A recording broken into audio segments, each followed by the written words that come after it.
We're not. Now we're live. We're live, and this is another episode of BS Busters. This is the first of, I hope, many other BS Busters episodes where this is called Free Topic Friday, where people just bring whatever topic they want to bring, and we discuss it and talk about it and dissect it and critique it. And you guys can ask questions. The Q&A app is open. I'll be mentioning that periodically. We have some other people joining us, but I want to get started early. So without further ado, everyone's going to introduce themselves with what they've been playing, and then we're going to jump right into it. Starting with KH Anime G, Mr. Mario there. If you see his avatar. Go ahead, sir. Introduce yourself. KH Anime G here. Lately, I've been working on Banjo-Kazooie and Jet Grind Radio.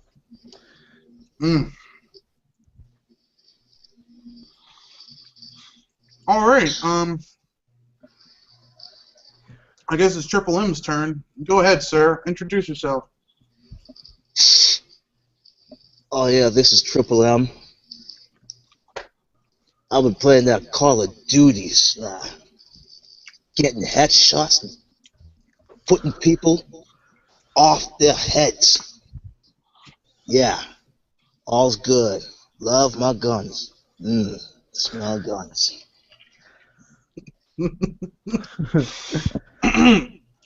And it is I, Mr. Red Fox. And I guess we have to...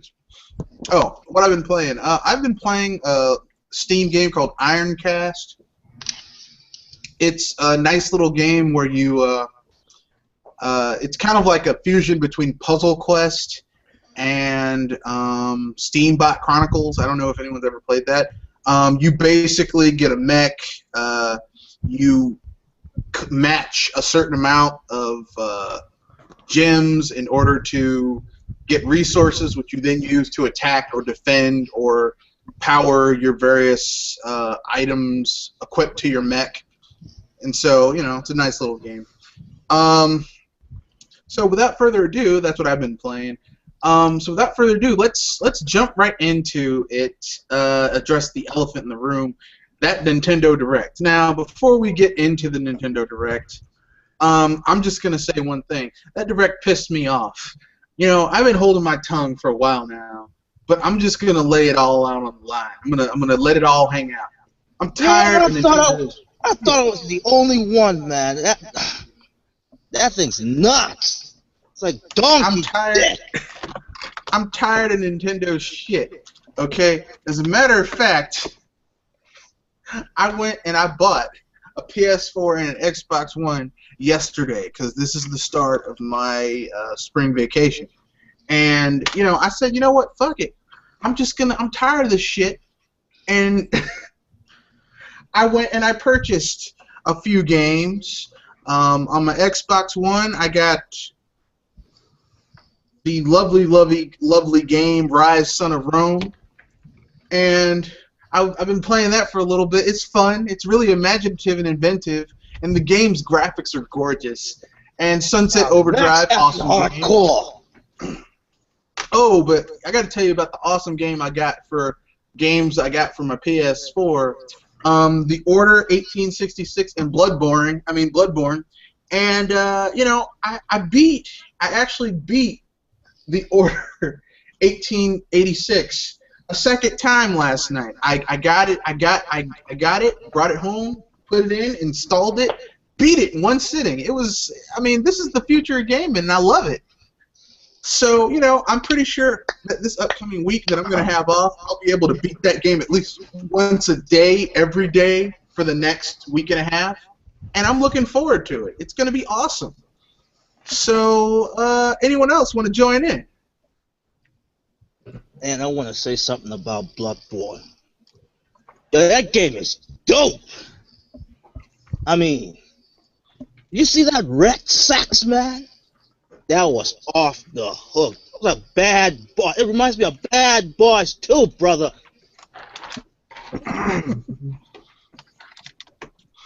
You know what I really like about you know what I really like about you know what I really like about the Order 1886 is that it doesn't, have you can beat it in 5 hours. You don't have to spend, 20, 30, 40, 50 hours playing that game. And, the developers didn't waste their time putting in interesting gameplay mechanics. It's just a series of quick time events, and I love that shit. It's awesome. It's like literally the best game ever. I mean, it beats Ocarina of Time, Metal Gear Solid. It's the best game ever. Get the best console ever, guys. PS4. It's selling like iPhones. Look, everyone thinks Bloodborne is the great game for the PS4. No, fuck that shit. It's the Order 1886. And I plan on beating it once a day. I plan on beating it once a day, every day, during my vacation, along with playing through Rise Son of Rome. I've already put in like $50 with the microtransactions in that game. So I'm done, man. I gotta say,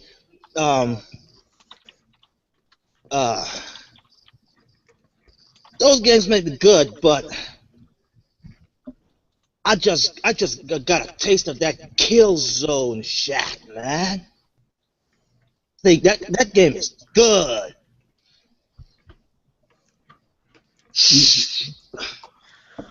You still got it all wrong, man. It's all about that Battlefield Hardline. Have you seen the glitches and how good those glitches work so I can get good at the game? Man, I look at those Yeah, glitches. I look at those glitches like they're cheat codes. look, man, People you don't bring understand. back That those game, that game is meta. It has a couch weapon, and I'm playing it while I'm sitting on my couch. Deep, man. Deep. Okay. Enough. I'm sorry, guys. I was gonna do this for 30 minutes. I can't do it for much longer. So, without further ado, I just want to say this, guys. This is April Fool's. This is the April Fool's episode. I'm just fucking with you guys. I actually I hate the PS4 and the Xbox One, and while Sunset Overdrive is a good game, I'm not giving Microsoft any of my money. So, aside from the fact that I own a PC that uses their software, I'm not buying their hardware. So yeah, it is April Fool's. I'm just fucking with you. I didn't do that. I actually like Nintendo. I like the Direct. So, since this is Free Topic Friday, we'll do everyone's topics first, and then we'll get into the Direct at the end because we have some other people who are going to be here, and we want to give them time. I gotta watch my So mouth without out with further soap. ado, we're going to let Triple M or KH Anime, whichever wants to go first. I can go second because I gotta wash my mouth out what I said. Okay, Triple M, go. Okay. Now let's see here. Oh yes. Everyone, remember that whole excuse me, I almost burped there, but yeah. Remember that time last year that there was some sort of consumer revolt, and it brought up these hashtags, and for some bloody reason, it's still going on today. You mean hashtag Nintendo Redirect? Well, I do want to break that one up, but sure on your part. But it's the hashtag Gamergate, not your shield. Okay. And you know, in the back of my mind, I always thought that these gaming journalists, or should I say, the whole gaming media, had something. Had some bone to pick with Nintendo, because just about anything they bring up just always has this negative annotation on them. But then I'm seeing this topic right here that says Ace of Games interview being denied media coverage for a socio-political stance. Oh yes, people, it is freaking real. We have developers, and actually it's mostly indie developers that are being denied of coverage. Now there was a time we had like Sargon of Akkad, Mundane Matt, although I'm not actually on top of that guy's fit, but yeah, and also to the denounced internet aristocrat. Even with his shortcomings, he actually done his job right. That we've been getting evidence, even though it's in the face of in everyone's face, and still being ignored, or ignorance of being up in arms. But we've seen that there's some sort of relationship between gaming journalists who they flip-flop and call themselves bloggers, and then another time if they want to do an actual cover, they call themselves journalists. But yeah, they got these incestuous relationship with even some game developers or publishers out there, almost to the point that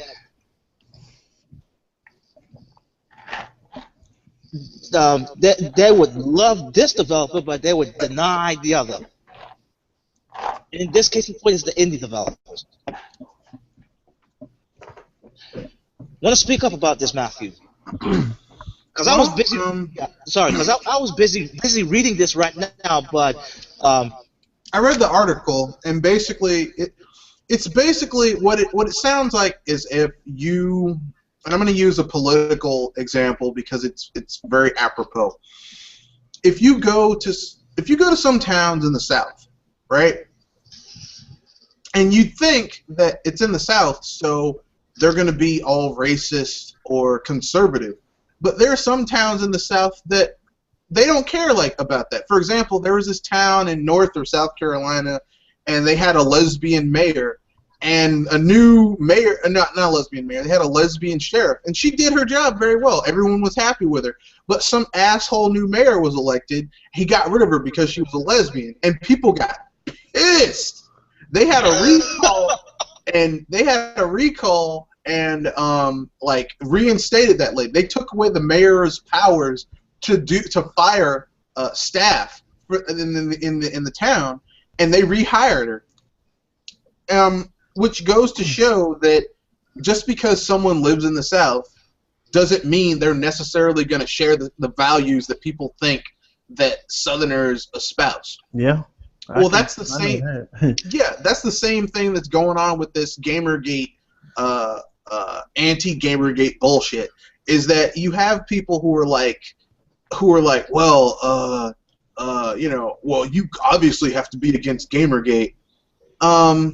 There are some developers who have seen the bullshit that you're seeing from. I'm not gonna name names because more like experience the BS. Well, they've either seen it or experienced it, and they know it's not right, but they're not allowed to say what they want to say because if they even say it, if they're gonna be censored or their interview's gonna be, I don't know, but that kind of sounds like the whole game journal pros, isn't it?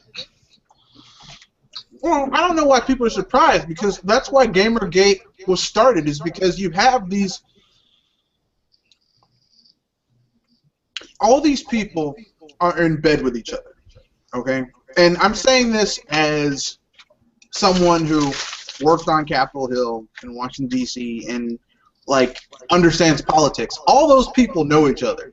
All those people are interrelated. They eat dinner together. They go out to breakfast with each other. They know each other. So what you see in public, this contentious relationship, isn't what's going on behind closed doors.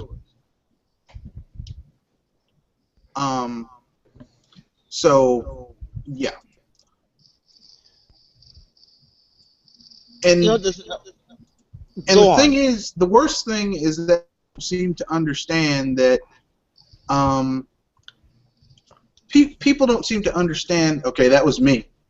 But people don't seem to understand that this same thing is going on in games journalism. You're seeing people basically make shit up, and like, I mean, remember last year where we saw like certain topics would come out, and then like all these fuckers would text each other with what they should all be talking about. So you'd go to Kotaku, you'd go to IGN, you'd go to Destructoid or Gizmondo or whatever, and all of these people would have the same articles saying the same thing in all these articles. Different writers saying essentially the same damn thing. It's very shady. It's very shady. Because here's the thing: even if like you have this in the news, but even if you have people covering the same thing, they're all trying to outdo each other with getting more information. You don't have that here. They're all colluding in order to talk about the same shit, and it's really, I mean, that's lazy journalism. It's pretty much how news corporations do it too. Like CBS and Fox and NBC, they do the same exact things too. And it's even something like the game industry is everywhere. No, heaven forbid. No one's like Fox. Yeah. No, this is Fox News. That President Obama could come out with, they're gonna be like, okay, we've reached a nuclear deal with Iran. They're getting rid of like 95% of their refined nuclear items and materials, and they've sworn they're not going to use any weapons on anybody, and we're going to be able to send in inspectors and everything else. We're getting everything we wanted. Fox News would say, Obama has sold the country to Iran. No one else would say that, like, except Fox. They're very unique in that manner, you know. I'm sorry, but that is the dumbest dung beetle I've ever heard. Well, dude, it's Fox News. I mean, that's what they do. That was face pop worthy. I got it. I've heard the things that people say about Fox News doing some shady things, and at the time I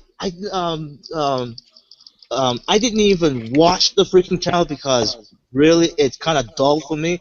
But ever since I heard that, I was like, okay, I'm convinced. Yeah, Fox News is pretty bad. But all this shit started with CNN. Oh yeah. When CNN began their 24-hour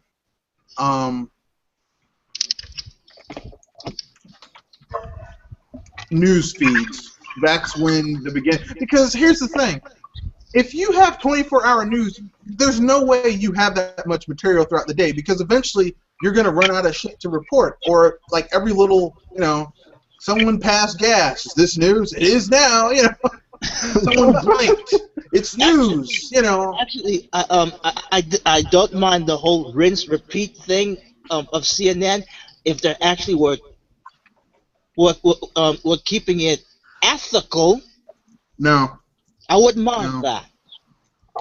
The only time I ever watched the news and I loved it, and it was funny to me, was during the OJ trial.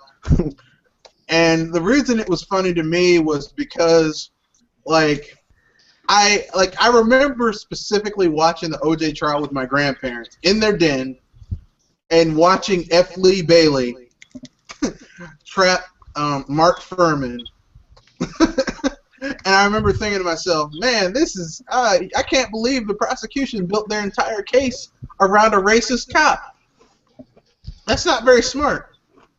I mean, you know, you can't build an entire case around a racist cop. Yeah. You know, and because lawyers, I mean, I took a few law classes. Lawyers, one of the basic things they teach you in law is that never ask a question you don't know the answer to. So when you see a lawyer ask a witness a question, they already know the answer to that question. They already know. You know what I'm saying? They already know they already know what the fact is. They just want to trap you. So the best thing you can do is be honest on the stand. But anyway, F. Lee Bailey, he was like, Detective Furman, did you ever use the word nigger? and Mark Furman's like, I haven't used the N-word since 1991.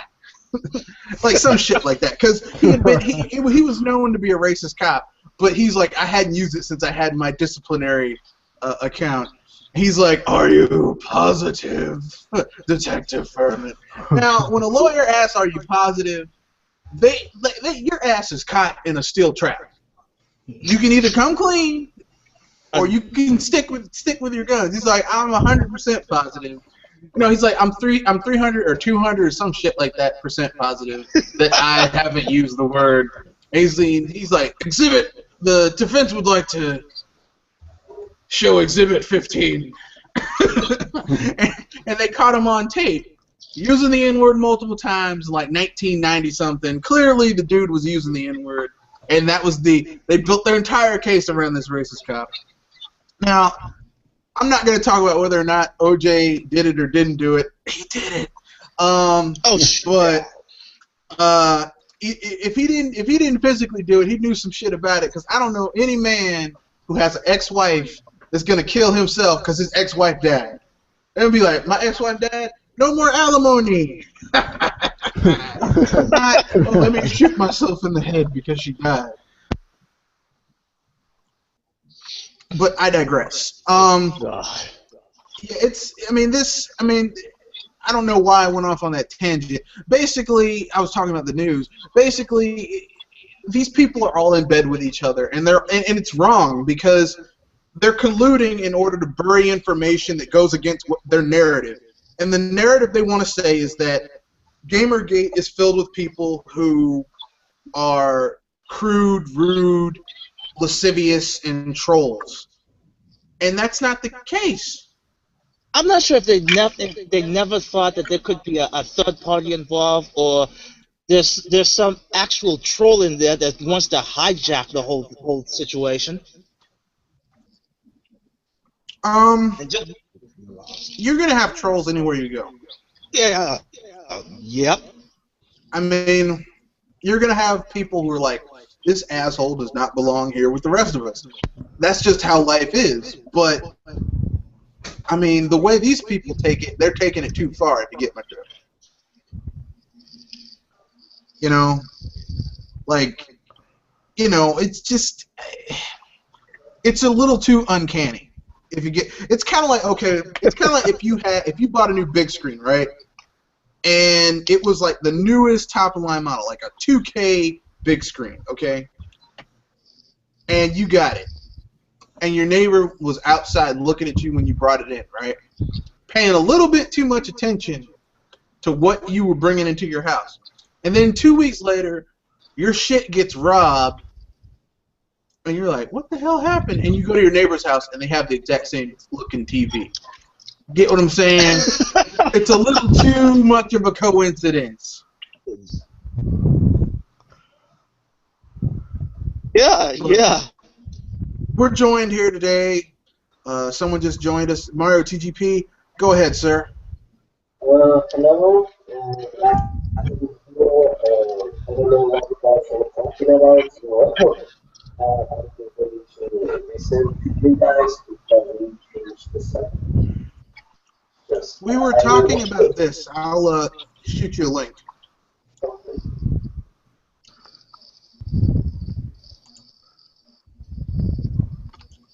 There it is right there. Okay. It's basically people just manufacturing the news, especially with gaming. Because with gaming, information has to, like, you need accurate information. You need accurate, unbiased information. Like, we don't need people like you know how IGN, when they get like when Sony throws money at them, they'll say whatever the hell Sony wants them to say. Like even if the game is garbage, they'll be like, "Yeah, this game actually has merit." Well, I mean, there are people who bought shitty games because of IGN. This is about actual games because it's like whenever I try to ask someone, like, please tell me in a single sentence what gaming is. And then give me a specific answer. It's not like wrong the subject sounds interesting. Yeah, that's the subject that I really care about. It's being a gaming game of the media controlling the actual game. But we all know the media is biased. It's no new. You know, it's the same media outlet that it's giving network fans and saying that Action Verge is a great game just because it's on the Facebook report. It's the media part that gives like six or seven that it's not sponsored or something like that. Well, I mean, it's we know it's biased, we know it's bullshit, and that's the sad thing. And they're all in on it. I mean, and when someone is honest, they get shit on by these people, and that's terrible. But KH Anime G has a topic that he wanted to bring up, so go, sir. It's pretty much a follow-up of what we've been discussed for the past few minutes, and it's in regards to the media and how anything Sony tells IGN, IGN will say it, and people will flock like a bunch of mindless sheep to buy the next garbage game. And so I'm thinking, what if Nintendo was just like Sony, like in terms of money hatting, losing money, and all the whole nine? Would they still get hated on by the big gaming media sites, or would it just be like more of an equilibrium? Well, before we answer that question, we got a doctor in the house.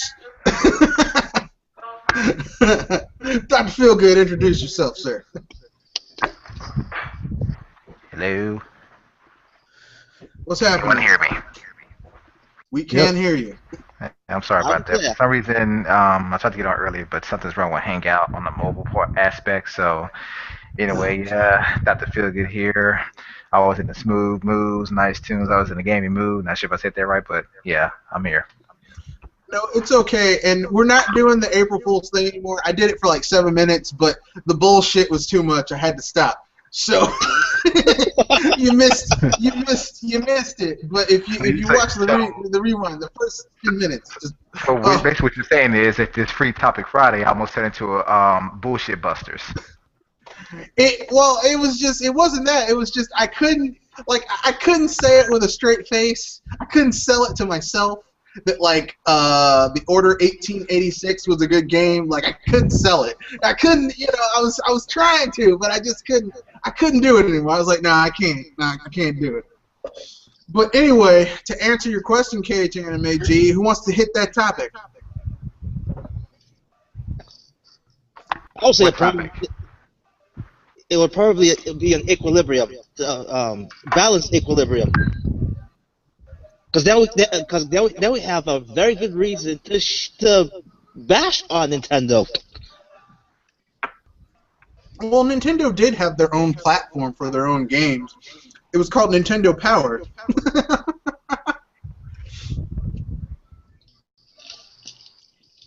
So, was Nintendo Power was as shady that Sony is implementing their PR now? You know, and I'm trying not to look at this with rose-tinted goggles, because I don't want to do with rose-tinted glasses. I really don't want to do that. But Nintendo Power never felt to me as like, you know how EGM is like Sony Land now? Yeah. Like Oh, before yeah. they started losing all their money, like EGM was very Sony Land. Sony, like, oh god, Sony and Microsoft. Like, Nintendo Power was there to give you information about Nintendo games, and that was it. Like, they tell you this game is garbage, this game sucks, or this game is awesome.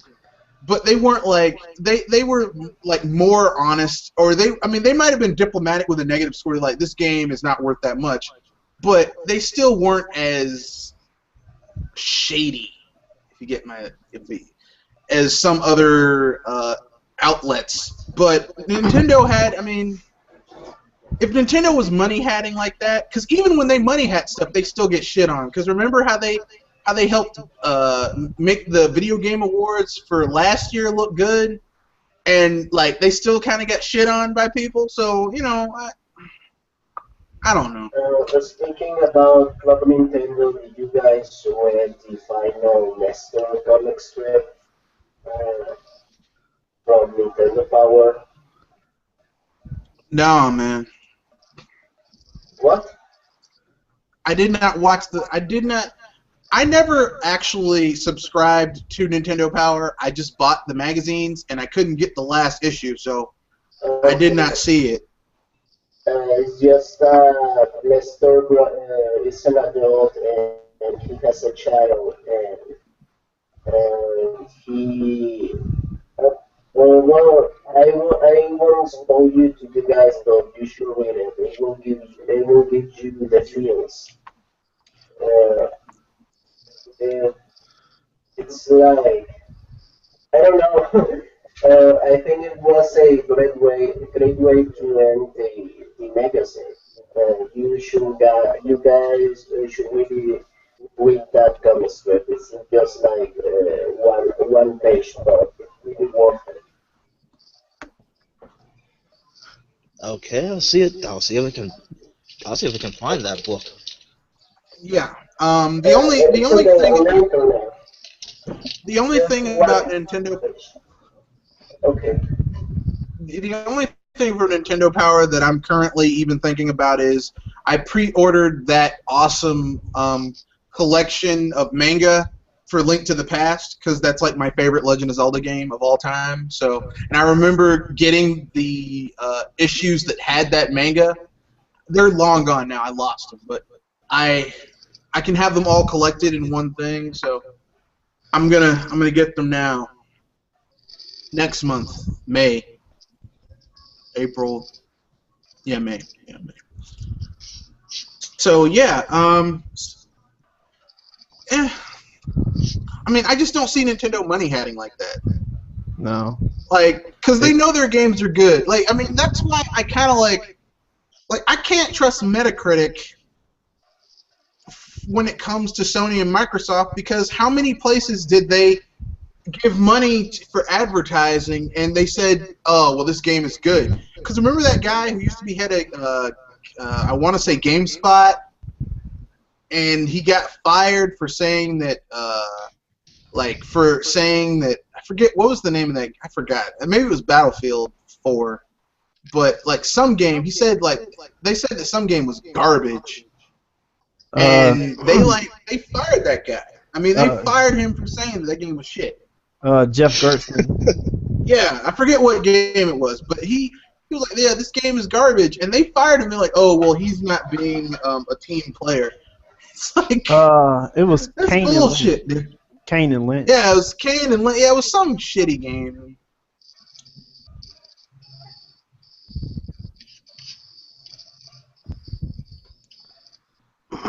Yeah, that's the problem I have with the media now. That's gonna come out. I don't do any kind of media hardly ever. Most Man, the it's either media is done, and I'm gonna tell you why. It used to be that, I mean, everyone's biased, to a certain extent. We all can agree on that. To a certain extent, yeah. everyone and every media outlet is biased, and you add in money and a few other favors, they can be even more biased. But at the exact same time, I miss the days of old where there used to be countless gaming magazines to choose from because there was tons of competition. So basically, you couldn't really, even though Microsoft could have, if they were around back then, you can't. No one could really buy them all off. Like I subscribe to GamePro, EGM, EGM2, Video Game Magazine, Nintendo Power, and maybe three or four different magazines that I was subscribing to because they all had their advantages, even when paired against each other. But you can best believe that even if a game got a slightly curved review or review score in one magazine, it got shat on the other five or six. Like Yeah. I mean, it was like that. I mean, and I love that. And to me, this whole thing, I'm not sure if you guys read about it. Something that it's some media company that Nintendo is, I guess, asked to come work for them. Someone posted an article about it today. I forget their name, but they deal primarily with Nintendo, but they also do all consoles, and they say they've just been like basically hired by Nintendo. And to me, Nintendo Directs are just like the magazines of old, but the only difference is it's coming directly from Nintendo. There is no misinformation. There is no information being misconstrued, mistranslated, nothing of that sort. It's direct to the players. In other words, no more BS in between. So to So, me, the other media outlets are going to slowly die off. I think IGN is going to lose a lot of steam, especially GameStop and the rest of them. Like over time, they're going to die out, and they're going to probably start covering more things that are widespread. But as far as gaming, I can see Nintendo did a smart thing. They invested in themselves. In other words, hey, instead of us, you know, either money had in the media company to give us favorable scores, which we don't need, or letting the media, twist our words around, how about we become our own gaming magazine? Except we're in a new digital age where we do it, you know, via the internet, via live streaming. That was smart of them. That was smart. That's how you keep things in house. You control that aspect. So no one could say something different because you're coming directly from the source. I always thought that the big websites were going to die away, and probably YouTube is going to fill in. But um, sometime now, I'm even seeing that happening on YouTube. Anyone remember? No. Skip that. Yeah. YouTube is corrupt now to me. Yeah, For the most part, it yes. is. Oh my, yeah, Basically, I'm sorry, but I can name off a few people. I'm not going to do that, but there are, the there are more than a bigger few people that, I mean, it is blatant that they are just corrupt. People on YouTube now, and my wife showed me this video. I'm not sure if you guys have seen it, but it's some video that was circulated, like kind of went viral on Facebook or whatever. I'm not hardly on there, so you have to bear with me. But it was a guy doing like random acts of stuff like that we do in our day-to-day lives. Like he went to talk to some girl or whatever, and I think like he kissed her or something like that. He says, "I wonder how many hits that's gonna get me." And then he like drove around his car, and then like he like made his car like do a donut in the middle of an intersection. He says, "Man, that probably give me like 200,000 shares." like like basically he was saying that our society now, that's all we care about, or subscriptions or subscriber base, views, shares, likes. That's all we care about. And if you really, really think about it, that's all the main YouTubers care about. Most of them do. Most of them, that's all they care about is let me say what would get me the most clicks, the most hits, the most views, therefore the most revenue. Because you name me one big YouTuber that's not being paid, that's not monetizing. Yeah. Now, some would say, well, if you're popular, you should monetize. There's money in your pocket. But from what I've researched and heard from people that do monetize, smaller YouTubers, you get what 1 maybe 2% of what you of like total of like your views or whatever, something like that. So it ain't like you're getting a 50-50 cut out of the amount of money you're generating with YouTube. They're getting the bulk of it.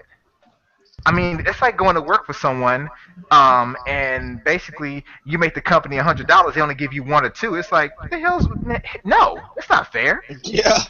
But big YouTubers, they all monetize, and I'm sorry, but when you do this as a full-time job, you basically do whatever it takes to bring in the hits. So if I was living off YouTube and have a full-time job, that was my job, period. You best believe I'll be saying, oh yeah, Sony PS4 is going to be around for the next 20 years. Nintendo's going to die tomorrow. I would be telling all types of, dude, I'll be saying Order 1886 is a perfect score, platinum. But so business-wise, you have to understand, they're doing what they have to do to get hits. They don't care whether their fan base is truly loyal or whatever. All they want are sheep. They're celebrities. They're internet celebrities. Actually, actually, ever since I realized that YouTube has have some sort of monetization on their videos, I was like, yeah, this is not going to end very well, and we're seeing it. Well, the thing is like I was about to say, is that, like, okay, smaller YouTubers, like, you can trust what they're gonna say because they're not getting paid to say it. Okay, there's no money involved with it. But the bigger YouTubers, those dudes say whatever the hell they need to say in order to get to keep their views up. You know, that's it. I'm not going to call anyone out, but I mean, we've seen people go and say things, you know, things that, like, it's like these people know what they're saying is factually incorrect, but they say it because they know people are going to come because controversy draws views, which is terrible. I've seen this panel with a lot of YouTubers that I am subscribed, like guys with million subscribers, that kind of stuff. But the pattern that I'm seeing is that when they start, they always rely on Nintendo to get the views. Like, here's my 25 Pokemon, so here's the top 10 Zelda games. Like, they talk very positively about Nintendo. And once they got around 250,000 or 500,000 subscribers, they start to change their attitude towards Nintendo, like in a negative way. But that always get them more views. Like, they gather Nintendo fans, and once they got it, they start to throw in the crap at Nintendo. And that seems to always work. Well, you have to realize something. It's like Nintendo is an easy target because they don't, like, Nintendo. This is business. They aren't going to defend themselves. Nintendo doesn't fight back. Yeah, well, they don't fight back with words. Like, Nintendo isn't going to say, like, and this is going to be a topic for later on because I was going to talk about it later on. But they delayed Zelda Wii U from this year to probably 2016. Now, clearly, when Nintendo delays a game, they're adding shit to it. Okay? I'm pretty sure they're... And here's the thing. The fact that they delayed that game, there must be something big to take its place for this year. Okay? That we don't know about. They haven't talked about. It's going to be a bomb that's going to be dropped at E3. Okay?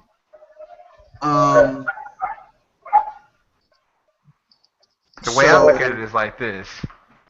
When you know you are the best at what you do, when you know you're the most innovative, when you know that you generate more profit, when you know that you are far more successful, many times more successful in so many ways, the smart person does not waste time defending a lie. Exactly. I mean, they shut up haters they shut up the haters and the deniers with they just do something cool and they drop the mic and walk off the stage. Like a lot of people were saying, man, Shin Megami Tensei Cross Fire Emblem's canceled. It's canceled. Then they dropped it. Now, personally, I did not think it was canceled. I was like, okay, I'm reasonably certain that they're going to show this game at E3. Nintendo was like, fuck that shit. Here's a direct. Boom. Okay? So I know that game exists.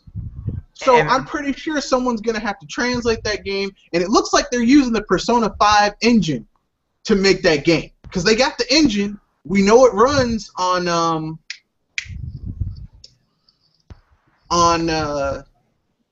we know the Persona 5 engine runs on the PS3. So if it runs on the PS3, it can run on the Wii U. Okay. And see, to add to that, man, like, to me, Sony and Microsoft are like those high school teenage boys where they're looking at each other, and if one person says, you know, you suck or you're a bitch, the other person immediately lashes out to defend themselves. Even though it's just words, you know, it's like when we were back in school, and it's like someone said your mama, and all of a sudden you just get mad and want to fight. Nintendo, you tell them that, it's like, okay, I know my mom's not a bitch. I know I don't suck, but you can go there and waste your breath all you want. I'm gonna be back here programming these games, you know, and when I come back and I have a game, you'll still be talking about the games you're going, or you're gonna be talking about the games you may offer. They don't need to waste time defending themselves because they know better. When you know better, my granddad was telling you, it's no use arguing with an idiot. Do not argue with an idiot because you will never get your point across. People that are narrow-minded, you can have proof, you can have evidence, you can have facts, you can have documents. It does not matter. They're going to believe what they want to believe regardless, because to them, their opinion is fact. Well, they've already done it. I mean, look, we have people, the Wii U is weak. The Wii U is weak. Dead. The Wii, first it was the Wii U is weak. And here we have the Wii U playing games at a very high level. Like Smash Brothers, that's 1080p, 60 frames per second, solid. 8 characters on the screen at once. 8 characters on the screen. That's if you use, and that's even if you do use weapons and items and Pokemon. Like it's steady, no slowdown. And here's the thing: I defy someone to take a PS4 or an Xbox One and have that type of shit going on and not have a dip somewhere. Okay? And that's what happens when you have a developer who is intimately familiar with their hardware versus them making some shit that third parties want so they can just lazily throw some shit onto your system with a lazy-ass downport from their developer PC to your stuff. But I digress. The difference is the difference when you design your console around your games, not the other way around. Yep. Nintendo designs their games first. They design their games and the concept of their games, and then they sit at a meeting and say, okay, how can we bring these ideas to life? What will we need in the console to make these ideas a reality? Just like the gamepad was actually created before the Wii released.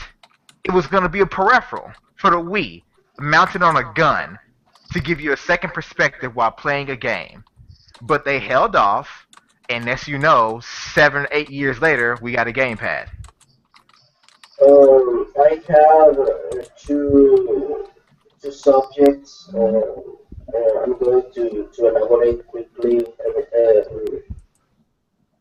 those subjects. The first one is like, seems like I'm the only one who is actually happy that we're going to get Fatal Frame 5 and the crossover between Fire Emblem and Persona 10 and Shin Megami Tensei. For some reason, people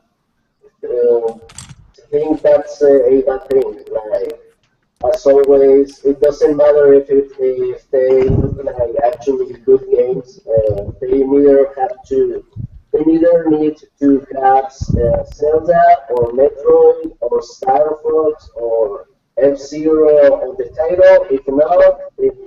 down. So the Nintendo Direct sucked. And the other subject is a weird one because last podcast I brought up the subject that this week the fan project of Super Mario 64 HD was taken down Yeah. by Nintendo lawyer. It's a weird case. Like I don't know. Well, legally Nintendo is right. It's their property, but I don't know what. I still don't know what's the real reason why that specific project was taken down while the internet is filled with a lot of Nintendo fan projects. Well, I'll tell you why it was taken down. From what I could Well, understand. yeah, just want to say that the only thing I gather is that the guy used them as part of his portfolio, Yeah. and that's the only thing because I know that the guy released the source code and for free, and some people said that he was trying to sell a Unity package, but from what I've read, that's not true. So the only thing different is that he just added to his portfolio, but it's like a weird case. Well, Okay. I think the reason they didn't do that is they went after him is because technically speaking, they just released Super Mario 64 for the N60 or for the Wii U Virtual Console, which means it's in 800 it's in HD. So basically, the reason they went after him is, first of all, he was using assets that weren't his. Yeah. And I know what some people are going to say. Well, I mean, he was just, he was using it to showcase his talent, but he was using someone else's assets. So it's kind of like if I were to take Andy Warhol painting and take it and use it as my canvas and add like a Salvador Dali mustache to the can or whatever. Like I'm kind of using someone else's work to showcase my own creativity, which is kind of cheap, I guess. And they were like, we have our own Mario HD thing coming out, and this dude can't use our stuff to showcase his own talents. Well, to be honest, when you said using assets, I I s- I saw that HD demo myself, and I was like, wait a minute, he's using the same assets from Mario Galaxy and building up this Bomb Battlefield from the N64 Yeah. almost to a T. And to me, I was like, he is definitely going to get sued for this. Mario I have a TGC question though. at your mic. I have a. This may be a dumb question, but just bear with me. Go ahead. Why don't these same people, nothing against the guy that did this, I mean, I can respect his talent and his work, I really do. But why don't people try these things with IPs from other console manufacturers? Or even other third party, companies? I don't see anyone trying to make a better Madden. I don't Um, see anyone saying, you know what, hey, someone made a 1080p 60 frame per second demo of the original Assassin's Creed. you want to know why? It's pretty simple. Um, no matter how much people may hate on Nintendo, Nintendo is the spirit of gaming.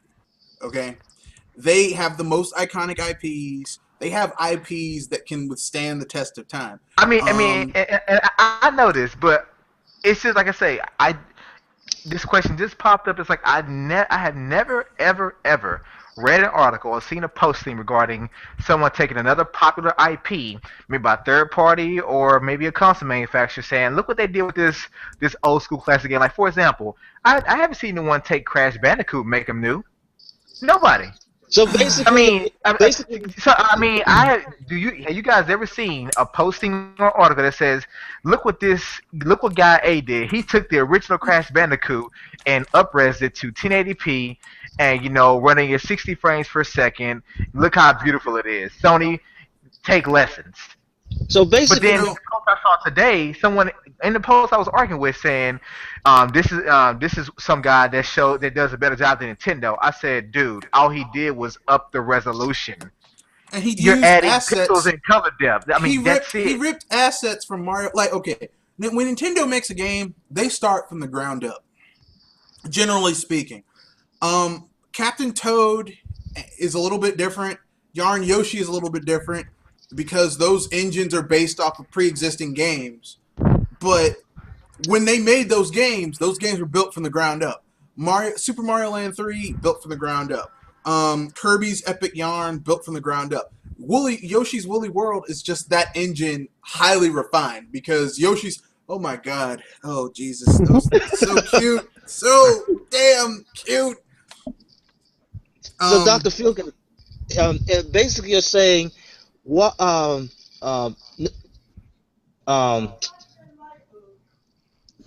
oh crap, what was it? Yeah, nobody is making a better demo out of a non-Nintendo title.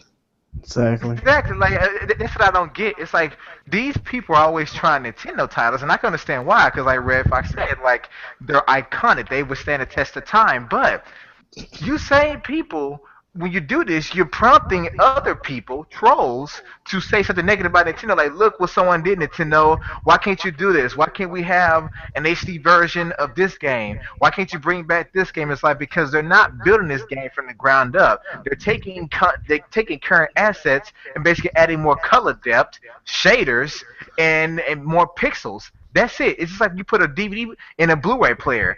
It upresses the image. It adds more lines of resolution, but it's not native.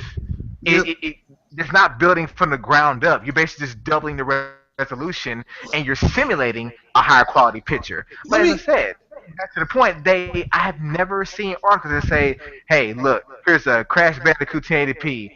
Hey, look, here's a Blinks to Time cat, on top of Time Sweeper, 1080p or whatever, brought back to life. Hey, look, here's the first Assassin's Creed, brought back to life if it was to be on the PS4. Or hey, you know what?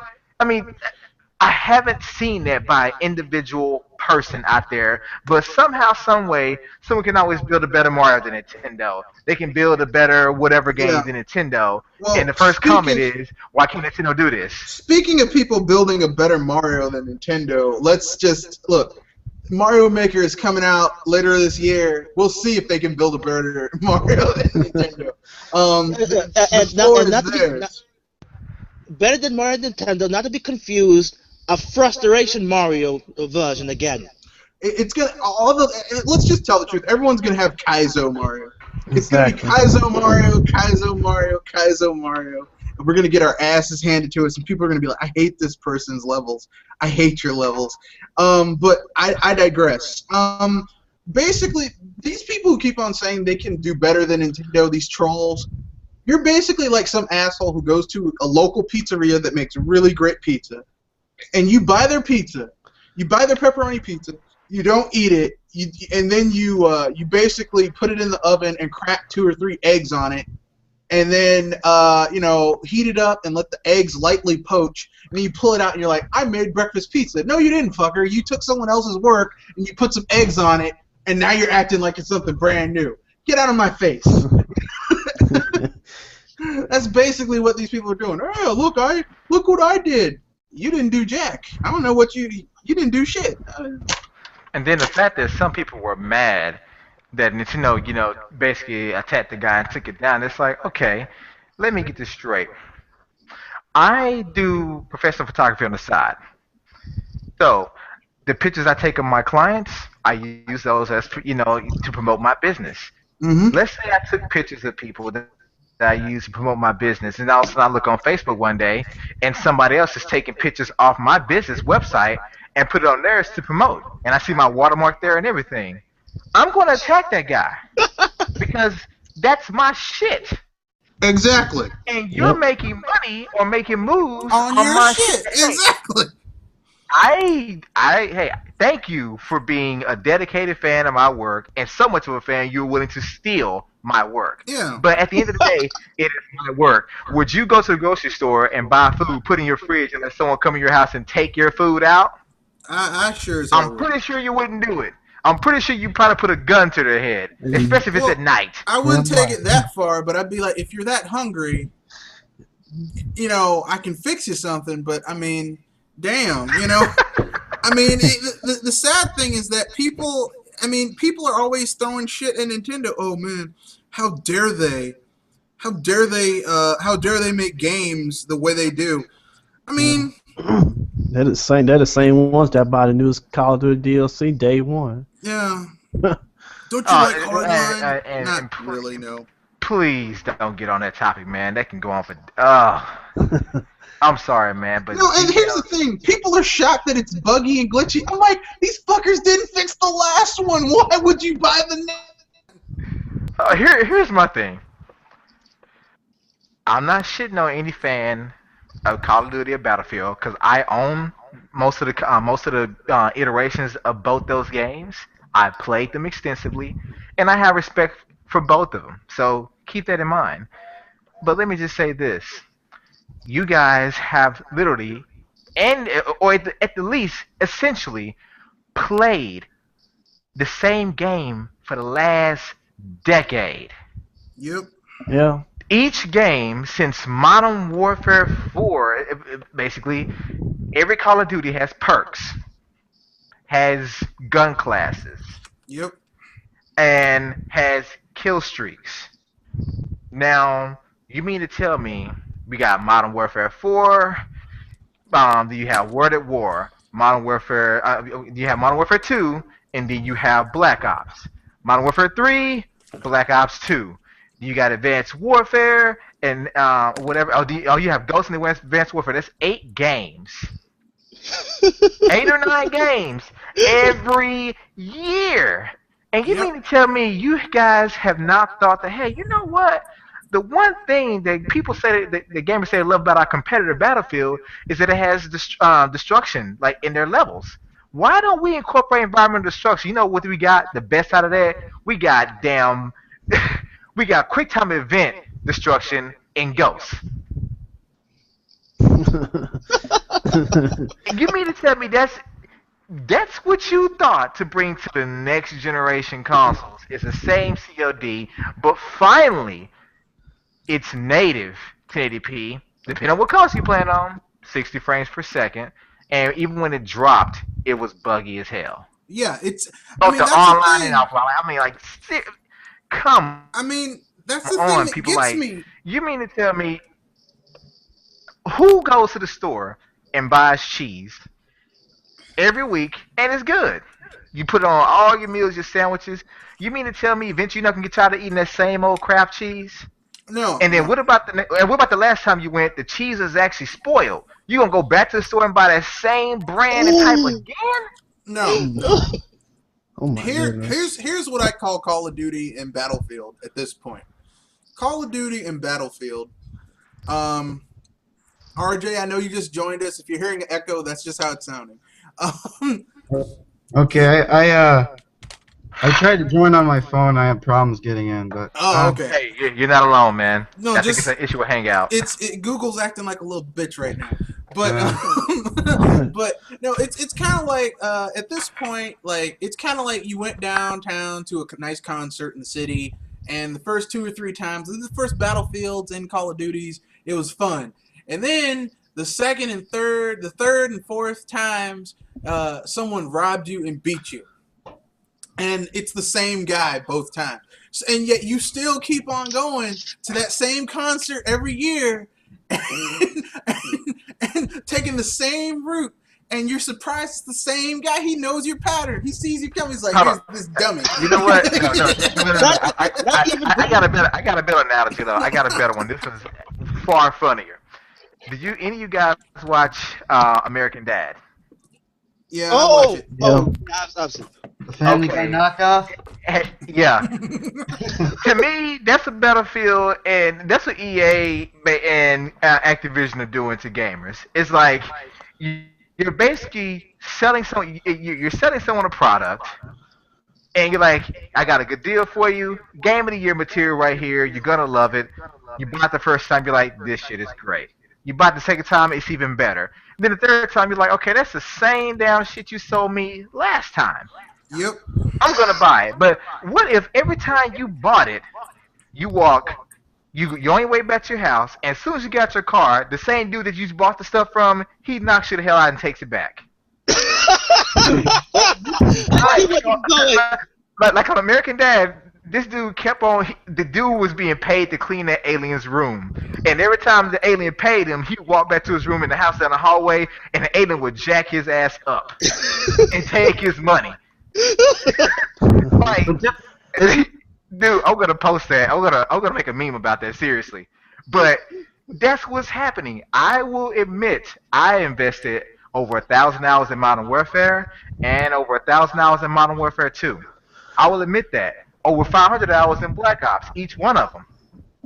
But I can honestly say, even though there are slight differences, they are the same shit. I'm still playing a shooter. Yeah, it's that has literally perks and kill streaks, and people don't care about teamwork, and there are a few bugs in it or whatever, but it's the same thing. There's perks, there's kill streaks, there's no environmental damage, there's cheap ass quick scoping, It's there's the the same cheap shit. ass knifing. It's the Yeah, same it's the thing. All they're same doing every shit, year, yeah. they're adding new perks. Yeah, and the thing is like, I mean, especially, I mean, with Battlefield, it's especially egregious because, like, before Hardline came out, everyone's like, "Oh man, it's gonna be awesome." I'm like, "Did you learn your lesson last time? How many times do you have to get punched in the throat before you learn your lesson?" Red Fox, they're not wrong, because compared to the broken Battlefield 4, it probably would be awesome.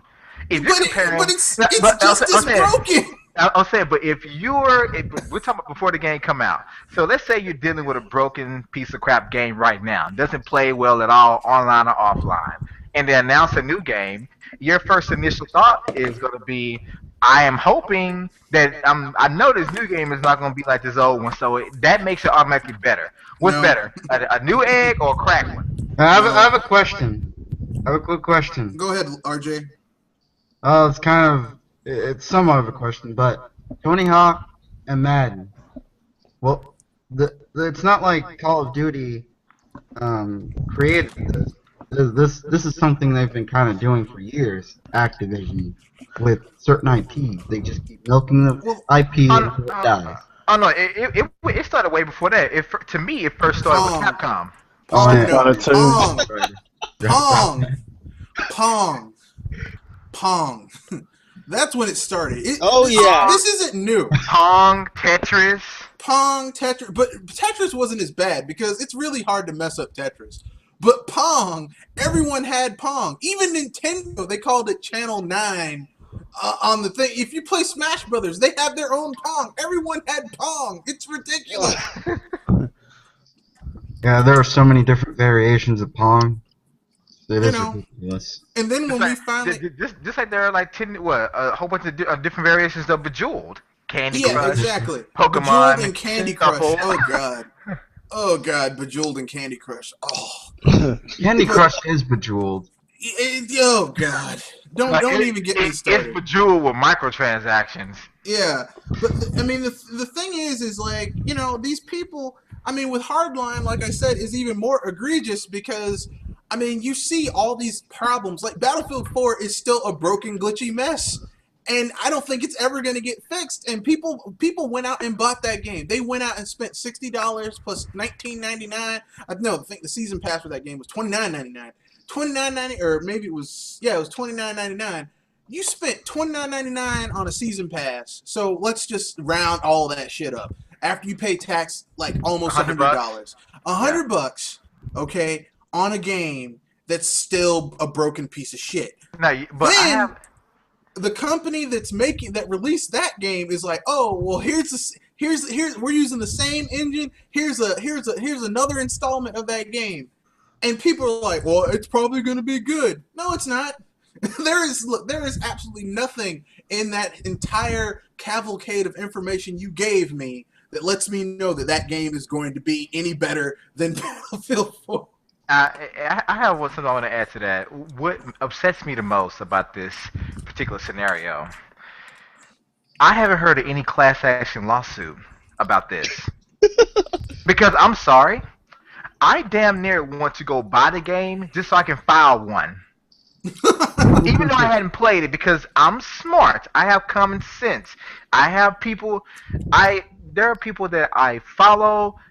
People that I don't even follow that made comments that said this game was broken. The game came out. Media outlets. It was broken. But my mind didn't all of a sudden say, but still go buy the game because everybody loves it. No.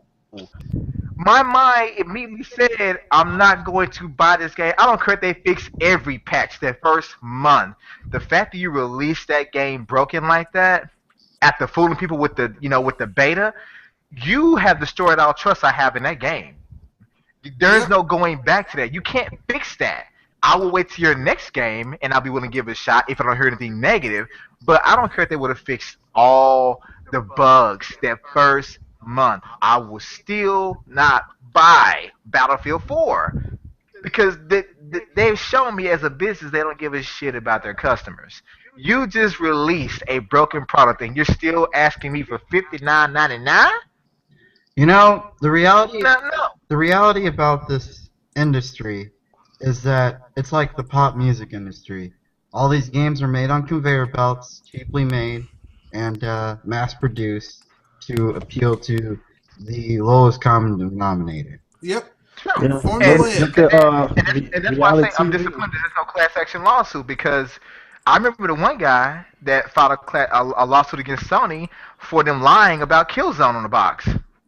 Well, there should be a class action lawsuit against pop music, but yet everybody eats it up. Exactly. True. And people. I mean, and that's the problem. But I think a bigger problem, what's led to this, besides all hard drives and other things you can definitely come up with that could prove to be factual if researched enough. But I think the biggest thing that caused this whole downfall, and this is all these sheeple to flock to products they know are not worthwhile, is the fact that with all the advertising, all the brainwashing, they have somehow convinced most gamers, or should I say, how do they go about this in Star Wars? Those that are simple-minded. Yep. They convince these people that all you want to play is a variation of a shooter. It must be dark, gritty, and or have zombies. No matter the quality of it, that's all you want to play. You want to play realistic stuff now with a horrible storyline, not a happy ending. That's what you want to play. And if you think about it, the biggest franchises, Last of Us, Call of Duty, Battlefield, Assassin's Creed, do any of these games really have anything that makes you feel, I hate to say this, but warm and fuzzy after you play it? Nope. Hell no. That makes you feel like, man, I really enjoyed that story. I want to play through it again. Like, after I beat Call of Duty, even though I love the action sequences, all it is a Hollywood movie dumbed down to CGI. Yep. Yeah, you don't. Basically, Call of Duty is like Enemy of the State, in a sense. That's pretty much all it is, at least the campaign mode. But in my opinion, that's what's caused it. That's all that the typical simple-minded gamer wants now. They want an easy to pick up and play shooter. Something about killing, something about zombies, something that basically the right trigger button is just for shooting bullets. Yep. They don't have to use anything else but just spray and pray, and that is it. But you hand them 3D World, after the first 10 minutes, they'll throw that shit to the ground. If you hand them even Rayman Legends, they won't like shit themselves. And those games are even simpler. All they do is they have a jump button and attack button. That's it. Nothing else. Well, no, I take that back. No, Rayman Legends was supposed to be the savior of because anything that comes out, it's that's where the anti-Nintendo bias comes in. As long as it like a platformer can come out, and if it isn't a Nintendo platformer, then and it's halfway decent, it's better than anything Nintendo came up with. I mean, I hate to say this, but Knack. Nintendo, those are the platformer people. Knack. Okay, Oh, yeah. Yeah, I said it. Knack. The game that said was going to be better than 3D World. yeah, and it's total garbage. It's total garbage. I'm sorry, that game is not even better to me from what I've seen. It's not even better than Super Mario World. It's not even Crash Hey. Bandicoot. Well, I They mean, did Super all Mario time. World is really good. It's my It's- favorite game of all time. Yeah, Super Mario World's like my favorite. That they need to bring back that cape feather. But I digress. I was So- gonna say what Dr. Figure was just saying about the whole everybody wants dark and gritty shooters. Well, it seemed like when it comes to gaming, even back then, everybody wanted a cool and attitude. Look at Sonic, and then Yep. we get to the PlayStation 1 era. We started getting some shooters, but not too bad. And then PS2 comes, and then 360, PS3 comes, and now Xbox One, PS4, and the The whole PS2. kitty image. It's the whole quote unquote kitty image from Nintendo. It seems like as time went on, it just keeps getting worse and worse. See, I PS2 mean, is the good. last colorful game that I can remember that released and it had critical acclaim, even though it didn't sell a lot. But the last Sly Cooper. completely colorful game that I can recall, truly, there was actually also a AAA title, is Jet Grind Radio Dreamcast. Really? Yeah. Like, I'm talking about AAA title Yeah, it's built called- around color. AAA, I mean, but there's not Yeah. many of them you think past that point. I'm not talking about Nintendo. Every other From console. other third started- parties, no.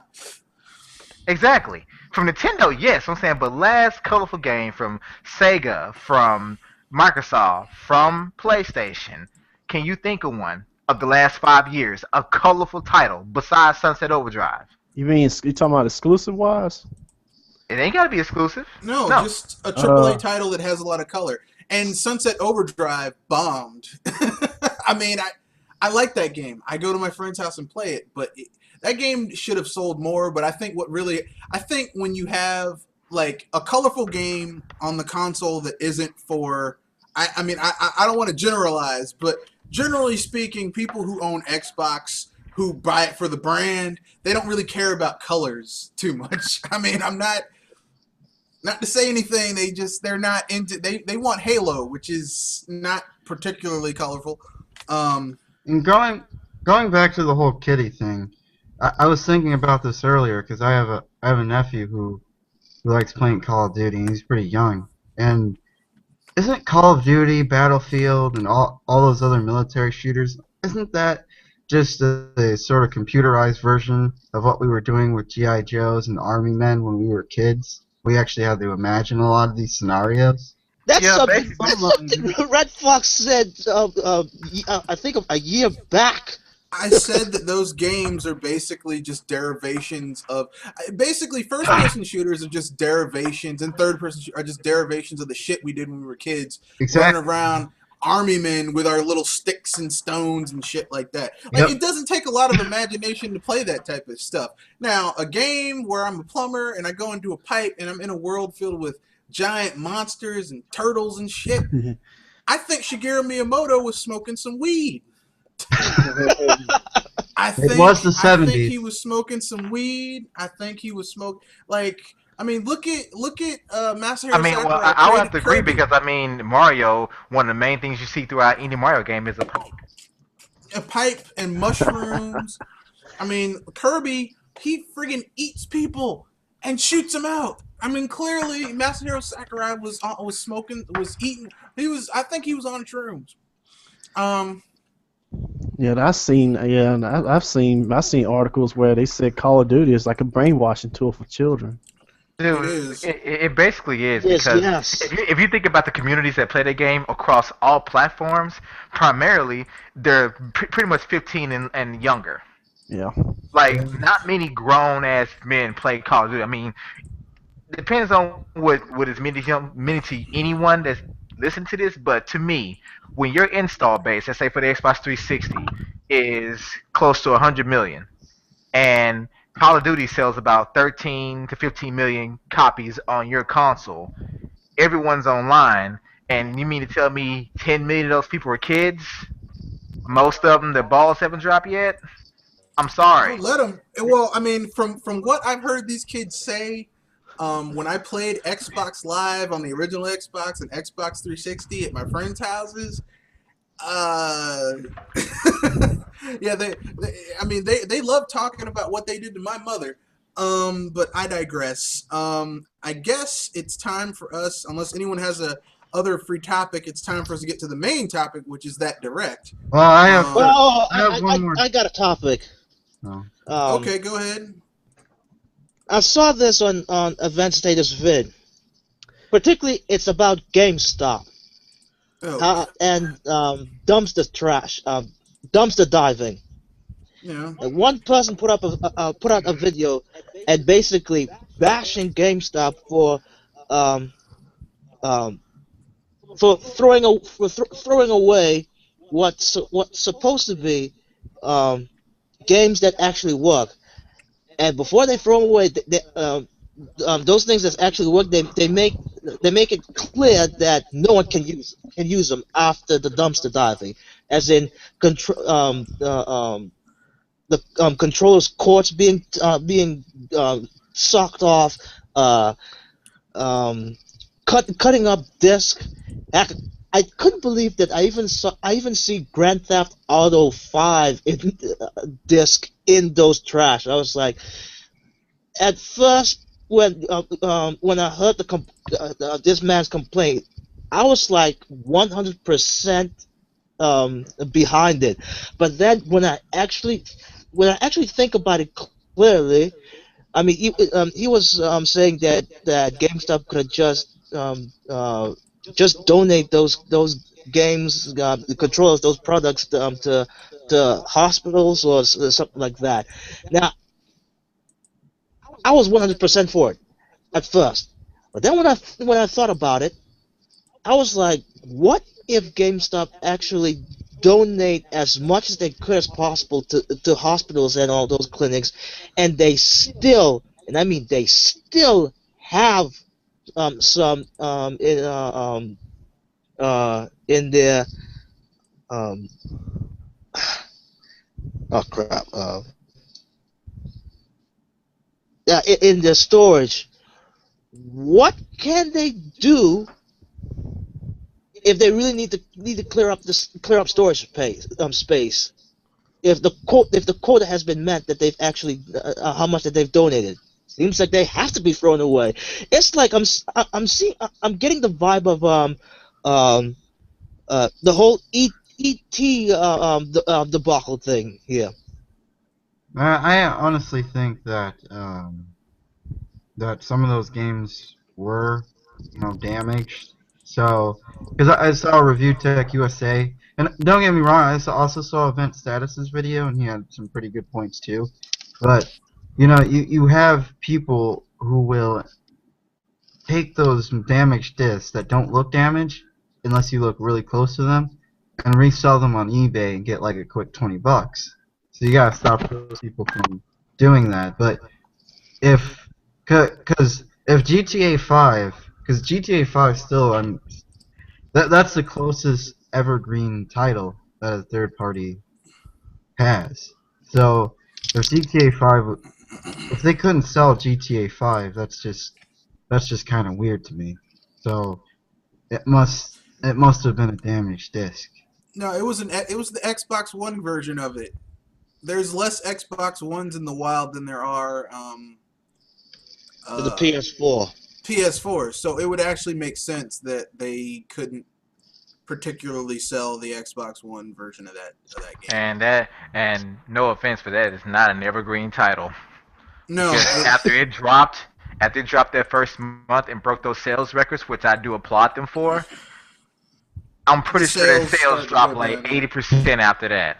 Yeah. Well, Yeah. I mean, the only reason that the home console, the PC version is being hyped up is because you can mod it, and I'm looking forward to playing the modded versions of this game, like the mods. I'm looking forward to like someone rebuild, kind of like how they're doing with Skyrim. With they're doing all types of cool stuff in Skyrim.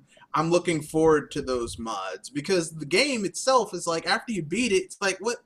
I mean, there's no replayability to a GTA. Once you do everything, once you complete the story, there's nothing else to do. It's just you're just some asshole just wandering around, running over people and shooting folks. That's kind of why I wish. That's kind of why I wish Rockstar would just make a Crackdown type GTA game, because I really wish they would take GTA a lot further. I wish you weren't, as weak as you are in GTA, but like this unstoppable. You can build to be this unstoppable. I'm gonna ask this question. I'm not sure why, but this keeps nagging in the back of my head. But I have to wonder that the games that come out now, even though it's a full game, it seems like by themselves they're not replayable anymore. And I'm like, really? You're looking forward to the mods themselves instead of the game as a whole, which I'm like, well, dude, you have to realize something. I had this game on my PS3, so it's like I've already played through the game. But I want to see all the cool stuff, because, I mean, the problem with open world games, like, the only GTA game that I can play over and over and over again, and even though it's the same thing, I just have fun with it, is San Andreas, because, like, I can drive around and listen to the music. I listen to George Clinton on Bounce. I mean, I can, because it's like I'm just getting in my car, driving around, listening to the music. It's like I don't have to do any crimes. I can just get in jet and fly off and just do cool stuff. I mean, but they haven't made a GTA that has that level of, well, no, there's another Rockstar game I can play like that, and that's Bully. But those are the only two games from Rockstar that I can just play over and over and over again, and every time I just have fun. Yeah, that's why. Yeah, like last week I mentioned the same thing. I said back then it seemed like these Western third parties during the PS2 era, it wasn't the most realistic, but at the same time they had fun creating it. Now it's like, oh, it's gotta be super realistic and super open world, and then you don't have nothing else to do afterwards. Well, see, what happened to me, my opinion, is that, like you said, they went from trying to create something out of fantasy. Realism is very, very easy to recreate and or duplicate. It really is. If I want to, if I see someone with, let's say, example, if I see someone with a damn pitcher of Kool-Aid in their house, I know I can basically go make that Kool-Aid. But if I see someone with some kind of damn alcoholic drink that has like 6 different colors layered out, now, the first thing I'm gonna ask, like, man, what the hell how did you make that? Like, really, like, how did you make the colors and the drink stay in their own without bleeding into the other ones? Like, how the hell did you do that? Like, and that's what's happened, that it became easier to just simply, let's create something that's realistic and replicate that. So when this happens, you get arrested. When this happens, you start bleeding. This happens too many times, you die.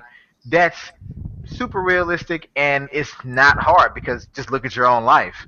I mean, I made a joke about this other podcast. I said, but can you imagine a game and just call it Traffic, where it's about commuting to work? They already have that game. It's called GTA. No, I mean, but seriously, no. Imagine a game that was strictly about, hey, you get up, you get yourself ready, not like Sims, but it's just all about getting to work.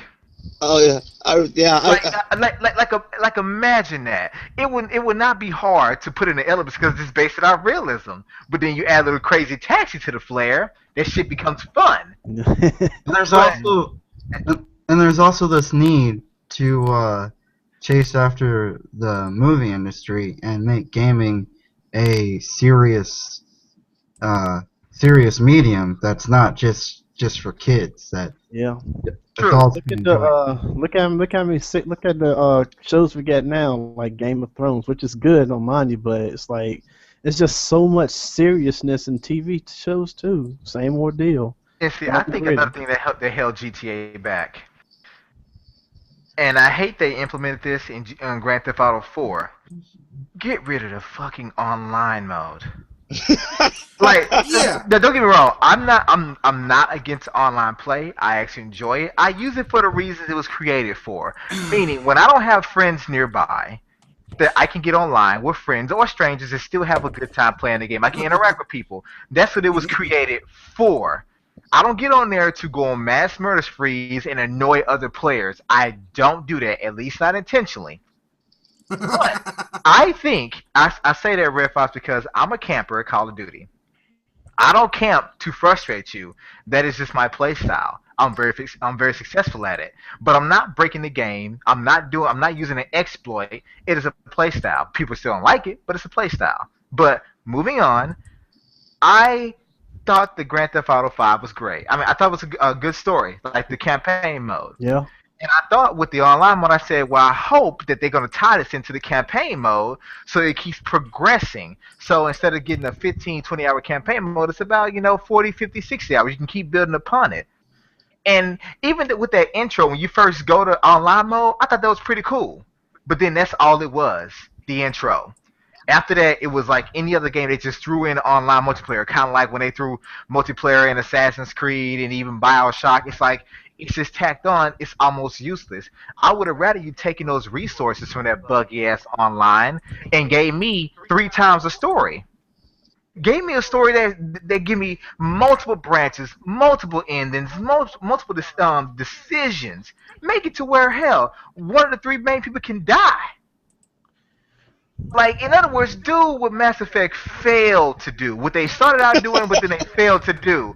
They had that. But their whole thing was, we got to have the online mode. Everybody wants this. Gamers want online, so they gave it to them. I wish Rockstar would have said, we're going to give you a big finger Who and wanted just make online? this a 100-hour campaign game. Who I would wanted have enjoyed online? that. Who was begging for online for? Look, I'm a huge GTA. No, I'm saying the masses, Yeah, who the was begging sheeple, for? the sheeple want online in every single game, and it's so bad. I'm telling you, dude. I honestly believe that if people had the option, if you gave them the option, man, they will want to play something like Fatal Frame against another person online. Oh yeah, Oh, I can no. see that. Look, I don't know about that. What I will say is this. What I will say is this. I am getting tired of people making. I'm tired of people making games, and like, it's like they do things on a whim, and there's not a lot of thought put into it. Like, okay. Like, the only place you can really go with GTA right now is either one of 2 things. You can either make it completely online GTA, in which that would destroy the spirit of GTA, because it's a playground. It's a criminal playground where you can do things where you could never do in real life. Or you can do a GTA that's going to be like, they're going to steal a page out of Saints Row, where you can create your own main character from the ground up. You know? Kind of wish they would steal a few pages from Saints Row. The driving and the shooting should be stolen completely from Saints Row.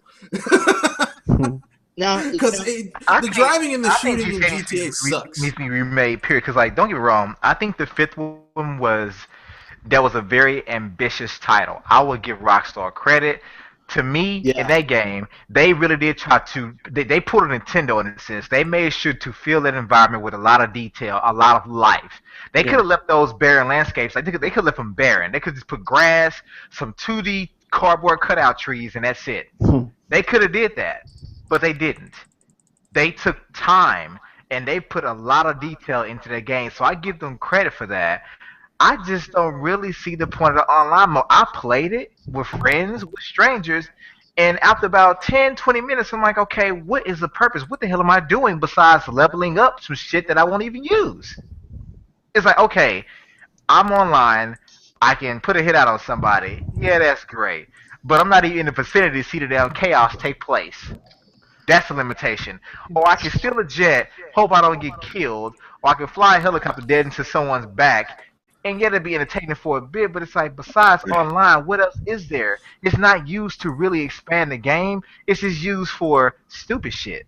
Exactly. It's basically there for those people that get bored and just want to torment other players. And not just that, but I mean, if you try to get on online right now, and you have the PS3 or the PS4 or the Xbox 360 or the Xbox One versions, you're gonna get railroaded by people who've been playing it for like 6, 7, 8 months since it came out, and they're just gonna destroy you because there is no safe place for like starter characters to get started in a game. They will come and kill you. They will rob you. They will blow. They will. Hey, you found that what's like the GT in Grand Theft Auto, which is like one of the best vehicles in the game. It's insanely fast, has really good handling. Oh, they'll blow up your nice car. No, this is before you get it to your garage so you can save it. They will blow it up. I mean, it's not a fun experience, okay? Now my final question on this whole dumpster diving thing, and I actually wanted to save it for the Shadowcast, but I'm gonna bring it up anyway. Now, anyone here that's seen that video, did you notice something that in that trash there was no such thing of a Nintendo game in there? Because we don't trade in games. We actually keep our games because we keep our shit. Yeah. Yeah, and also point out that that me and Shadow Fox were saying that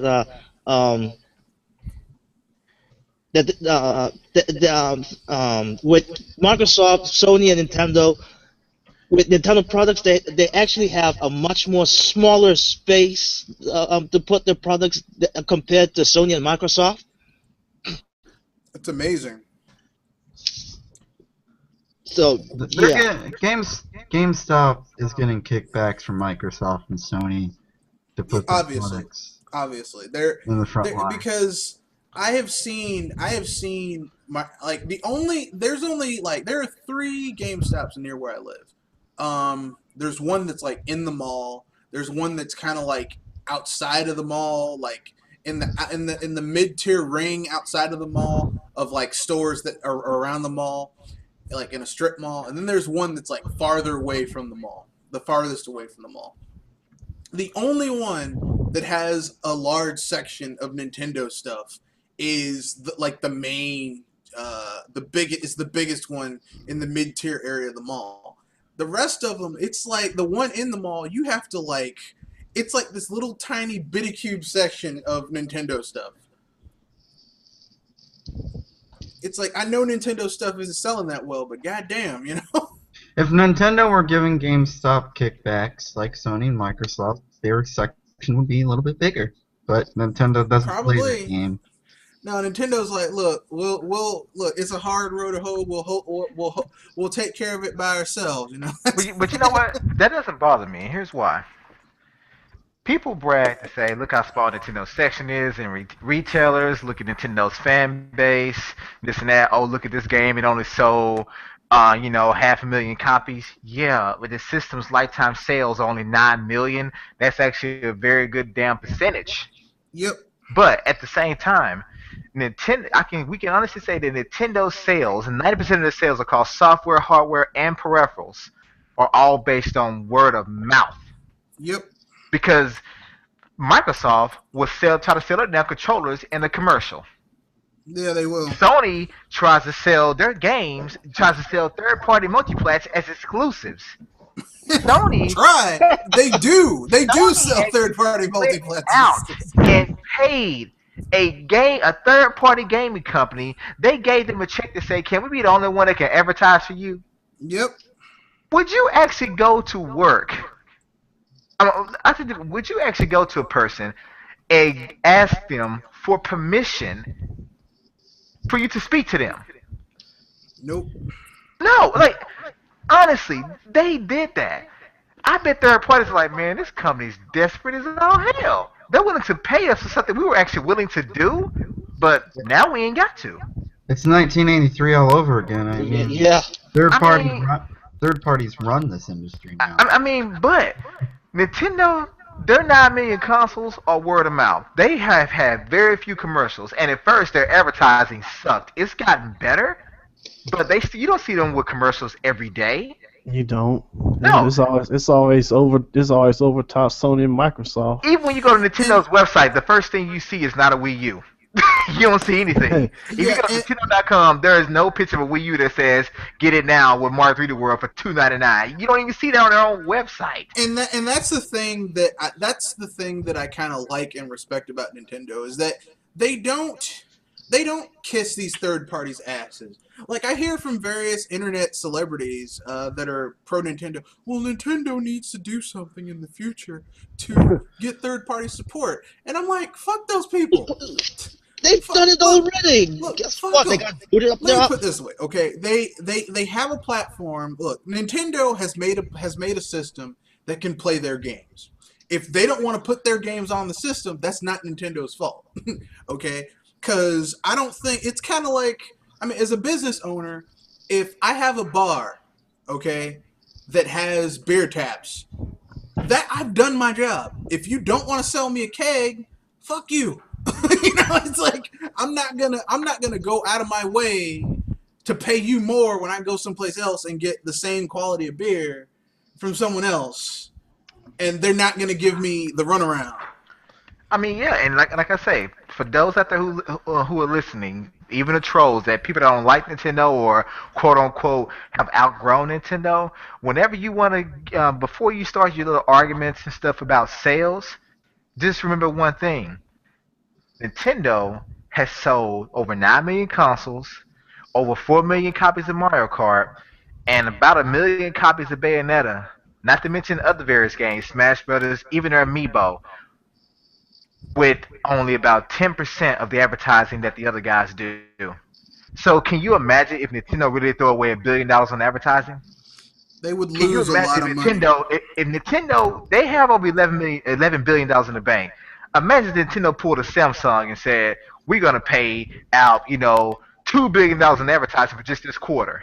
Imagine if I'm just almost every saying commercial you saw had Nintendo Wii U on it. they would lose a lot of money because Nintendo doesn't have that type of fan base. People who keep on saying Nintendo needs to spend more money on advertising. No, I I'm mean, not saying they should. I'm saying, but imagine Nintendo did take their money out of their bank and pay for high-end advertising like that. They'd probably be at 30 million consoles sold. yeah, but here's what would happen. So, like, I don't think they'd have 30 million consoles sold. They would have that $10 billion they're sitting on, that rainy day fund would be $1 billion short, and Iwata would have to explain to the investors, hey, why'd we lose all this money and got very little, $1 billion out of our bank account, and we got very little boost about it? Because you have all of these media outlets. You have a lot of black marketing PR. Part of it is Nintendo's fault. They didn't advertise the system. But, I mean, you have the 3DS, which is the highest selling dedicated handheld gaming device, and people are talking shit about that handheld. So, at this point, I just don't know. I just don't know. And But the problem with the whole sales thing is that the Xbox hasn't made any profit. So what's the purpose of them selling all these consoles? PS4 is Sony's barely making a profit. So what's everybody cheering about? If you're not making a profit and you sell 1 trillion systems, what was the purpose of selling 1 trillion systems? well, that's what. I remember reading this interview with He Who Must Not Be Named, not Voldemort, Michael Pachter, and he was like, Nintendo has this old-fashioned idea that they have to make profit off of every console sold, and I was like, that's dumb. that old-fashioned idea you should be making money in business, that's just stupid. That's simple mathematics. I mean, Why would you say something like that? they should be like Microsoft and lose like hundreds of dollars per console sold. That is the smart way to go. That's definitely the future of business. Because I'm telling you something. If I was losing money on every single product I sold, I would not be in business. You know, I have a question to combat that. Michael Panther, would you go to work for free? Exactly. No, better yet, in the case of Microsoft and Sony, would you go to work and have to hand your boss a check? Exactly. Like, if every hour you had to work, let's say Michael Packard's a business consultant. They get paid they bill people like $1,000 an hour. They're like lawyers. If you had to give $700 of your money to your employer back, because that's basically with every I remember this vividly during the holidays this year, last year, Christmas and stuff, in January and New Year's. Like, Xbox One outsold the PS4. They're selling at like a $200+ loss. That's not a good thing. They're digging themselves in a hole to win a non-existent console war. And another problem is the whole idea that, oh, if Nintendo just threw all their money at this way and that way, it's like, what? Throwing money around like it's nobody's business, like Microsoft and Sony. That's not going to help. Especially Microsoft. The problem isn't third parties. The problem is that Nintendo needs to create a second party or third party ecosystem of their own, rather than trying to get multiplex. Which they're doing. Which I made a podcast about that.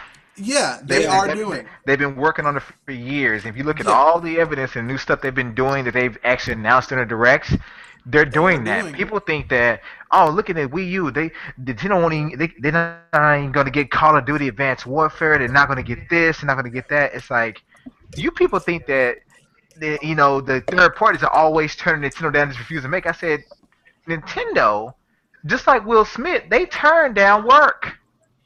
Will Smith has turned down tons of movies. Wait a second. Don't use Will Smith. He turned down Django Unchained. I'm just simply saying, but he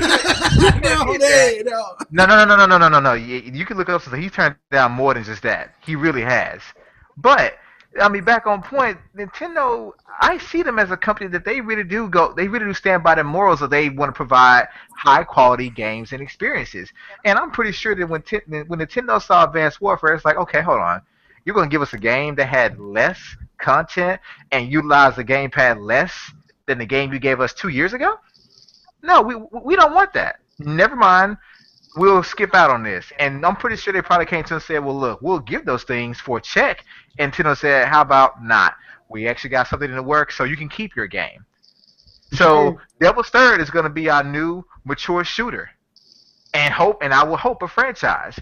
Splatoon is going to be our casual shooter. It's going to be like the Smash Brothers of shooters.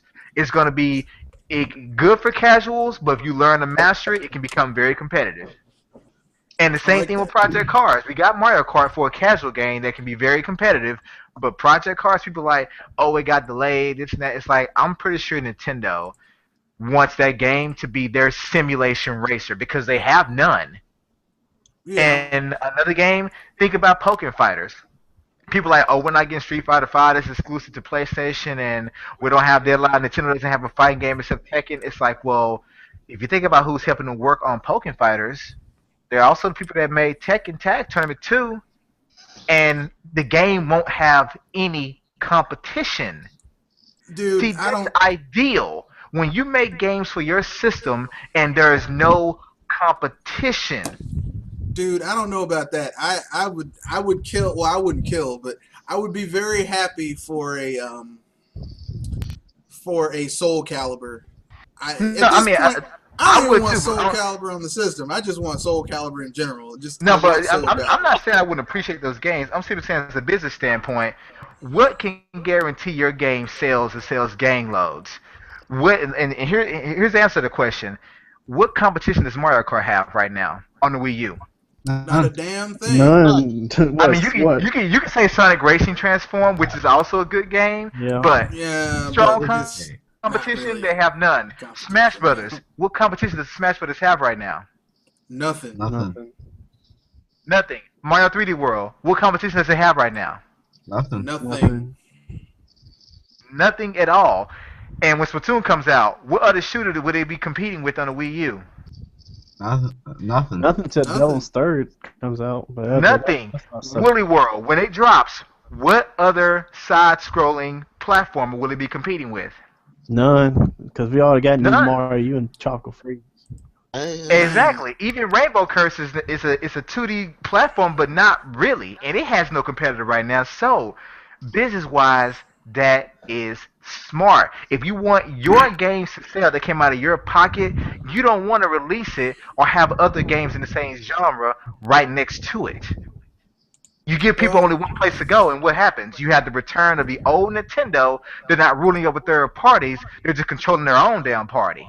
Well, I will be. To be fair, I would enjoy certain third-party games on a Nintendo system. Same here. I would enjoy a Bully 2 on a Nintendo system because I like Bully. It's one of my favorite Rockstar games, and it desperately needs a sequel. But I will say this: Lego City Undercover was a great game, Yes, and I actually enjoyed that more than I enjoyed Grand Theft Auto 5. To tell you the truth, like I said, I'm not enjoying GTA 5. The thing that I like about that game is, like, after having played it and beaten it, I'm like, I want to see what people can do with the mods. Like Skyrim, it's the same thing with most Bethesda games. Once you beat a Bethesda game, there's not much you can really do once you beat it, except just run around just randomly shooting stuff. So really, it becomes fun to see what the player-generated community can do. But I digress. It's time for us to get to the main topic, which that direct. So, the Nintendo Direct, which was awesome. It happened April Fool's Day, which I thought it was going to be an April Fool's Direct, which, have Satoru Iwata come out there and say, "You can kiss my yellow ass," and walk off. But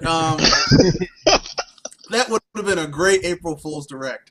I thought it would be funny if they said this about the Zelda being delayed, but here comes April 1st with the Direct. It's like, oh, it's coming out this year. No, I don't think they were going to do that, but it would have been funny if, like, he would have been like, "Oh, and by the way, we're totally going on the mobile. As a matter of fact, the Wii U is dead, and the 3DS is dead too. So if you bought one, thanks for the money, suckers." So they pull a Sony with the Vita. So here we go with the first thing they had in that Direct, which was Mewtwo coming to Super Smash Bros. For Wii U and 3DS. Thoughts, gentlemen? I thought Mewtwo was okay. I don't know. I'm not too excited about it. Good for those who really wanted Mewtwo, because I know there are several people out there who were really clamoring for Mewtwo. Yeah, that's fine. I think it's cool. How dare you? Blasphemy. I think it's cool because I mean, basically almost any character. I mean, any character edition of Smash Bros. I would definitely appreciate, but at the same damn time, I can't stand clones. And I don't care what you say. He may be somewhat different from Lucario, but to me, they're gonna always, for the most part, be the same. They both got a projectile. They both got some psychic throws and stuff. It's like, to me, they're mostly the same. It's just people just want Mewtwo back because there was some really cheap shit about him in Melee and stuff like that. So like, for me, it was just like, okay, I understand why. He did have a crazy throw. And I understand that he was a favorite character. The only reason they want him back is for those exploits, though. Just like people that want Ice Climbers back, I appreciate. I like Ice Climbers as a character, but they really only want it back so they can try that whole that throw bug canceling shit. It's like no. The reason overall, I don't really care for Mewtwo like that. I mean, I would have rather they brought back somebody else, but hey, Ike. No, Look, It's not. It's not. Look, the reason I like Mewtwo is because I like him as a character. I wasn't particularly great with him in Melee, but I like Mewtwo as a character because Mewtwo looks like I put him in the class of He's character. Vegeta, like, basically. He's cool as hell. well, I put him up there with Ganondorf and Bowser, and like he looks like he will totally fuck you up. And that's what I like about him. He looks dangerous. And sometimes you want... I mean, that's why I was glad when they added Charizard as a single character. Because really, I don't even like... well, I like Venusaur and Blastoise. But my favorite Pokemon, because that's the one I chose when I first played Pokemon Red, was Charmander. Evolved that little SOB up to levels 36. Turned into a dragon. Now, I know they say it's fire type. But damn it, that's a dragon.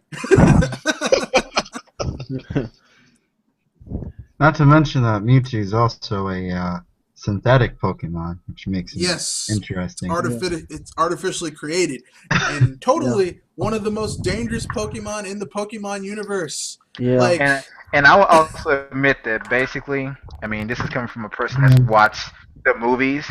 Like, there hasn't really been anything, any movie or scenario more interesting than the first, which is Mewtwo, which involves Mewtwo. Like, nothing else has been as interesting. Yeah. As far as like the story goes.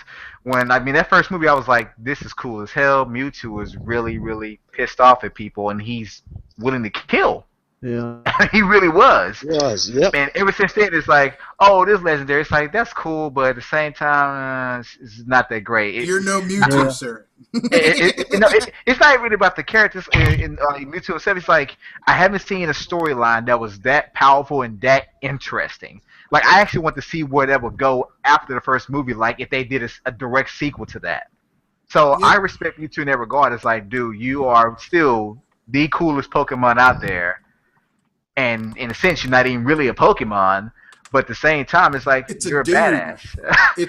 You're a complete badass. Dude. And here's the cool thing, like, because I read the Pokemon I didn't read. I saw the Pokemon Origins mangas, the 5-episode manga that like Mewtwo is like the most dangerous Pokemon they ever created. Like literally, if you follow the original story of the original Pokemon. Like, he was the only Pokemon you really had to use a Master Ball on. Because everyone else is like, I can take you down. You're just a Pokemon. Mewtwo's like, don't throw that shit at me, man. I'll fuck you up, son. I'll make your head explode. I'm a Psychic-type Pokemon. I can do that. Now, he's one of the only Pokemon, maybe besides the blue Pokemon. I can't remember his name. Talking about Lugia? No. Lucario? Lucario. Oh, I thought you were One of talking the about only legendary. anthropomorphic Pokemon. Well, they have they have Jinx, which was kind of racist when I first saw Jinx, but then they changed it. Still not as bad as Mr. Popo. Right? Blaziken? Yeah, Blaziken, and then there's my second favorite fire type Pokemon is actually Monferno. Infernape. Because it looks like Sun Wukong from Journey to the East. So, no, really, it's got a little. It looks like Sun Wukong from Journey to the East. It's really cool looking. But I digress. Yeah. So the next information that came up was Earthbound's Lucas is also coming as DLC in June. I think they're going to have a little thing for the E3. So are they going to release Mother 3 on the Wii U? If they were smart, they would. But this is Nintendo here. Yeah, Nintendo is stubborn. Why else would they announce Lucas? I don't know. Because he was in Brawl. That's the only reason they announced it. Yeah. And here's the thing. They roughly have, I'd say, a 50% attach rate with Smash Brothers for Wii U. And I'd say a 15-20% attach rate with Smash Brothers on the 3DS. So basically, 1 out of 5 every 3DS owners have, probably more than that now, but 1 out of every 5 3DS owners has Smash Brothers, and one out of every 2 Wii U owners have Smash Brothers. So really, they're gonna milk it with all types of DLC, and that's what they're gonna do. That's what Nintendo's gonna do. Well, Yeah. They're gonna in a make sense, money it off deserves of it because, like Mario Kart, we get one per generation. Yeah. Yeah, And they're gonna support I mean, it. basically, they have the technology now, especially with DLC. They can actually improve and add to this game over the next 3 to 4 years to keep it relevant. And not that they need help doing that, but I think it's interesting. I think we can probably end. I honestly feel confident saying that we may end up with about 60 characters before it's all said and done. I mean, I can see them bringing back characters that they took out initially, especially the new 3DS out there. I can honestly see them releasing new characters, like probably 1 or 2 characters every single year. Because even Sakurai said this is like his last one. Not saying his team can't make another one, but if this indeed is the last one, at least it may skip a generation. We may have to enjoy this game for the next 10 years. Exactly. Exactly. So Now, with, I can't see him just saying like, well, hey, these characters, final decision, I'm not adding anymore. Because no, there are many more possibilities out there, especially when it comes to third party characters. There's so many things I would like to see. Like I've said many times, I want to see Vector Man and Earthworm Jim. I do. I know I probably won't see them, but I do want to see them in that game. I would love to. Ah, I will agree. That'd be pretty cool too. You know how like Some reasonable third parties. I voted for Bomberman myself. Yeah, So. yeah. I'm not gonna be like those dumbasses that say Goku and Yeah. Yu-Gi-Oh and some shit. I'm not gonna say. I'm not even gonna say Ridley. I won't even say Sora. I said, like, for example, of course, Vector Man and Earthworm Jim. I also said Gex because he had a smart mouth. Yeah. Since we can't get Conquer, I said Gex. yeah. I also said, I'm not sure if you guys know about this game, Boogerman. No, Oh, He was no. he was filthy No. as hell, and I want to see. The reason why I say him because I want to see him square off against Wario. Booger, Booger Man.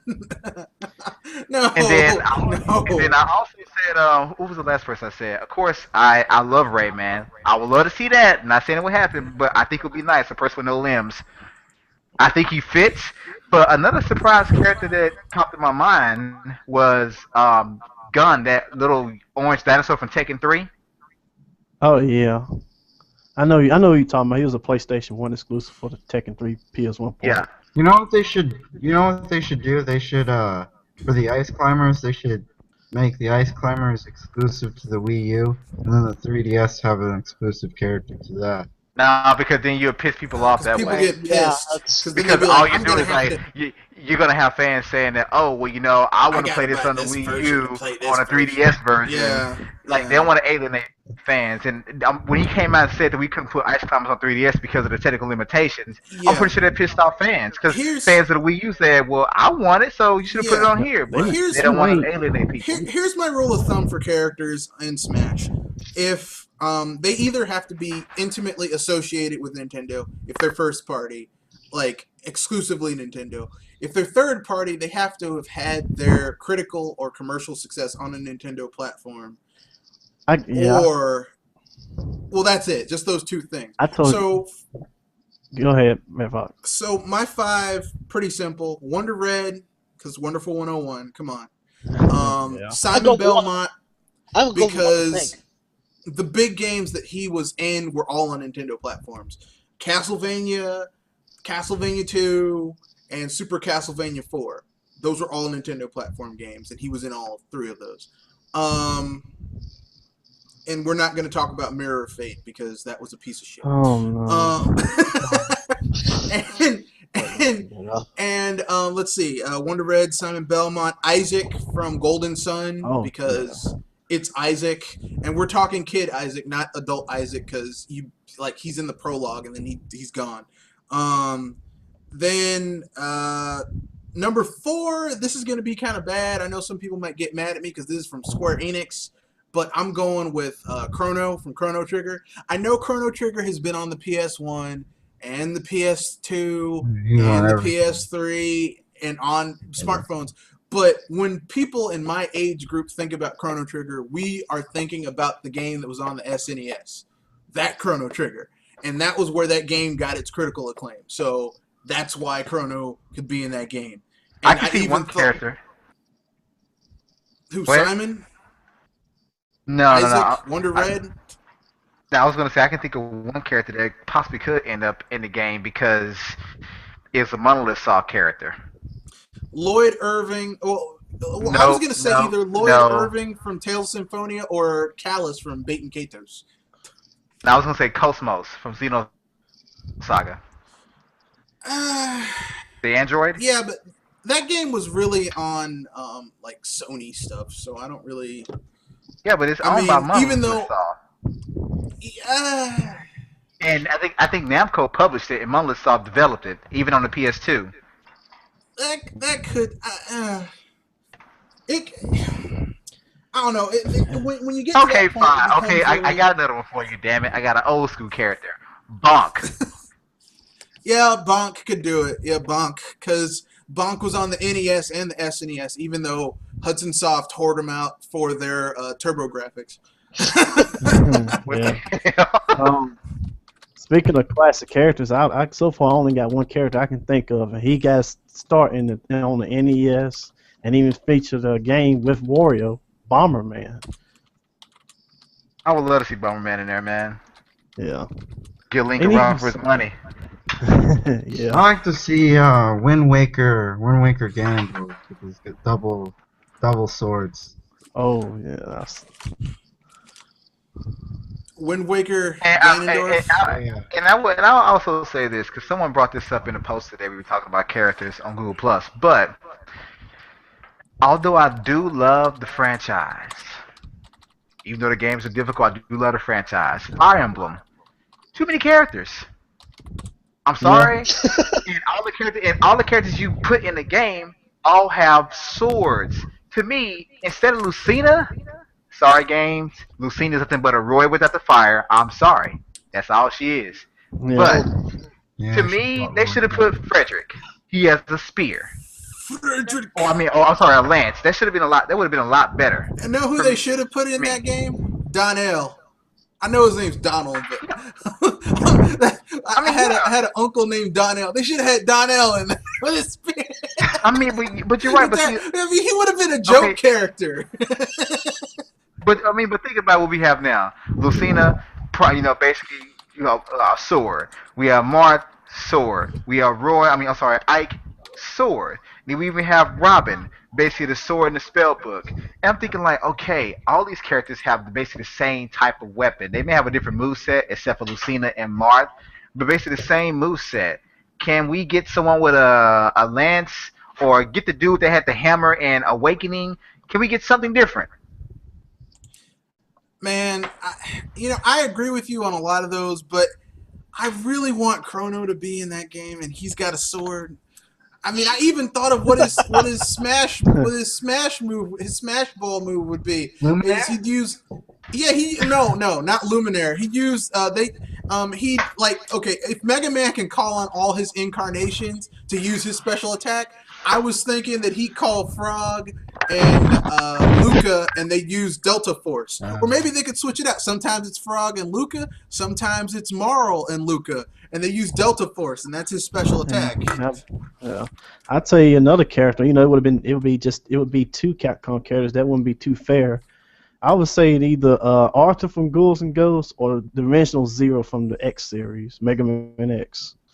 Yeah, I can agree with that. And I'm not gonna lie, I want a troll character now. I want one troll character. It's a game that the concept was cool, but the game just kind of sucked. Chuck Rock? No. I was gonna say Ultra Beast. Oh god, a half-naked muscle dude going around kicking people. Hey, That'd be interesting. Yeah, okay, but here's my thing. If they can give Pac-Man some moves, I'm pretty sure they can figure something out for Ultra Beast, okay? They can figure something out. The half-naked dude. I guess I didn't choose any weird character. I mean, I would like to see Simon Belmont because he's got a whip, and that would be a completely different moveset you'd have to. Because he'd be all about keeping dudes from getting up on him with his whip. What about and I'm not sure if you guys have played this game. It was on Super Nintendo. Radical Rex. Oh, I remember that game. That game I've was heard of it. really weird to control. He's basically a little dinosaur that rides a skateboard. It sounds Two, familiar. dude. Well, yeah, sounds familiar. But another person I chose, and he will be kind of similar to Pac-Man. I wouldn't even care if he was a skin. Cool Spot. Oh wow, that's a throwback. I mean, but that game was fun. It was a great platformer, and I could just see him like, one of his smash moves, putting everybody in a 7-Up bottle and shaking it up. I know. Oh, you know what? I thought about. I know a good troll character, and it's a crappy platformer game, but it's a good troll character. Bubsy. Oh! Yeah. Well, you know what? I got someone worse than that, and this one would take some paperwork from a competing company. I said Blink's a Time Sweeper for Microsoft. Well, hell, why don't we add Conquer? We're not going to get Conquer. You know it. Why not? Look, why not add Conquer? Dude, when has Microsoft ever gave us what we really want? Never, but Okay, then Talking about rare characters. Why don't we add Banjo. Why don't we add Pimple Rash and Zits and Battletoads? You know what? And I also said, and they started Kickstarter with this game recently, but I said it before then. Toe Jam and Earl. Oh. Toe Jam and Earl. But the one I really do want more than anything, I'm serious. I already said it though. I really want to see Earthworm Jim and Vector Man, because I can see Vector Man and Samus going at it. Yeah. And I can even see Earthworm Jim and Samus going at it because they both use power suits, but Earthworm Jim, his power suit can use him. No, I could see Samus and Earthworm Jim having a rivalry. Vector Man would go up against Donkey Kong because Sega created Vector Man to go up against that rotoscoping 3D that Donkey Kong Country did. Yeah, I just want the extra the mans we missing. Bomberman and Rayman. I think those two need to be added on as third parties.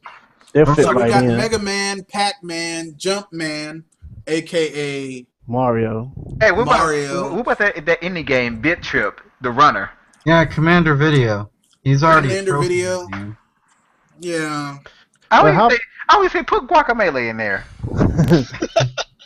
Put Carlos in there. Put Juan. Sorry, Juan. I don't know. But I like the ideas you guys are bringing up because some good convo going on in here. And you already basically rolled into the next thing, which is Nintendo taking suggestions on new Super Smash Brothers characters in the online ballot. Yeah, it's a good Which concept. leads to Go ahead. There's one post I see online, and I completely agree with this one. The Reckless Silhouette guy. Yeah, I saw that. Reckless Silhouette? Yeah, if you look it up, dude, someone may suggest, on your Wii, on your original Wii, whenever you put a game in, it would have that disclaimer saying, please move your couch back, you need adequate space, and they show a shadow swinging. Well, someone made a suggestion, they call it Reckless Silhouette guy, and when they put on there, like, hey, watch what you have to add this character, it says, just look at him. He can wipe out the entire Smash Brothers roster without, and it wouldn't even be on purpose. that would be a very interesting character. I'm sorry, but that was funny, man. That was so accurate how he did it. He had the exact posting on there, and it showed him swinging and hitting like the couch and the TV because it's too close. Man, that would be. Yeah. I can imagine one of his moves being he goes up to like swinging like he's playing a tennis game, and the Wii remote comes out as a projectile. Yeah. I think, I think pretty much all these third-party characters we've been suggesting, they need to at least have an assist trophy to help out. Like Bomberman, he had those little riding bunnies. I think they're called Louis. Each one had a different color. One would do extra jumping, and one would place 5 bombs. If you, I don't know about that. Could you imagine Rayman and the rabbits coming out? Oh yeah, Raven Rabbits, assist trophies. I don't know about that. I'd rather just, if you're not going to put them in Smash Brothers, at least make a game with them, okay? And not that Bomberman Zero that was like Dude Bro Bomberman that they had on the Vita.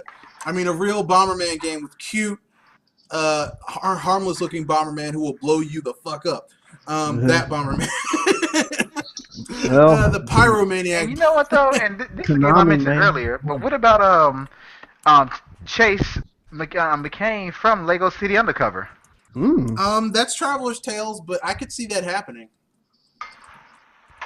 I mean, I think that would be pretty cool, man. Given that color changing gun that locks you in your place. which, Something like that. speaking of cute characters, which leads to the next thing with the new Smash Bros. Characters. The cutest amiibo ever. Oh wow! In Yoshi's Woolly World. Oh man, I'm gonna pre-order those like as soon as possible. Dude, my wife And is then like already saying like she wants like all 3 of them, and I mean I'm thinking like yeah I want them too, so we on the same Yeah, page. I'm getting all 3 myself. And Yeah, here's that's the thing, right, I'm viewers. I am a grown ass man, 30s, and I want all 3 pastel colors of the Woolly World amiibo. And they're cute, and I don't care, because you want to know why? Because even though I'm a grown-ass man, I like cute things. I'm getting a puppy this summer, because they're cute. Yeah. And Yeah, first that's right. time I saw those like, Red Fox is definitely going to like this. Even TGP Google Plus tell me that. look, man, I like cute stuff, and this is just going to ruin it for me. It's the cutest game I've ever seen. That's My heart fine. melted seeing it. No, it's fine. I like chibi stuff, so don't feel bad. Yeah. No, it's not just that. It's just so damn cute. That's sad. But I It agree with you though, was. man. I gotta have them, like all 3. I But don't gotta you have, especially And that blue one. But it's homosexual. But it's not manly enough. Let me put it this Please. way. I You ever would say seen a like this. puppy? A woman, if you are a grown ass man and you can buy something like that, a woman can appreciate you for that. It shit ain't gay because a man is secure in his sexuality. I play Exactly. Mario. I mean, I played Pokemon Shuffle. I played Rayman. I played Kirby's Rainbow Curse, and that game has more color than a Pride Parade. Okay. Let me put it this way. Let me put it this way. Kirby. I mean, let me put it this way. Puppies are cute as hell, and I mean, I'll admit, I pick up a puppy and I just lose my shit. I don't like kittens. I don't like cats, and I don't like babies. But a puppy, that is the key to my heart. I'm the most masculine 5 o'clock shadow dude you'll ever meet. Hand me a puppy and I'm done. You beat me. Wow. Hey, you like what you like. I mean, I got Toon Link and Yoshi plush toys in the back of my car. You won't see me. Yeah. But I mean, for me, it's cute things with big eyes just get me every time. I'm sorry, I got but when a I take I a got a dump, Mario plush in my when I take a dump, right I got Mario in my bathroom. So So the next topic, we moved from Yoshi's Woolly World, which I'm gonna get the amiibos and the game. Me too. I might get the amiibos first and then get the game later. Just the amiibos. I gotta have these amiibos. Which leads to Speaking about Woolly World, there's 2 modes that's in that game. One's called Classic, and the other one is oh crap, what was the other one? Well, mellow. Coupon Strive described the Mellow Coupon mode. Strive. Oh yeah, mellow. Coupon Strive described this as Pussy mode. pussy mode. Yeah.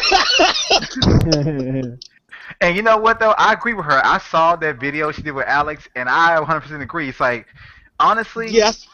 they did that because players are complaining the games are too difficult. And like even today, and not to get off topic, but I tried to look up like Luigi's Mansion on the 3DS, and I read that one and only one gaming review site gave the game a low score because they said the difficulty.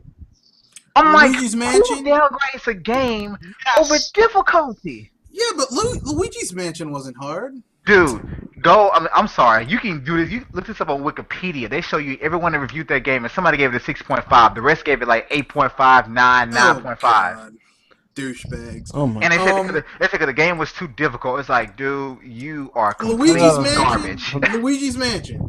Luigi's Mansion on the 3DS, yes. Oh God. Remember, They're just stupid. Remember when on IGN they gave 1 for 1 a 7.8 because it was too difficult. Yeah. Deal. Yeah, Kazza McDonald. So I can That's imagine just- why they have a mellow mode, because I'm pretty sure that game gets difficult. Nintendo likes to trick you, just like 3D World. Oh You my think god. you beat that game, it's like, yeah, I'm king. It's like, no, you get to that Star World, those after levels, you realize that you don't. No, You get respect. even before that, once you get to the Bowser's world, it starts. You're like, okay, I want to get all the stars and the stamps. They're like, oh really? Okay, go for it. Yeah, that's a kill, especially when At I that found point, out.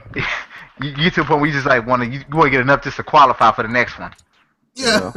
Oh really? You want to beat this game? Okay, go ahead, try something. You know what? It's Yeah. it's a good, You're right though. it's actually a good thing that Nintendo didn't use those stars as a thing to open new worlds. That would be frustration, man. Yeah. Well, there are some games they've made that are like that, but not to get up too off point. Speaking of Mario, the next topic is Mario. Part of the direct was Mario Maker on Wii U coming in September.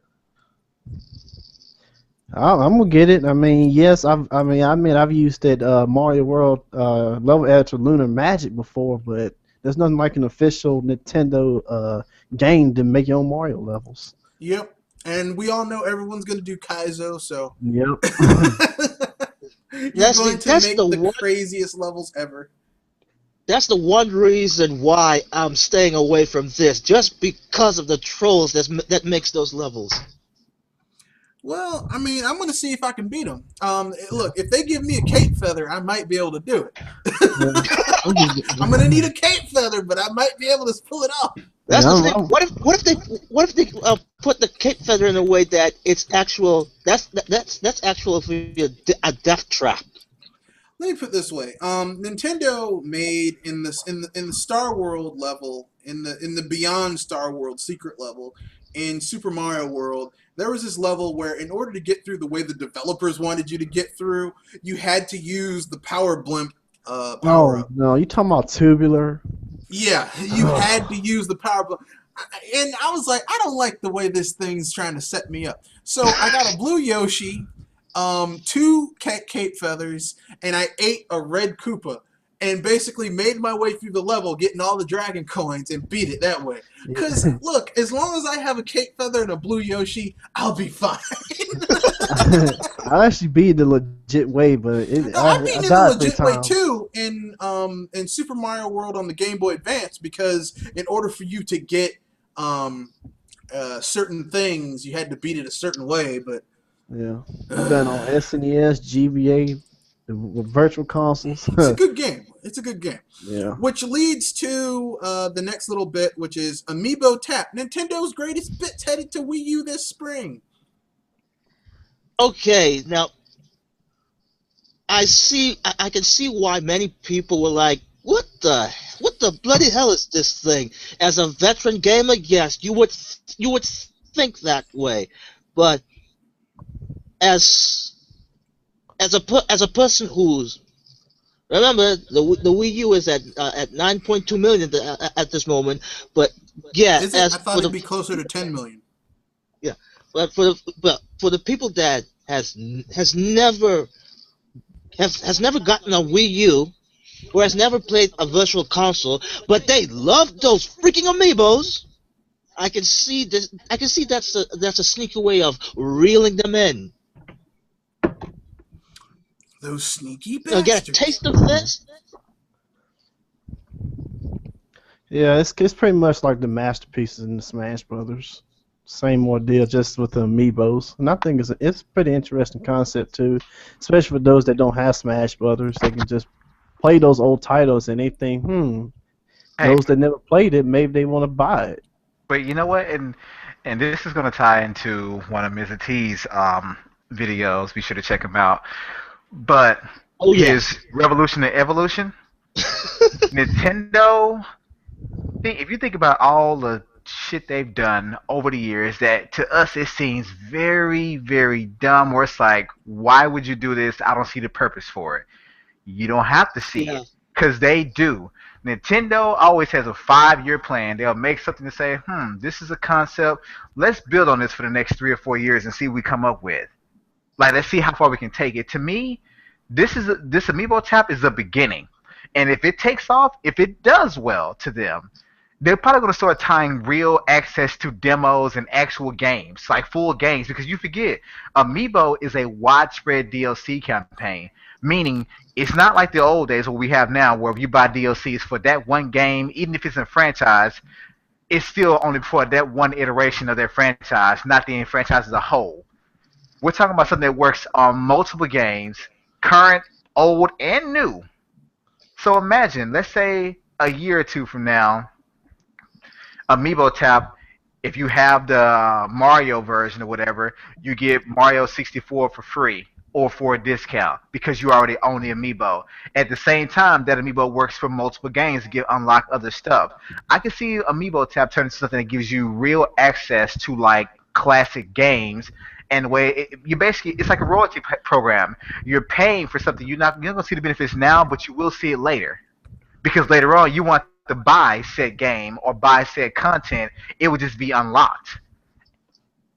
We all have been waiting for something with the amiibo that's more than. I mean, we appreciate the costumes in Mario Kart. We appreciate the extra like benefits in Rainbow Curse, and as well as other games. But we haven't seen any real usage of it except for Mario Party, which is controversial. But I also kind of understand and I like it. This is just the beginning with the amiibo tab. I can see them really giving us access, free access to old school NES and Super NES, and even other games if you own those amiibo.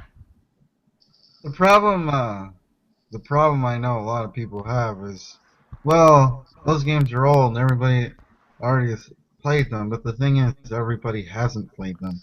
Exactly, and also Exactly. I get also hear about, oh, why should I pay money for that when I can just get it on PC and emulate it? I'm like, it's not the same.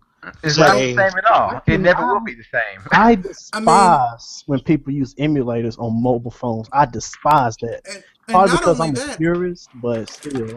and not only that, I mean, here's what people need to understand: Nintendo builds their games, their consoles around the games they want to make on them. It's not they don't make a console and then they think about games afterwards. They think of a game, they're like, here's a gaming concept, but we're gonna need the console. For example, I'm finding it a little difficult to get my legs underneath me in Super Mario 64 because I'm not using an N64 controller. The N64 controller was built around the concept of playing 3D platformers. Yeah. Okay? It's really hard to go into that mindset again on using even the gamepad or the Pro controller because you have to rethink how you do everything. Yeah. So people need to understand that's just the way these things are. Am I sad about that? No. But I mean that's gaming. Like I said, all I know, like right now, my Amiibo fever has died down from where it was a couple of months back. I'm Hmm. not saying I don't want them, because I do want to collect them all. Even the ones I don't plan on using as, pet characters in Smash Brothers, I still want to collect them all. But at the Hmm. Heck, I exact just want same to use time, my I just statue. go ahead. Yeah, I just want to have them to use as my statue of something to look at. And see that too. I like them as collectibles. So these things serve multiple purposes. We're talking about DLC, collectibles, and anything else that may come up. So I think that's very, very cool. A lot of people may feel like, well, it's not enough, this and that, or whatever, or I don't like stuff behind the paywall. But at the same time, I just feel like, look, man, they're a business out to make money. You should understand that. It should not be that big of a deal. But some people see it that way. But I just personally see it as, look, these things are going to have benefits later on.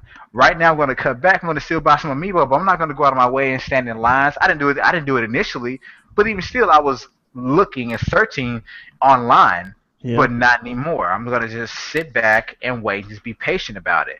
Yeah. But I Mhm. see that there's something else coming with these amiibo. This is not the end of it. Amiibo Tap is just the beginning.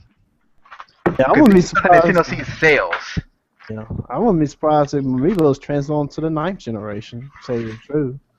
Oh, they're Well, going to.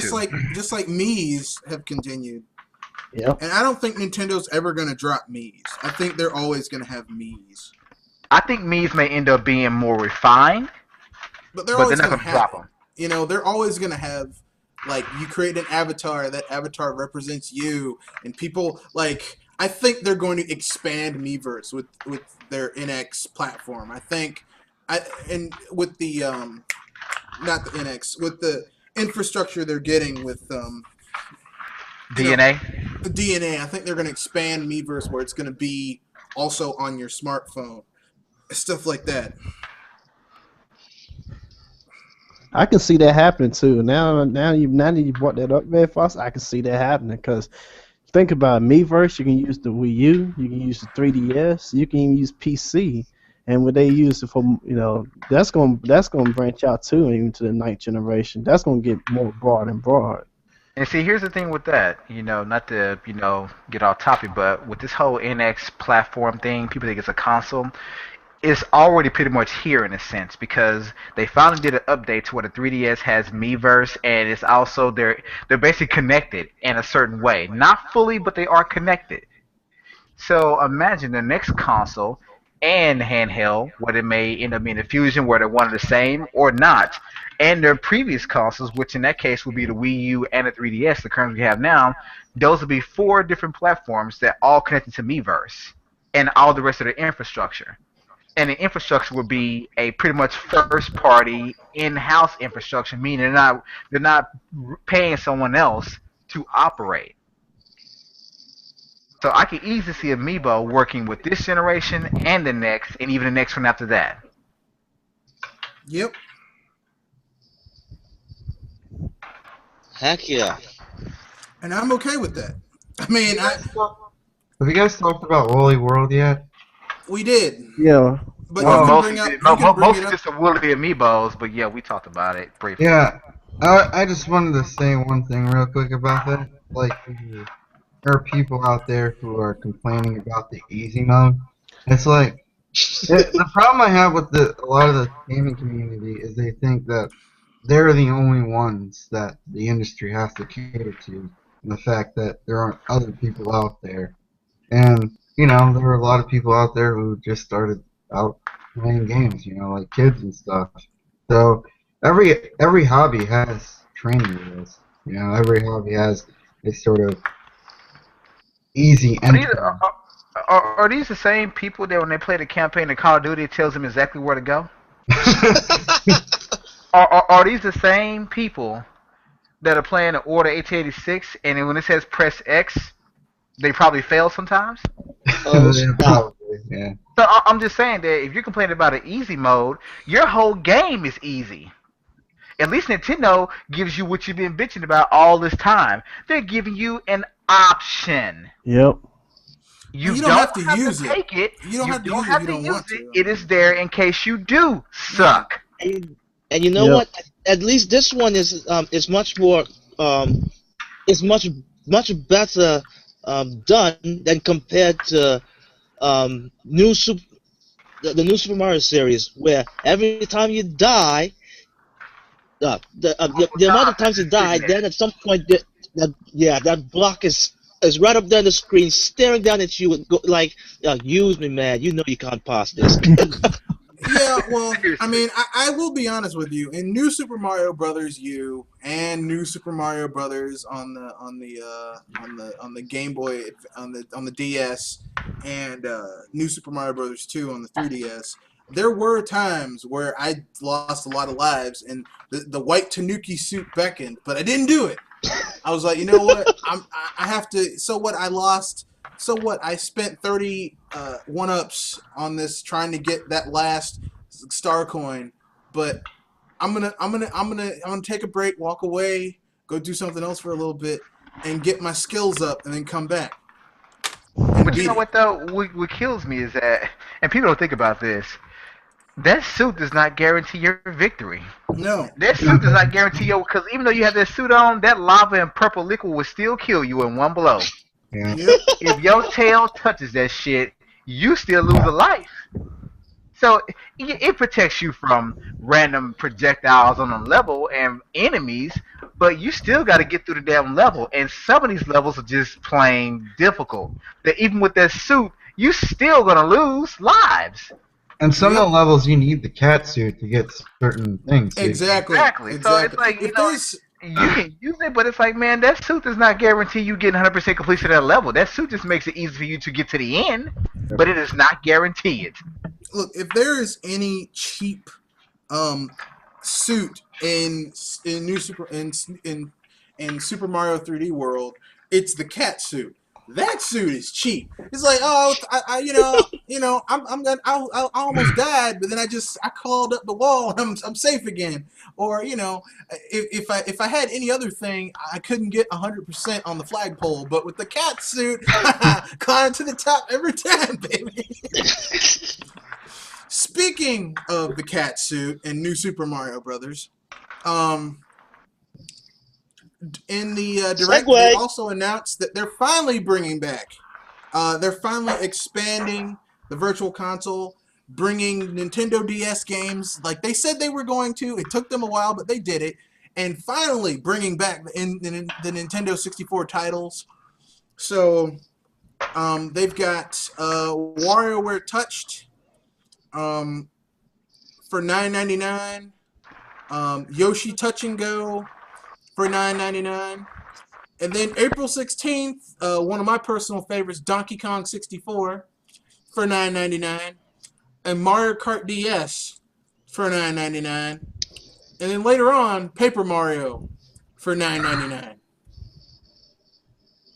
Donkey Kong and Banjo-Kazooie, in my opinion. Donkey Kong 64 and Banjo-Kazooie could have been in the same universe because Donkey Kong 64 uses a lot of the same sound assets as Banjo-Kazooie, if you ever know. It does.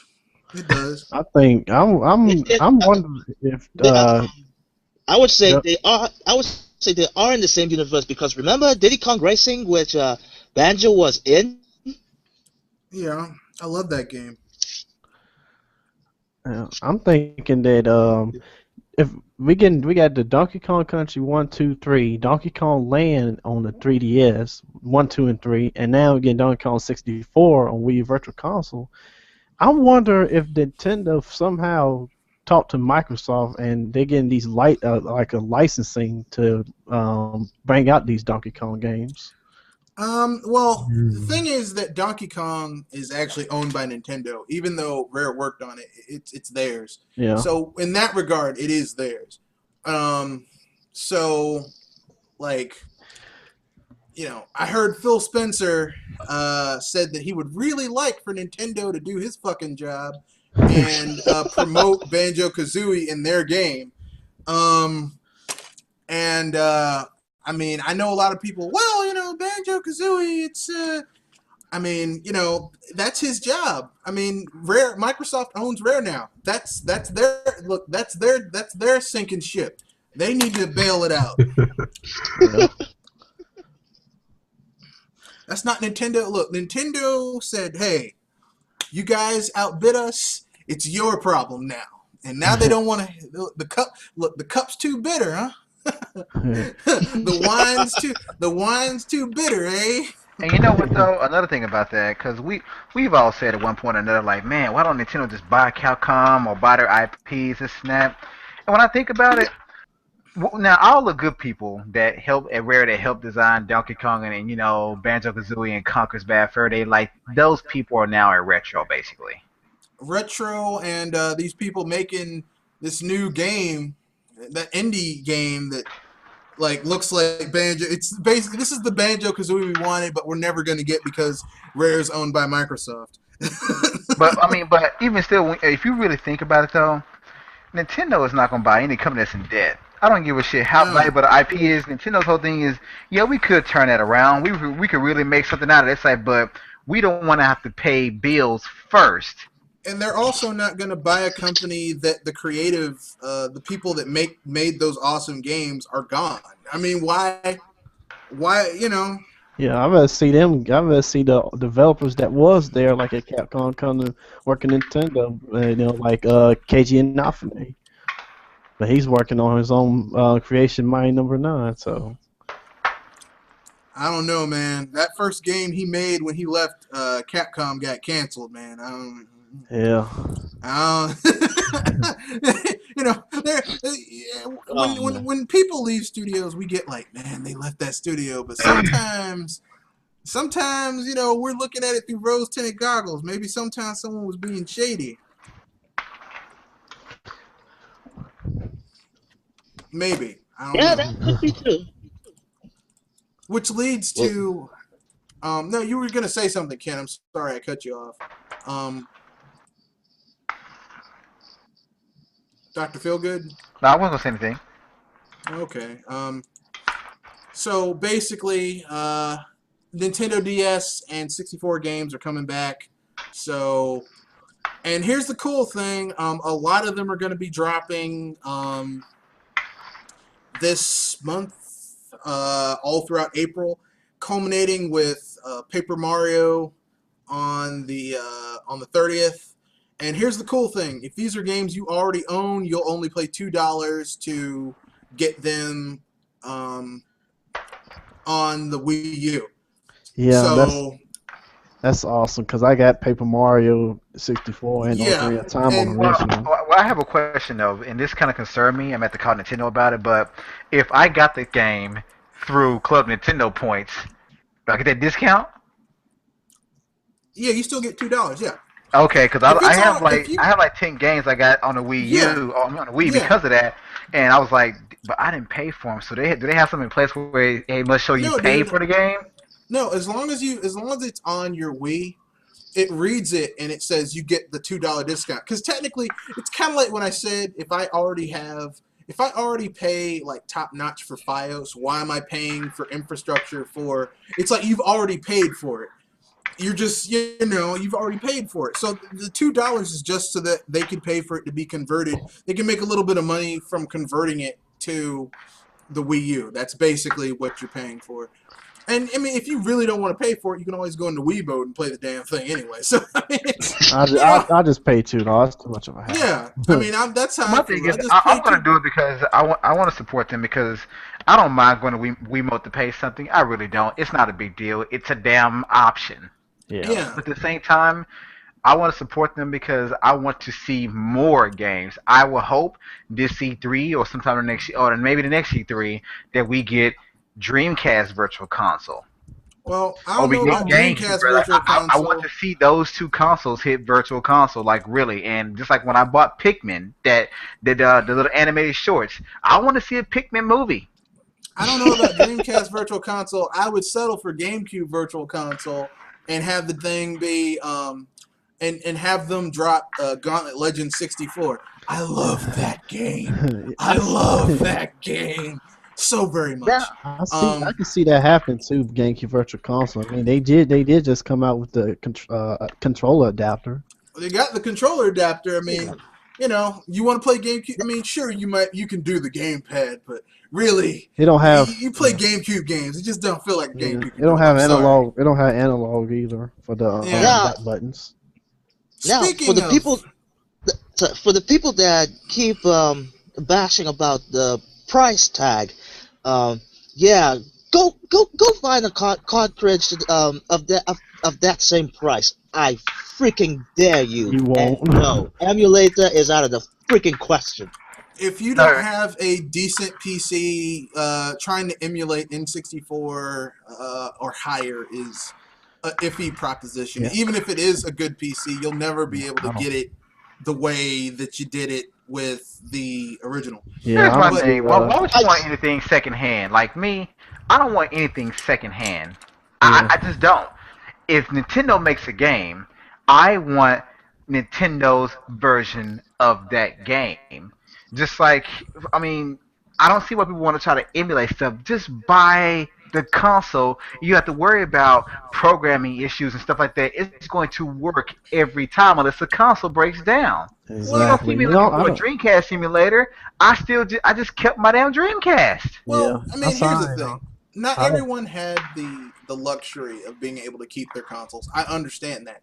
But the least you can do, if you're going to emulate something, the least you could do is ever drive it. Yeah, I The told you least you can myself. do is I ever. told you. I told you myself. I don't. Emulation and stuff. If it's like something like a ROM hack or a fan translation, that I Yeah, understand. But yeah. if it's If something it's just plain something, original game, no. yeah. I mean, because or that's how or I got to play Tales of Fantasia or a, or Star Ocean or on a, the on my SNES is Or like the because Streets of Rage maker that Andre plays. I had a Super yeah. Famicom, and I copied the ROM from my original cartridges, and I EverDrived it and patched it and put it on. Well, actually, I patched it, then I EverDrived it, That and shit. then What is Yeah. EverDrive? Or it's a cartridge. Go ahead, Triple M, and then I'll answer him. yeah, I was gonna say, unless a certain game was stop being produced, or you can't get it any bloody freaking where else. I can understand that. Arrow Yeah. Fighters on SNES. No, what I was gonna say is basically here's what an EverDrive is. You can basically buy if you have the consoles for these systems, if you have an SNES console, you can buy an EverDrive SNES cartridge, which you could put an SD card in too, that has ROMs on it that you can patch and do all that fun stuff to, and then you put it in your console and you can play it. Like it runs off the hardware. That's But cool. the only reason I got an EverDrive was because, like, I was told that they could do a repro of my a repro cart of my Tales of Fantasia or my Star Ocean. But the thing was that they would open up my cartridge and do all types of weird shit to it, and I was like, nah, because what if you mess it up? So instead, I just used, I got a ROM ripper, and it's basically a little thing you put your ROM into, and it copies the ROM onto your PC, and then you can basically, you can patch it and then put it on the EverDrive SD card, and then you can play games, any way you want to. But I actually own the original game, so when I copy a ROM, I do it legally. Like these people are like, man, I played the original this game. Do you have the console? No. Then you're a pirating bastard. Yeah, yeah. Not only that, but there's actually some reproduction cards. I actually got a Secret of Mana 2 reproduction card for my SNES. Oh yeah, It's pretty awesome. Secret of Mana 2 is a great game. Yeah. And also, not only that, yeah, like I said, emulation. If it's like a ROM hack, fan translation, or Yep. from MAME, I can Yeah. understand. But anything else, no. Especially on a smartphone, that's like No, I that's a take that slap back. in the face. Neo Geo. Neo Geo is the only console that I can appreciate someone um, emulating, because no one wants to spend $800 on a console and $200 on cartridges. No one in their right mind. Like, I wish I could have been in that office and slapped the shit out of whoever mentioned, "Hey, we should make a console and sell it for that much money." For premium. But no, my general gist about emulation, and don't take this as gospel, but this is my general rule of thumb. If it's a game that is not translated and there's a fan translation, or it never came to your region, like ever, like Terranigma, which was Yeah. translated but never came to the Yeah, US. yeah. I can Yes. understand you emulating it. Yeah, Other than that, if there's a reasonable and simple way for you to get your hands on the game, and you just are a lazy bastard and don't want to do it, fuck you. Speaking of games Damn, man. games not being brought over, and being brought over eventually, new Fatal Frame coming to Wii U this year. Yes. The- Yes. that was a good segue. I know. You know what? I would say this to all those people complaining that, oh, everyone else is getting Resident Evil except the Wii U. Why is that? The reason why could be Fatal Frame. They don't want any competition. I don't consider Fatal Frame to be a competition for Resident Evil though. No, but even still, like I say, as a business, how do you guarantee that your niche title will sell enough to warrant a sequel or sell enough to warrant you translating the game? You eliminate all possible competition. The only competition Fatal Frame has is Zombie U, and that was an exclusive game. Well, I mean, I understand what you're saying. I just don't think of Fatal Frame as being competition, just because Fatal Frame is. It's a game where you see a very attractive animated CG girl get wet and slog through wet stuff. No, literally, it's called Fatal Frame Oracle of the Sodden Raven. And basically, water is her weakness. Like if water gets splashed on her, you get more random encounters with dead ghosts and have to use the camera. So you have to stay dry as much as you can. But in order for you to figure out what's going on, you have to go in the water and get wet. It's really okay. I get what you guys think I'm being vulgar, but I'm not. I'm not. It's Okay, Japan, man. you sick, man. you sick bastards. Well, you know what? I can see why they didn't want to bring the game over here, because over here that's not really as popular as it is over there. No, but the Wii U does need games, and I mean, I'll get to this once we get to the end of this. But I mean, I don't think this is. Now the reason why I balled out going say yes, because I was actually parodying the people that was basically calling out Nintendo for keeping Fatal Frame as a Japanese only game, and I'm like, to be honest, I was like, there's a possibility, there's a small chance that this Fatal Frame can come to the U.S., but oh my God, the ball out the bass, like, and then when they finally Fatal Frame is coming to the U.S., I'm like, I really wanted to say, yes, now eat crow, motherfuckers. And that has extra effect because you normally do not curse on air, but yeah, I mean, look, yeah, it was. Here's what you're gonna hear. People are still gonna complain about this game. They're gonna say, "Well, this game isn't high budget enough." It's slow. I'm like, look, here's what people need to understand about Fatal Frame. It's especially on the Wii U, the one that's being brought over this fall. It's eye candy. It's there to look pretty. Okay, it's not. If you're expecting depth, please don't go someplace else. It's their Order 1886. Yeah, it's going to be a higher quality game. It's going to be a higher quality game than the Odor. Not Order, Odor. Did you say the Odor 1886? The Odor, yeah.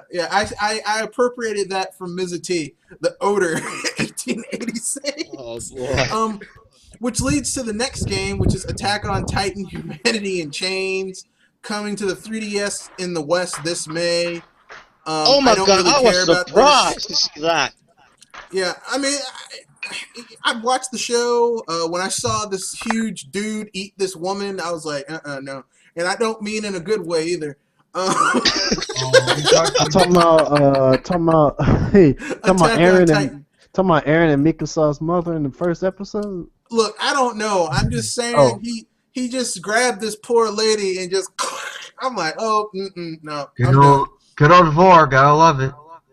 And here's the thing. I love the anime. And here's the thing. This is coming from a guy who likes Berserk. Berserk is one of the most hardcore. No, anyone who's ever read or watched Berserk, it is one of the most hardcore, balls to the wall, just insane shit.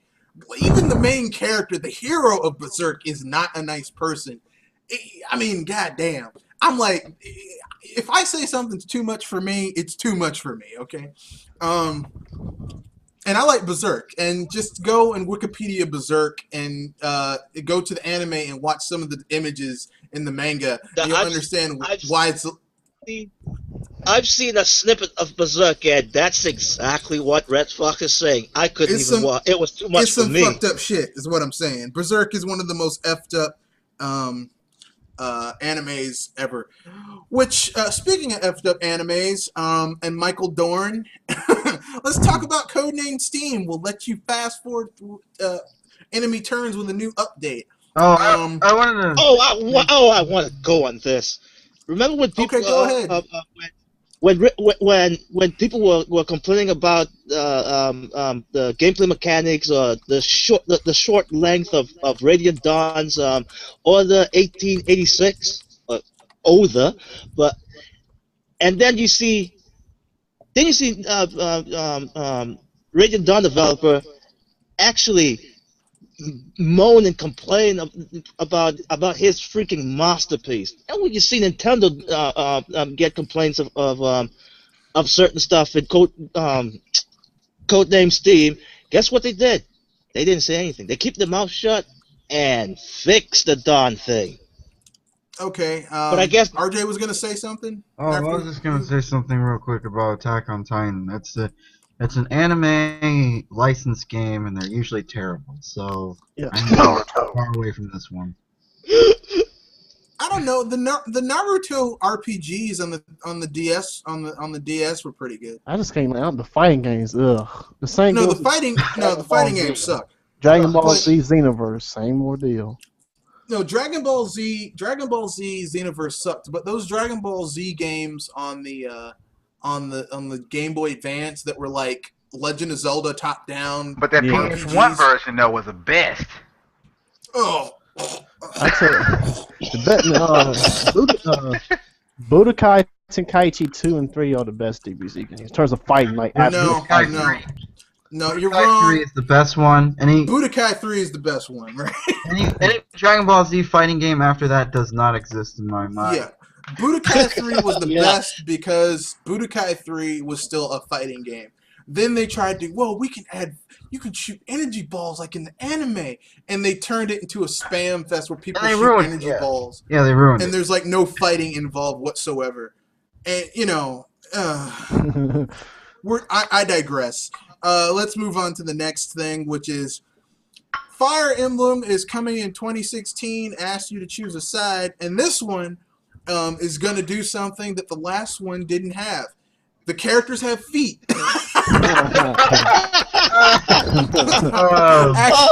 Actually, You know what? I have to say something about that. I mean, and this is not me hating nor my blind fanboy, but I have to say something. It's like, look, I have Fire Emblem Awakening, and I'm serious. When I saw those cutscenes in that game, I will often ask myself, why couldn't you include the feet? All it takes is maybe 2, maybe 3 more polygons. That's it. Well, they look like game pieces. They look more like game pieces. And I understand that it's an RTS, so game pieces may be more fitting as far as like the type of game it is. It helps with the overall like experience. I mean, but at the same time, it's like, I mean, to me, it was like a fighting game where the characters don't have, hands; they just have little nubs. Like, it's like I would hate to see Ryu throw a fireball, and all I see are 2 little stick figure nubs coming together, and a ball of light comes out. I don't think it's. I said Nintendo. I understand that 3DS is limited. I understand this is, an RTS, and you want to give that kind of, puzzle piece kind of feel. I said, but, dude, no feet? I mean, 2, 3, you could have given me rectangular Pinocchio feet, and I would have been okay. You could have given me those. You know what? The problem with me is the discrepancy between the cutscene and the in-game graphics. I would have couldn't you go the without feet entirety in the cutscene as well? So it doesn't look like some sort of I'm looking at some sort of dual You dudes are just shallow, man. No, You're just shallow. I mean, no. I mean, listen. When I saw those cutscenes, I'm like, wow. Like, if I didn't know that game was on 3DS, I would have thought it could have been like on a Wii or Wii U. Like, seriously, because the cutscenes look great. Yeah. And even when they showed the trailer at this last direct, I was like, is Fire Emblem coming to the Wii U? Because You those know what? trailers Well, look great. technically, it is coming to the Wii U, except it's Shin Megami Tensei No, no, plus no. When I Fire Emblem. saw the Fire Emblem trailers, I was sitting here thinking like, those cell shaded graphics look too clean to be on a 3DS, even a new 3DS. I said, this has got to be a Wii U title. No, 3DS. I'm like, how do you guys pull this off? It's video. I don't think it's really using much of the actual internal. Because Yeah, think about you can watch cutscene on a high end PC game without having Oh, decent you graphics card. you mean like the old man at the PS4 debut? Yeah. Yeah. Yep. Use all your power for a few seconds, and then you want to sit Yeah. there and claim that all our games can do this. Bullshit. You bullshit. No, well, I mean, I'm just saying the game looks awesome. I like the idea that it's going to be split between two different modes. Like it's the same game until Chapter 6, and then you're going to have to make a choice. It's going to be like LeBron James when he left the Cleveland Cavaliers. You're going to have to make a choice. But I will say this though. Although I'm pretty sure some fans are gonna look at this and be like, okay, so it's gonna be like you choose either good or evil, basically. But when I went back and listened to their whole segment, they said that when you choose the North side, like basically you're working your way through Nor to change the way that whole race of people thinks. So you're trying to yeah, change how they go about things. It's not that like, oh, if you choose their side, you try to take over. It's a good side. You trying to hold them back. If you're gonna end up being good either way you play. But you choose the bad side, you're trying to change the way you trying to change their thinking and their ways. And so to me, that was very interesting That's because they never say you're trying to take over. They say you're trying to work your way through the ranks to change the way things are. Yeah, the north side sounded like a hard mode of some kind. Yeah, it sounds like it's going to be the more difficult path. I mean, this isn't the first time, because people are acting like this is the first time. This isn't the first time that you've had to do choices like that in Fire Emblem games, where like if you choose to do this, like you're going to have a much more difficult path, and it changes how the storyline goes. But this is the first time we're seeing this in America, because normally those Fire Emblems were kept in Japan. So I mean, I'm excited. I mean, my RPG Jones was peaked with something else going on later on in this direct, but this news only made it even more Jonesing. So it's awesome, and I can't wait until it comes out. It's not going to come out until 2016, but damn, Nintendo's just going to get all my money. I'm just going to send them like $500 and just be like, okay, just ship it to my address. Which leads to the next bit of news they had in this direct, which is Puzzle and Dragons Super Mario Brothers Edition demo. I'm a huge Puzzle and Dragons fan, and I'm looking forward to this game. As a matter of fact, I pre-ordered it, so yeah. But It you looks know, good. It looks promising. I agree with I agree with both sides. I love the fact that Nintendo is the only company that's actually. You guys hear me?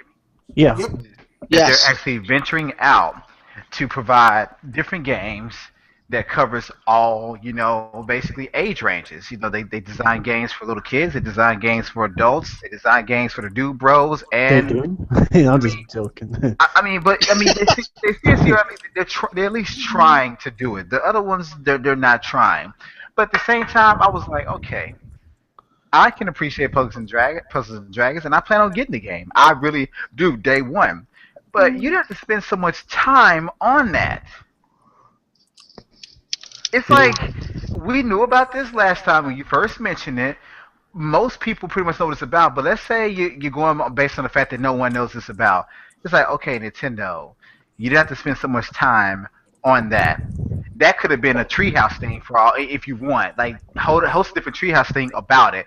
a 5 minute segment, whatever. You basically took up 5 minutes of this game on the damn direct itself.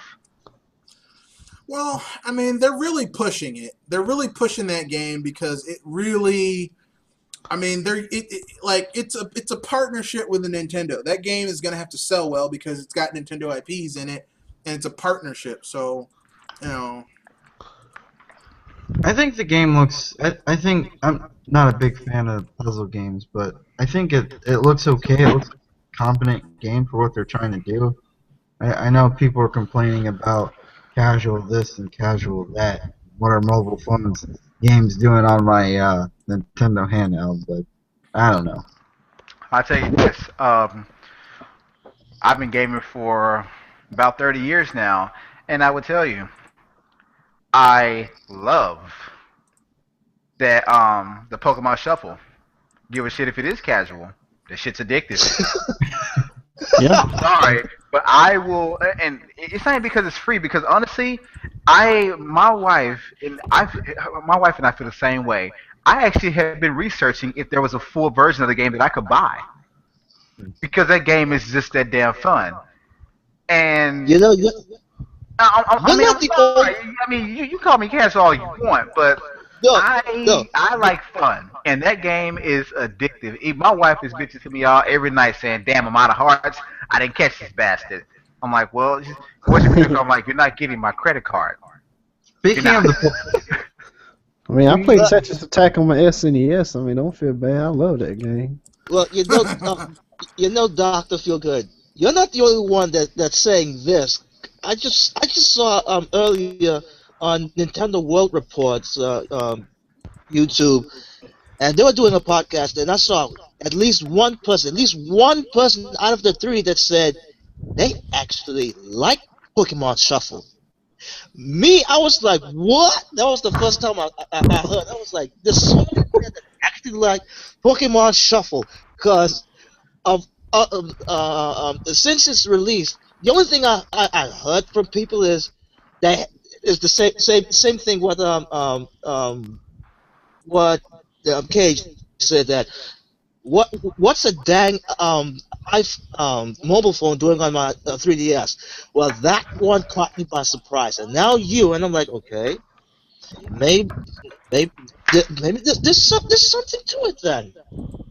So, talking about Pokemon Shuffle, Iwata came out a few days ago and talked about, instead of using the term free to play, free to start. Yeah. So I think it's And what's so interesting. funny is that you're not forced to pay your real money to play the game further, because your hearts replenish every 30 minutes. You get a new heart every 30 minutes. So it's kind of one of those games where it's like, even Nintendo's saying, hey, look, if you want to play this game consistently, you definitely can. That can cost you. But honestly, we allow you to play this game at a limited capacity every day. But now here's the thing I love to do comparing. Since Pokemon Shuffle has that kind of mechanic, is it as abrasive or as bad as what EA did with their other free to play games? No. In my opinion, man, I'm sorry, but keep in mind, I haven't purchased anything on Pokemon Shuffle at all. But just knowing that through my own efforts, I can actually have either a long play session or a short play session, depending on the amount of hearts and stuff. As I said, I'm not forced to buy anything to get by in that game. You really are not. And the things you have to purchase to make your chances of winning better are purchased with in-game currency, not your real wallet. Now, you can shell out your wallet and purchase more in-game currency, which I think is stupid for any reason. I don't do that shit. I don't.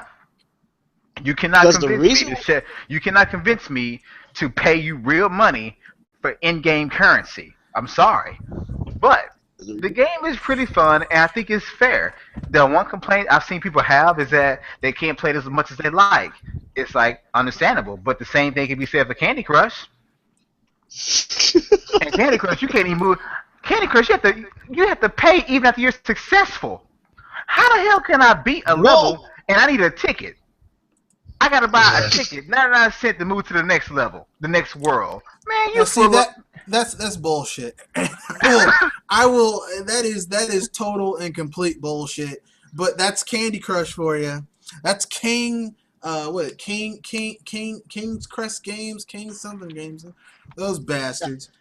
Now, the reason why I asked this question, so people can have a clear perspective of how Nintendo is doing it compared to others. They're wrong. Nintendo is wrong. But speaking, I mean, I'm just saying I'm kind of happy about the demo because it's Puzzle and Dragons. I like Puzzle and Dragons. I like the idea that there's a game that I can enjoy that puzzle goodness without having to shell out money for extra. Oh, you didn't finish it. It's just I go back and play it again. I like that. Yeah. So the next thing is the hallmark of the direct to me, which was that Shin Megami Tensei Cross Fire Emblem trailer. And That basically. I've been hearing people crying over that game. It's like, it's not what we wanted. It's not what. Hold I on. got Let me start with this one. When I first saw that trailer, when it opened with Atlas and Nintendo, I was like, "Oh shoot, this is Shin Megami Cross Fire Emblem," and then I was like, then the whole thing started. Like, wait a minute, I didn't expect it to look like this. Now, mind you, I was like, I had in my mind that it would be interdimension fight between the universe of Shin Megami Tensei and Fire Emblem, but then I was like, I was like, it's the crossover that announced last year. That was then I went to, oh, this looks like only Shin Megami Tensei. And then when I saw the when the characters changed it in a costume, I was like, oh, what the devil? Wait, this thing has some Fire Emblem flair. And then after that whole thing finished, when Bill Trinen said exactly what it's supposed to be, and then I went to Player Essence. Then Fierce Francis himself reminded me of what the producer actually said, and I quote: he would like to see a Pegasus flying above the street, above the middle of the streets of Akihabara. And I was like, okay, now I'm seeing. This is what he meant about that quote. I have a question. Is Shin Megami and Persona part of the same universe, or are they two completely different games? They're related universes. Okay, because I know some people are complaining about how this new game looks too much like Persona. Well, shit. I mean, It's I don't know what's gotten into people gamers these days. The self entitlement it drives you insane. they're a bunch of whiny little bitches. Like, here's the thing. Okay, Shin Megami Tensei Shin Megami Tensei is the central series of like that Atlas made their bones off of. Yeah, they do other games too, but Shin Megami Tensei was their first. Then they did a spin-off called Persona during the PS1 era, and that got really big. Persona got really big, and then it translated over to PS2, where it got even bigger. But Shin Megami Tensei is the root of all of it. A lot of the same characters, exist in both. I mean, monsters and the battle system is the same, which is why Fire Emblem and Shin Megami Tensei actually would work very well together in a crossover, because a lot of the things are the same, like how you have certain elements enemies are weak against, certain weapons will leave an enemy vulnerable, that type of thing. Yeah. I've never played either of those games, but I've heard a lot of good things about them. So. They're very good. I'll tell you this, Fire Emblem, that's a game that, give a shit how much you are into RPGs and RTSs, even the first few battles are incredibly difficult. To me, it's like the Ninja Gaiden of like RPGs. Even from the beginning, it's a little difficult. I'd say the first 3 or 4 battles you may get through relatively easy, but then after that, it's like, why am I faced with a hard challenge and I ain't even read the full instructions yet? Well, yeah. Yeah. One of the Like, things about and the worst thing about it, there is no hand holding at all in Fire Emblem Awakening. There's none. Like, there's nothing that says, oh yeah, you may want to equip this character because they're strong against this. There's none of that. Nothing. Yeah, You none. can literally have your ass handed to you in the first battle if you're not paying attention and you don't try to learn this quick.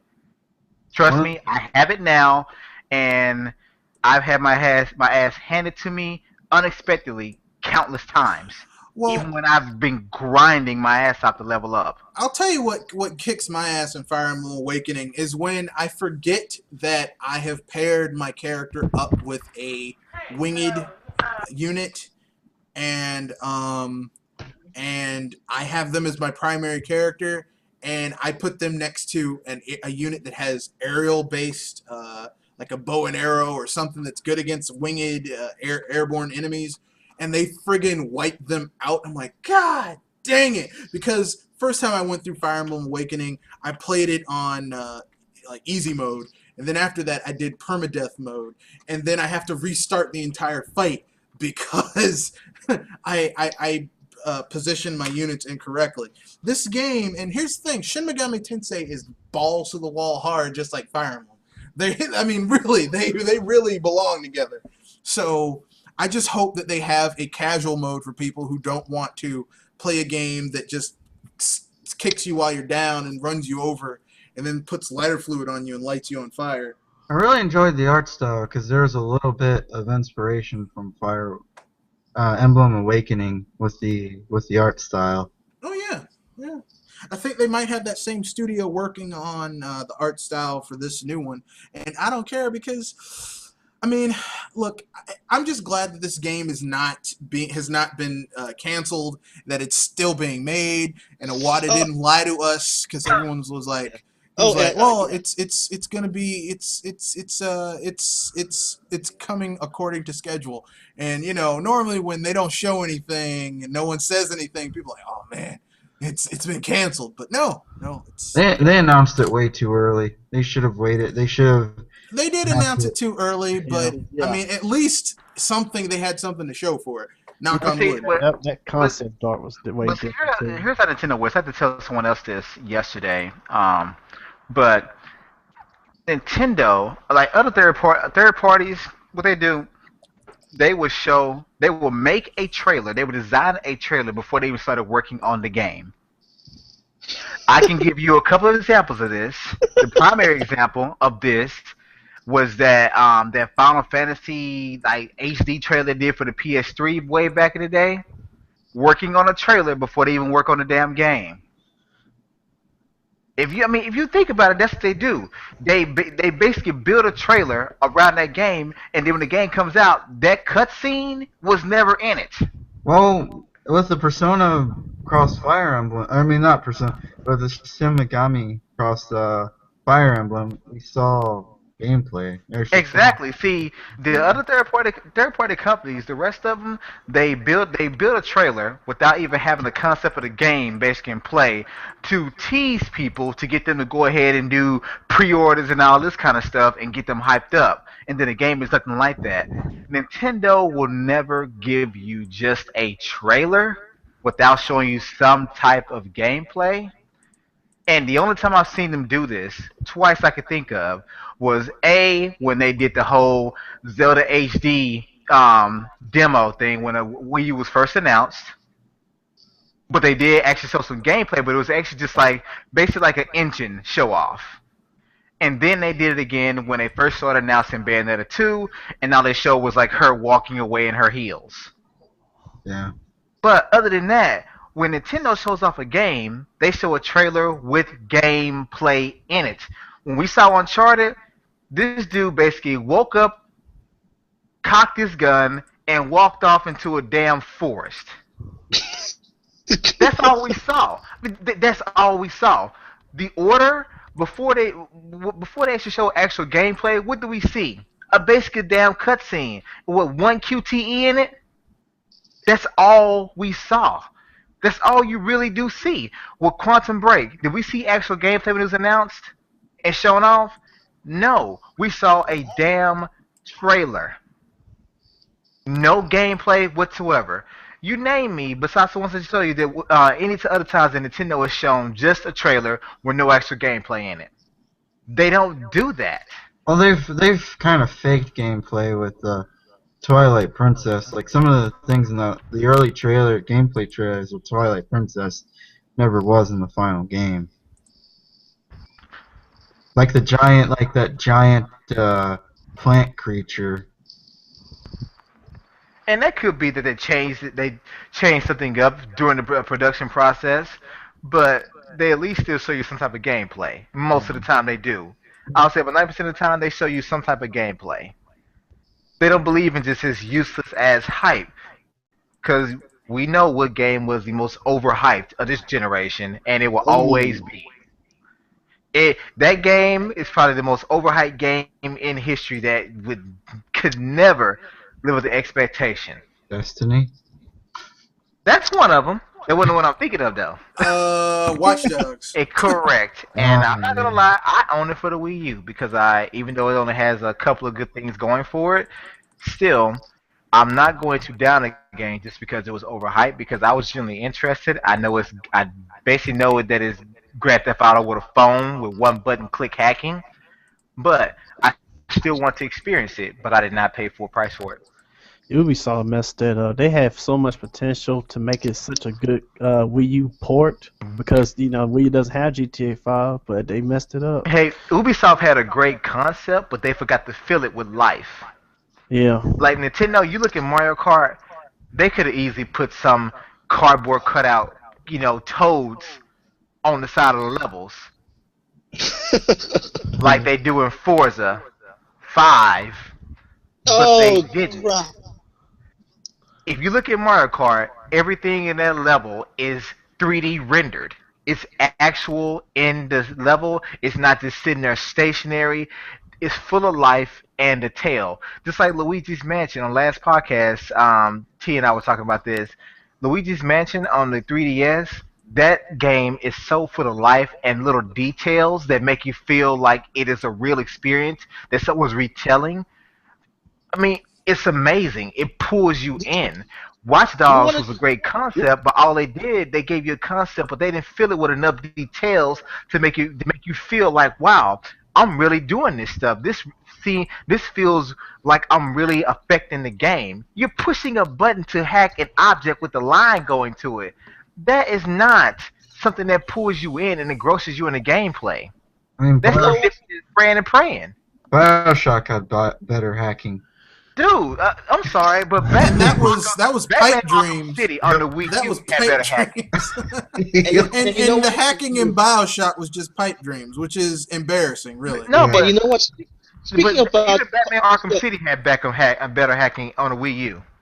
here's the thing. Speaking about cardboard cutouts, if anyone actually played Mario Power Tennis on the GameCube,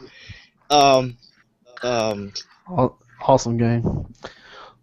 yeah, but oh crap, I was gonna say the audience were kind of cardboard cutout, but even those cardboard cutouts were animated. Yep. If you look at Forza 5 right now, and I'm not trying to troll anybody, I love Forza. I have Forza 3 and 4. But this is going to be the next gen game, 60 frames per second, 1080p, which I don't care about resolution like that. But I'm thinking, all that power, and you still have a damn cardboard cutout crowd from Sega Rally? Dude, Well, I mean that's that like crowd that's is 3 generations old. yeah, but that's like the Order 1886 is using N64 fog to Yeah. keep the frame rate. I'm like, I mean, I was playing it at my friend's house, and I'm like, wait, this fog is very familiar. Oh, wait, it's from the 5th gen with the N64. and the fog to hide the fact that it was rendering the level. I mean, that's basically what the fog is for. Because there was fog in the inside of buildings too in that game. Yes. You know, I want to bring this up, and it's kind of way past the topic, but I was discussing with some people in this group about you look at character designs from the '90s compared to today, where it's mostly just your usual white male in his 30s with a beard holding a gun. And I get called, and someone was like, "Those '90s characters are boring. You feel more immersed with the characters designed today." I'm like, play a platform, play Mario. When you say the princess, you feel like, oh, water will leave. You play Sonic, it's like, oh, thank goodness the animals are saved. You even play Klonoa on PS1. The ending is actually sad, and that's an anthropomorphic character. Here's my thing, man. The characters today, I'm sorry. A lot of these games, I will say, I like. The story can sometimes be engrossing. It really can. Yeah. But most of these games, these quote unquote next gen games, and people stop saying that shit. We're in the current gen. There is no next gen. We are in the gen. Yeah. Moving on, though. Last of Us. I have not completed that game. I do own it. On the PS3. I'm not buying that shit again. But Good. nothing about that game, no part of about it thus far even screams like, yay, I'm so happy. Nothing about that game makes you feel like I really want to keep playing because I think there's going to be a great ending somewhere. Like when I play games like Jet Set Radio, when I play games like, I would even say Splinter Cell, Blacklist on the Wii U. Even though it has a dark and gritty story and overall look and feel, even still, I felt like I was kicking some type of ass. Yeah. I saved some dude's life out of building, and that he was actually a part of the story for a bit, so that the characters had more life to them. They were more fleshed out. You generally start to care about them. The character in Destiny, how can I care about some random hooded character? Yeah, like I was telling somebody, talking about, oh man, I love him how realistic games are now. I'm like, why? It's like you talking about how overhyped and over realistic you like your games. It's like, why would I play? After a long stressful day at school or at work, why would I want to come home and replay pretty much the same day again? I want something immersive, surreal in my life. Because a lot of gamers like a lot of people who aren't old school gamers got into gaming now, and they don't understand what gaming is really about. Like I'm gaming, the most realistic thing about gaming back in the day was the cover art, and the cover art was totally unrealistic. Like because all you had were little pixels, like Missile Command. Your pixel. I mean, it was just a dot that made stuff explode. Like Pong. I mean, that's supposed to be tennis. Pong doesn't look a damn thing like tennis. Okay, but it's supposed to be. Use your imagination. And then the 8-bit consoles came out, and we could actually see some definition. But you still had to use your imagination. Like. But now it's like everyone just they don't want to use their imagination. They don't want to be in a world of wonder. They want something that and developers have fallen to the trap because they want to go easy. Those cheap bastards.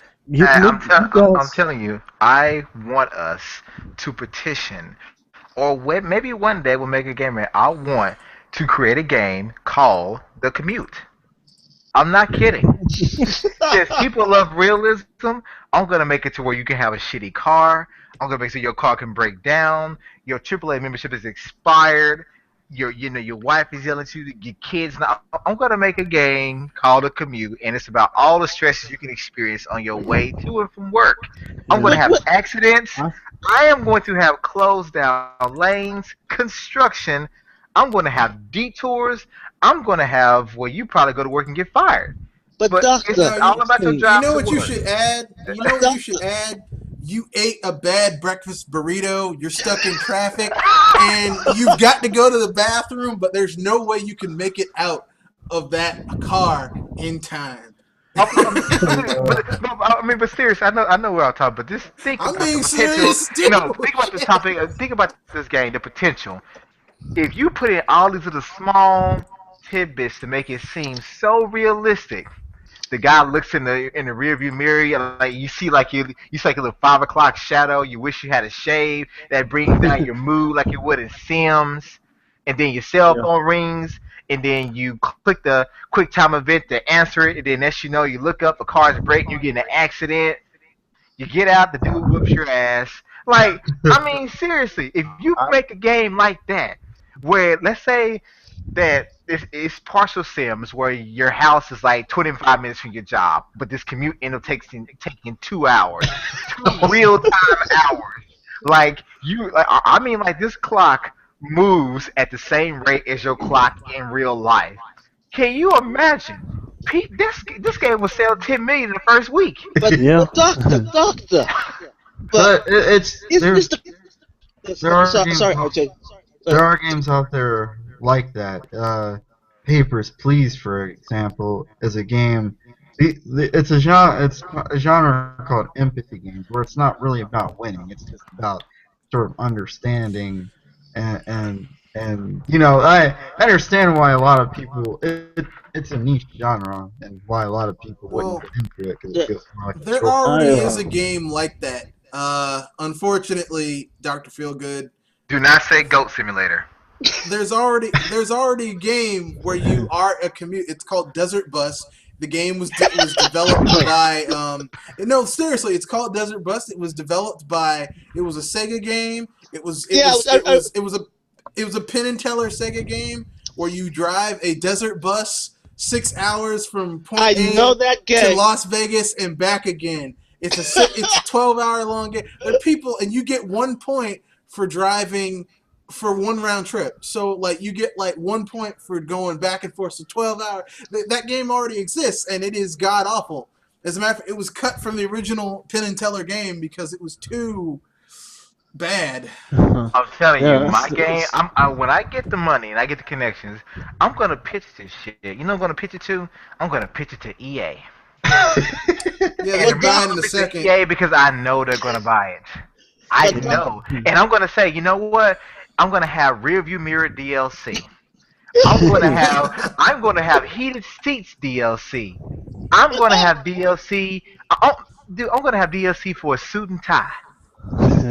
You're But gonna have Doctor, DLC. I'm gonna have job interview DLC. No, you're gonna have DLC. Like the game comes with a screaming 5-year-old in the back seat throwing shit at you, but you can get DLC to make them go away. Dude, I'm gonna buy the DLC for Dockers. I'm gonna have the DLC for Bad Hair Day.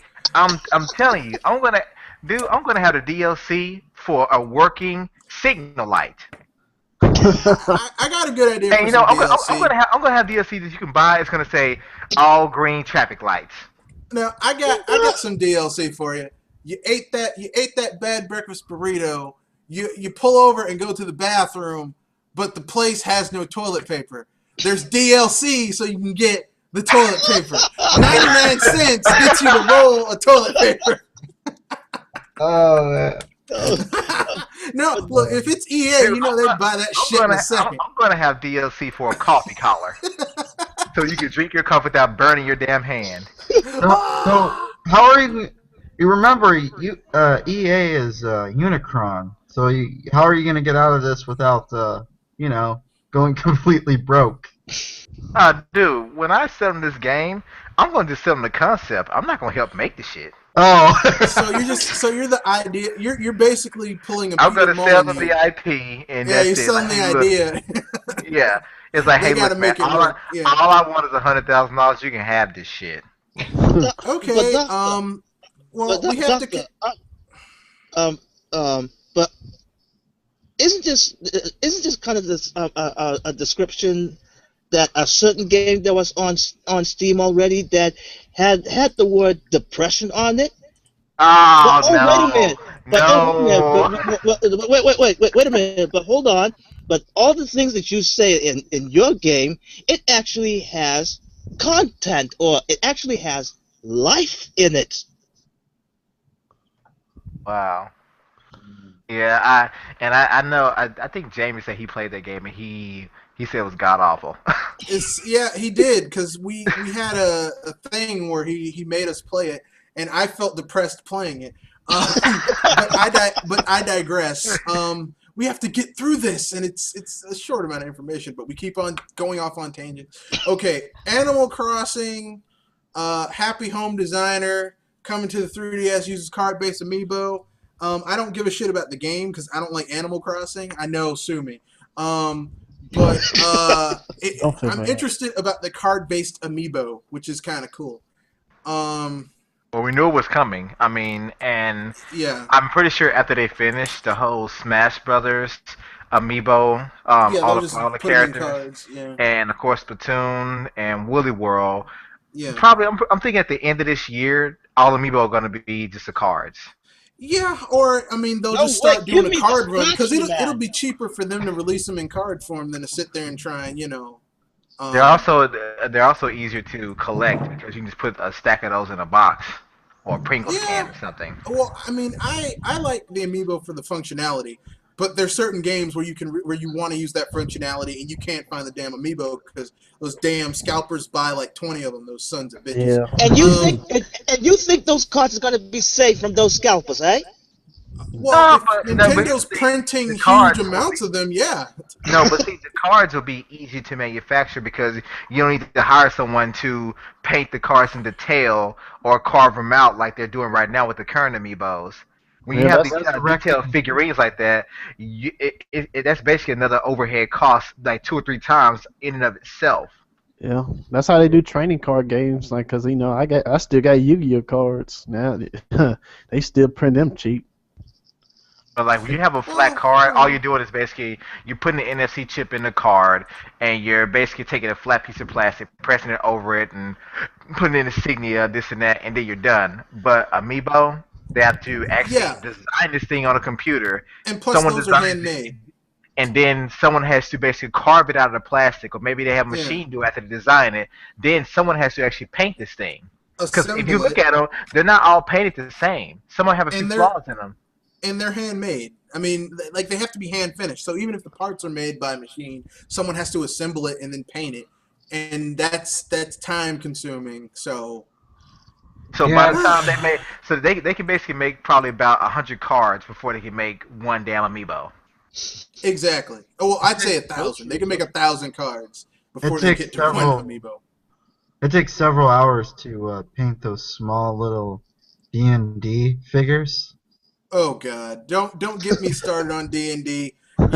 Anyone who listens to my things knows I'm a tabletop gamer and knows I have those miniatures. And don't get me started on those damn. Oh God. So speaking of another thing that I don't really give a shit about, fishing zombies in the premium area are heading to the 3DS Me Plaza. Your guys' thoughts? I only focus on one Street Pass game, and that's the one where you get the puzzle pieces. Yeah, I mean, Uh, I actually like that too. I Kind of like annoying at times, but I Find like it. Me. But I'm actually looking forward to the whole zombie one, especially when that dude put out that damn Wii remote and started doing like a 360. That was very comical. Yeah, I think I live in the middle of nowhere, so street passing is relevant for me. I don't. I think street passing was more of a Japanese thing than it is. Oh yeah, I agree with you because I mean, Yeah. in Japan, like mobile and portable is a very big Everywhere. thing over there. Like over here, there are still adults that don't have damn email addresses. Yeah. But over there, if you're in the 5th grade and don't have a cell phone, they look at you like you got AIDS. Like it's I wouldn't be terrible. surprised. I will not be surprised. It's like, dude, you don't have a cell phone? Like over there, they're so far ahead of us, man. They had camera phones back in like the 90s. And their internet's probably like 50 times faster than ours. It is. It Heck is. yes. Heck, even Korea. Yep. We're behind in terms of internet speeds. Dude, we're behind and overpaying for it because even in Europe, like 1 gig is like almost like their standard, 1 gig per second. Um, like Meanwhile, like my I Time said, Warner is like unless you have $50. FiOS, unless you live someplace that has FiOS or decent broadband, if you're using dial-up, oh god, you're getting screwed. Yeah. You're getting totally screwed. Oh yeah, trust me, I still know some people that have dial up, and I heard dial out, and I'm like, oh my gosh, I haven't heard that since AOL Yeah. 5.0. Yeah. Oh god. And then the worst part about when someone calls you during that process, it Oh, still and you keeps lose going. your internet connection. Yeah. Yeah, that was my blessing from the sky. Cause see, I'm a country boy, so I had dial up till like 2010. So Damn, man. yeah, Jesus. Man. I, Now- I I want was to say, time on the cable. I said, I want to say I'm sorry to hear that, but I'm glad you made it out. Yeah. You sound like a dude escaped from slavery. You made it out. You escaped. Well, if you live in the boonies, you're pretty much stuck with dial-up. Yeah. Well, Even if you get satellite, you're still kind of stuck with it. yeah, and that's what I Yes. get. That's what makes me kind of just as a side note. That's what kind of gets me when I hear people say, "Oh, well, we're gonna have a streaming console next gen." I'm like, you do realize that like 85% of the people in America don't have high speed internet, right? Yeah, like most of America is very rural, and basically, the at best, the average consumer is getting probably about 5 megs a second. Well, even if they aren't rural, I mean, most people, okay, 85% of Americans don't have high speed internet. And if they do have high speed internet, that 85%, it's very spotty. Like they only get a good connection for like 3 hours a day. And it's like, do you honestly think that's a smart thing to do, to make something that only 15% of the American public can actually use? And then, I mean, people are going to say, well, in Europe, there are places in Europe that don't have good internet. China, people are like, oh, well, China only the city and the suburbs have good internet. You go out in the country where the vast majority of people live, They live in it's huts. like here in America. Well, Yeah. they also live in huts practically. Some of those. Yeah, they don't. I mean, they might have a generator with a bike attached to it that they power up by pedaling on the bike. No joke. I actually saw a documentary where that there's a organization that goes around giving people stuff like that. You're right. You are certainly But- right.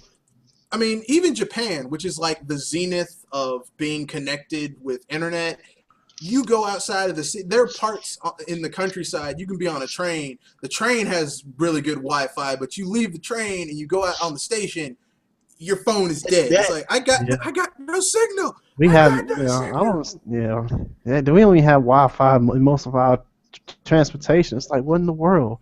The last time I rode an Amtrak train, no Wi-Fi for like Yeah, 6 hours. That's some bullshit, dude. I mean, I'm lucky I live like in the DC metropolitan area, so like we have like Wi-Fi and internet almost Oh, everywhere. But sweet! my You live in God, DC? I'll be Yeah. up there. I'll be up there next weekend for Sakura Matsuri. oh God. But if I didn't live anywhere else, oh my God, I'm not gonna I used to- cosplay, but okay. no one want. Oh God, don't get me started on cosplaying. Which brings me to the next thing. The Mario Kart 8 Animal Crossing DLC arrives the week after next, I believe. Oh boy, I can't wait. When they announced DLC Pack 1 last year, I pre-ordered it like after the direct. I did too. I'm I already- did too. I already paid for my stuff. I'm just waiting on it to get here. And But they're the going to worst drop part other about DLC. it is when you actually purchase a DLC after the direct, they would show you the damn characters on the screen and you couldn't select them. I was like, you Yep. sons of bitches, you didn't have to do this. Well, Like they you wanted you just to let know me- what you were getting. You could have just showed me a little DLC circle, but showing Link and the rest of them in the bottom, and I go to them like, oh, I can get it now. Oh, it says I gotta wait. You bastards! Like No, that was just a tease. They wanted you to know what you were getting. Which I don't need to leads know. perfectly- I bought the damn pack. I know what I bought. which leads perfectly to the next little segue, which is Mario Kart 8 with the 200cc speed boost, which is free, more like literally they just gave you another cup. They gave you another 8 cups right there free. When I Boom. Well, not really 8. I mean, well, if you don't have any DLC, it's 8. But if you bought it, that's like another what? That's like a total of what, 16 cups almost. It's ridiculous. Yeah. It is. When I So, when I that- saw so basically, 200cc is like another third of a game, basically. Yeah, I mean, Yeah. you thought. I mean, Nintendo's like, oh, you think you had enough? Here's some more. Psh, I'm full. Please, no more. I can't take No. another bite. you know Here's some more, and it's free too. Psh. Oh, You the know, computers. when I saw that 200cc, I was like, well, Nintendo better make longer tracks then. No, they're just way faster. And I'm not gonna bring up the amiibo because we already know about all those damn amiibo. Just taking all my money, those bastards. But Yeah, I I still- would say one thing about the Amiibo though before you go on. One thing I like about the Amiibo with Mario Kart is that once you use it and activate it one time, you don't have to ever do it again. Yeah, that's cool. Where like games Yeah, I like like that. Kirby, you have to use that Amiibo every time you want to play. And I was like, if I own the damn thing, why have to keep doing this on a day-to-day basis? Hyrule Warriors understand.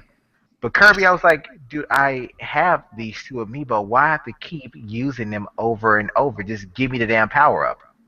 You know, I have like none of the amiibos for that game, so I only because got- I have. No, what were you gonna say, dude? I said, I only got 2 amiibos in my possession. One the regular Mario Smash Bros, and then I got Gold Mario still sealed up in the box. Damn. Oh, I got 3. when'd you get Gold Mario? Damn. Walmart. Mhm. No, Like- was it today? No, they had it for about 2 weeks now. No, because Walmart said they delayed the shit. Oh, it came in the mail 2 weeks ago. No, like literally They must have Walmart shipped announced they your were going to stuff. delay it until like April 3rd or some crap. Oh, They must have shipped your stuff early by accident. yeah, that's what I'm thinking.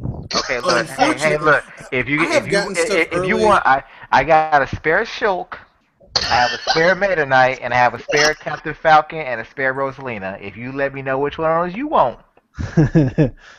I'm gonna have to sleep on that.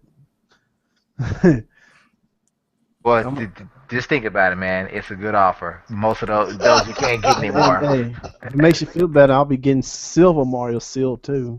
Oh, dang it! You know what, man? I'm gonna say something right now, and I don't mean any offense by this, but fuck you. He's got normal Mario, gold Mario, and he's getting silver Mario. You're going for the from the Panoply right there. Hey, Um, you are one lucky bastard. Oh, damn. Look, he can knock himself out. I mean, no, but personally, I mean, dude, this is a guy that said, I only have like 2 amiibo. I'm like, oh, okay, but he has like the most valuable amiibo out of the whole damn lot. He's like the one guy says, you know what? Yeah, man, I only got 1 game.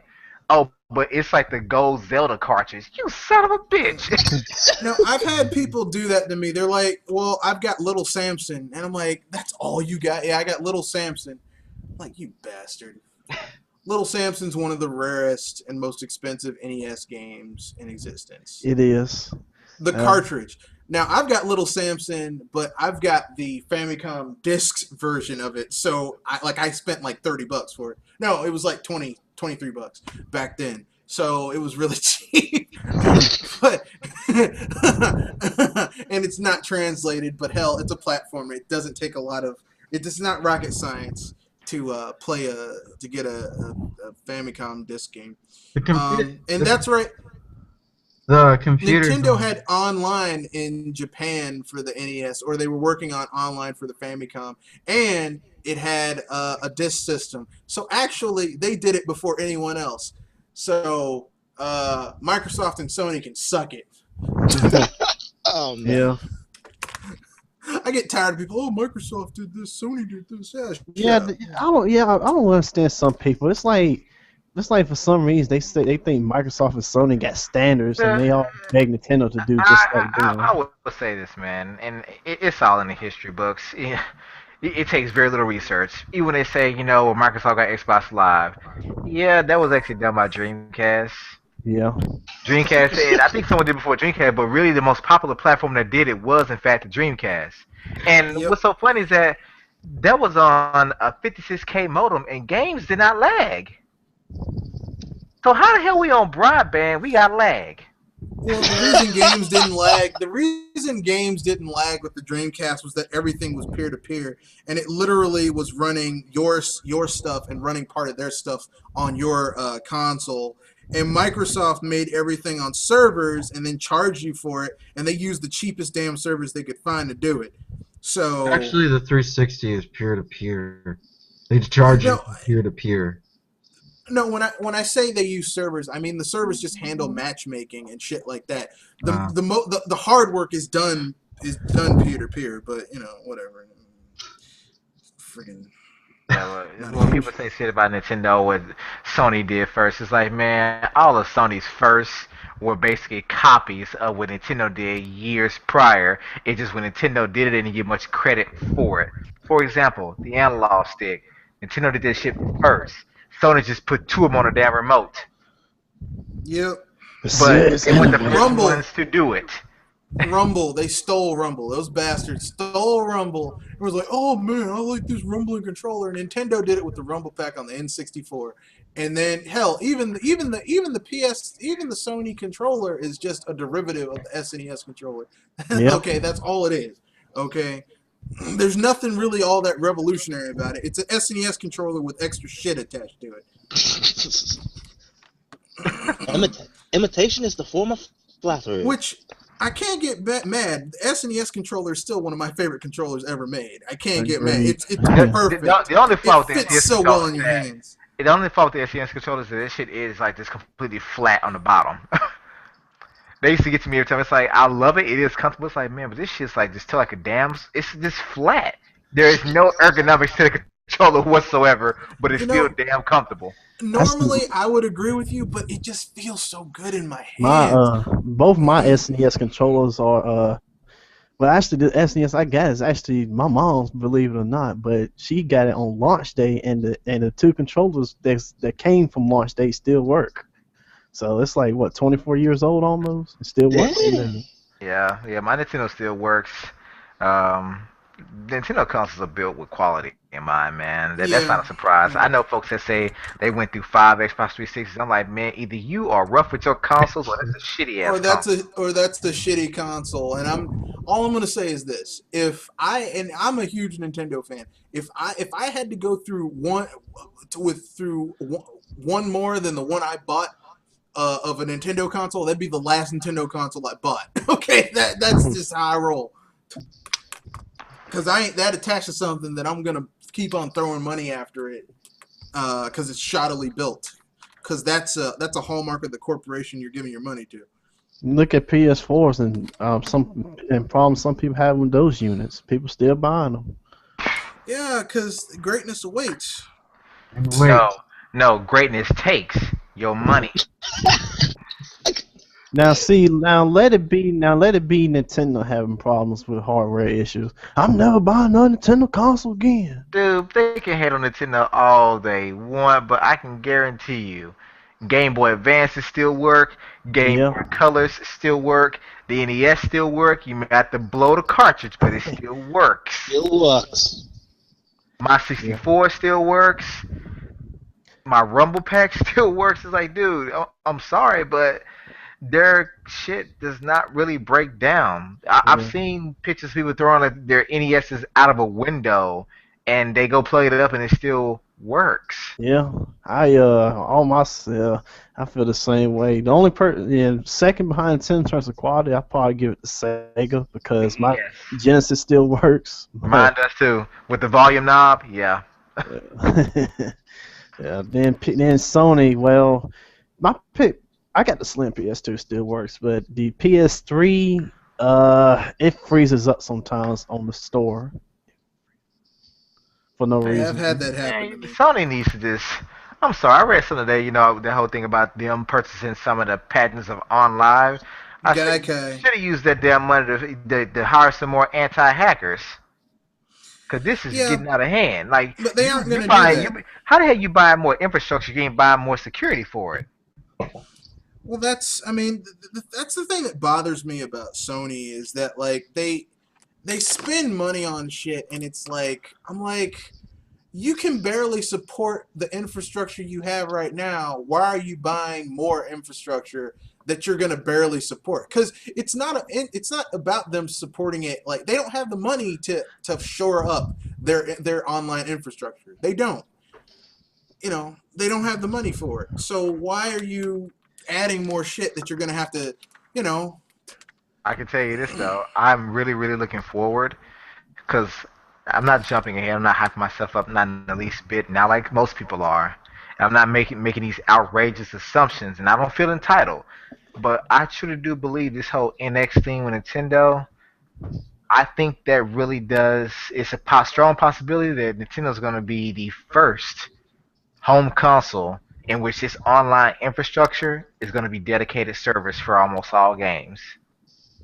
The thing about And if that happens, I'm sorry, but dedicated servers, whether it be Mario Kart, whether it be Smash Brothers, whether it be Devil Stir, anything that comes up in the or even if it's on the new console, but having dedicated servers for each game individually, I know can be expensive, but that is also of higher quality and easier to control. the thing about the NX is I think it's going to be their next handheld because they hardly ever, or I don't think they ever, announce their console before they announce their next handheld. Exactly. I think the NX is going to be. I think they're going to announce it next year, 2016. I don't think it's going to come out till 2017 at the earliest. Maybe even push it to 2018. And I think it's going to be their next handheld. Yeah, it's about the right time. 6 years. Yep. Well, my thing is, there are a couple of things I would like to see before the next console comes out. I have to see dual Game Pass support for the Wii U. You talked about it. You said it was possible. Damn it, I want to see it. I want to see these bitches sold in the stores, just in case. I have taken good care of my gamepad, but I've had a few scares with it too. And I want to know that if something happens, I ain't got to wait 3 weeks for Nintendo to fix it. I can just go get another one via warranty or something. Yeah, I agree. Yeah, also, not only that, but there's a port at the bottom of the gamepad that hasn't even been utilized yet either. True. Very, very true. Except for that, not even with the charging dock. Not even with that. But you know what? I think they use that. I think that's a tethering cable port for when they have it in stores and when they use it on the treehouse. It's like a security power cable. Oh yeah, I think yes, I know what you're talking about. That's what I believe it is too. I think they knew that they were going to end up showing this game off or having to do demos of games live. So it's like, how can you make sure that this controller doesn't end up stolen? Because you go to like a Best Buy or any other game store, I mean, the other consoles are hooked up to some thick plastic tethering device where you can't steal it. So that will be hard with the Wii U Game Pass because you got to touch on it and stuff like that. So it's like they had to come up with some kind of port. And I always see them hooked up at the bottom, not at the top. So I think that's what it's for. It's not for us, it's for them. That could be the case. Look, I don't know. Like, here's the thing. I do not like guessing what Nintendo's going to do, because if you guess what Nintendo's going to do, you just... You're probably they're wrong. the most unpredictable. They're the most unpredictable company I've ever seen before in my life. Yeah, like, look at the Direct. Yeah, Sony and Microsoft, I can predict what they're going to do day in, day out. They're very, it's very easy to know what they're going to do. Okay. Yeah. Well, they did do one thing that I couldn't predict. They showed a damn Gravity trailer. Yeah, a game that you can get on the Vita for I can go to GameStop and get that game for what, $10, $15? Is that on the PS3 now or the PS4? You know that trailer they It's on the show. I Vita. forget. I think it's like the PlayStation Experience. They show some game where you're floating around in gravity. Yeah, No, that's they Gravity. always- Gravity Rush. They always Oh, port. it's already out. It's on the Vita. They ported it over to the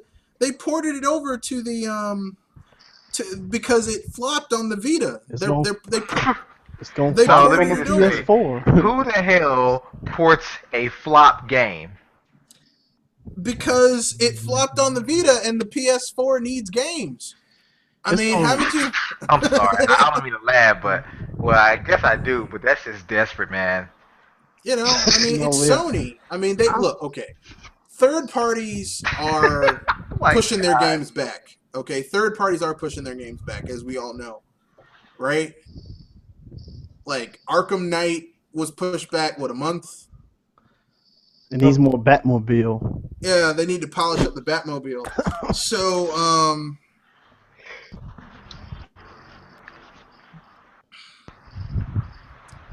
they need to polish up the Batmobile. So now they're gonna go with whatever the hell else it's called. The MLB The Show isn't going to be until this fall. They need something to come out for the system, so they took Gravity Rush and they're like, hey, we got this code. We'll just port it over to the PS4 because, I mean, you could already play it on the PS4 using transferring with the Vita and the PS4 any damn way.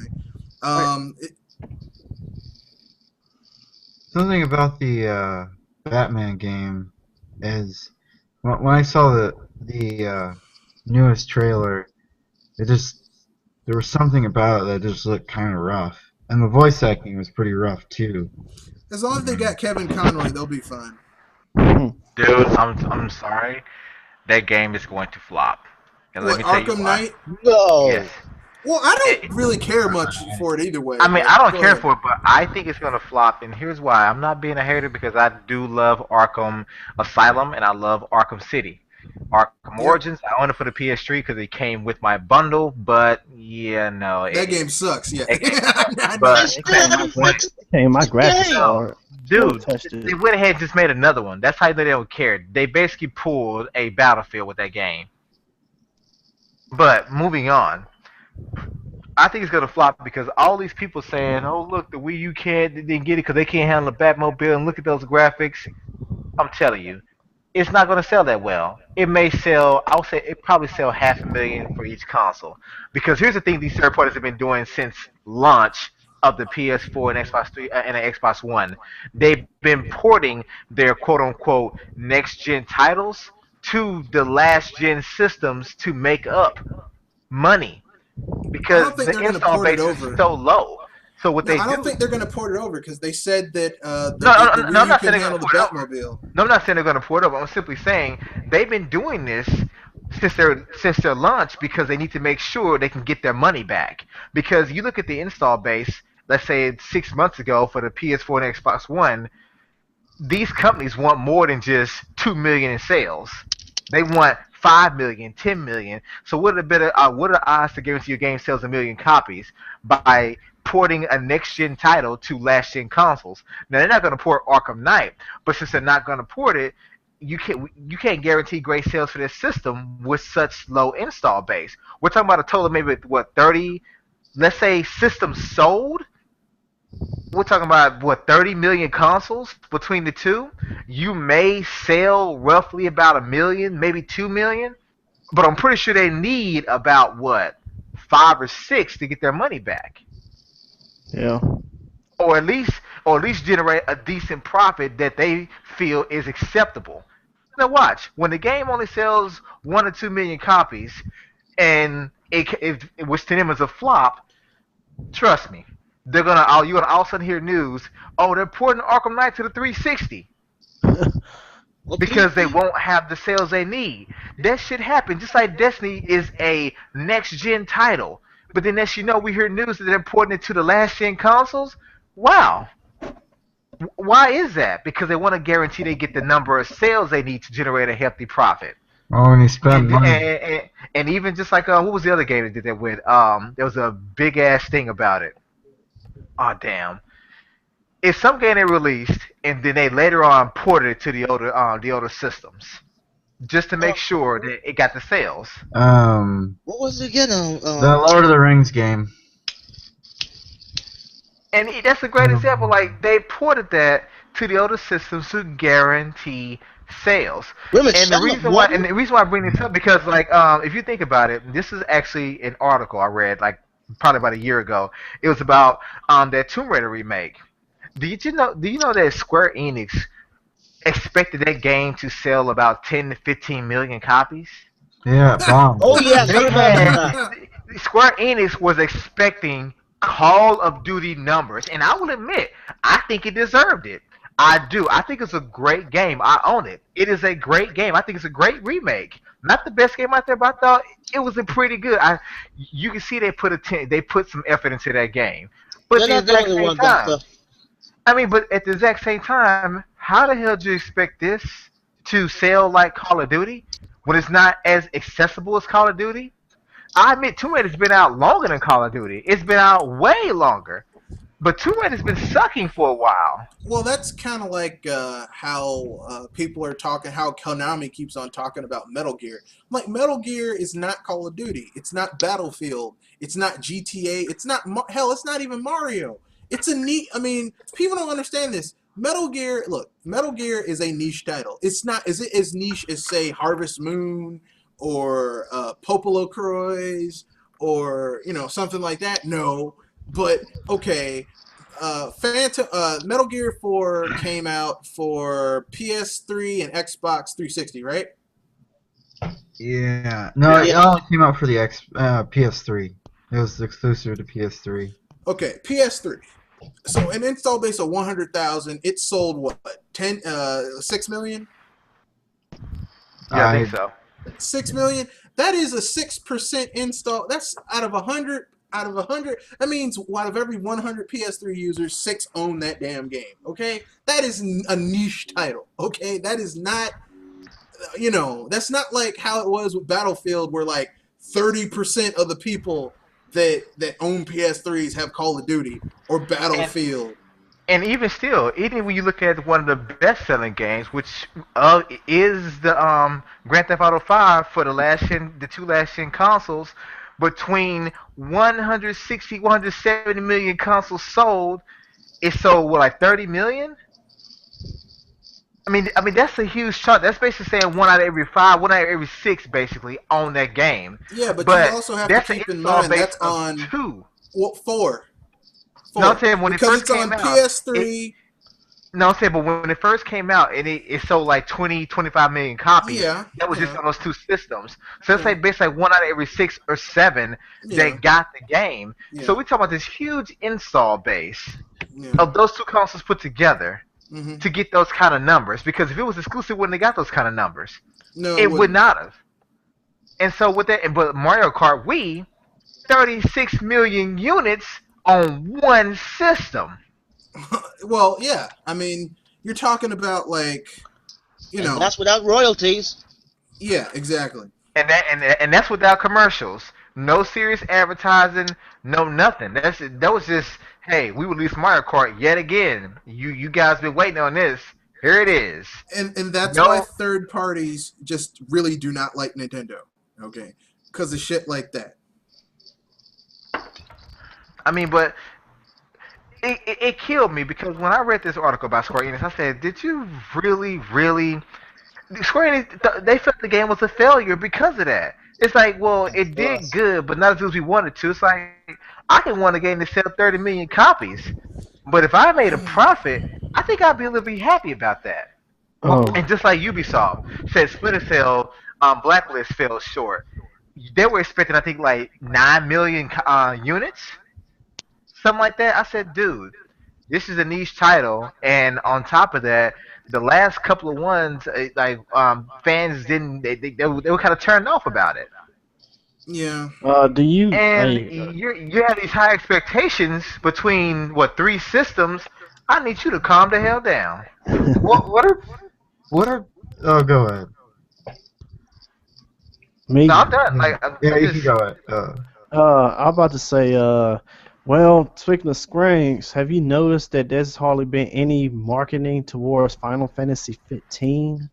You know, I'm that game. I think that might flop on PS4 and Xbox One too. It seems like this Square just giving up.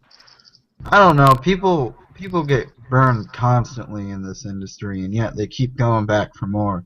They come to these companies on their knees saying, "Lie to me, baby. Lie to me. I love it when you lie to me." This game is gonna be no, awesome. no. In the words of Red Knight, yes, I will keep them spread, and yes, keep ramming me. Well, I mean, it's true. It's true. I mean, you're hearing people say, "Oh my god, okay, this game." People are like, "Oh, this game is going to be better than what was it called? This game is gonna be the next. It's gonna revitalize Final Fantasy." Would you seriously?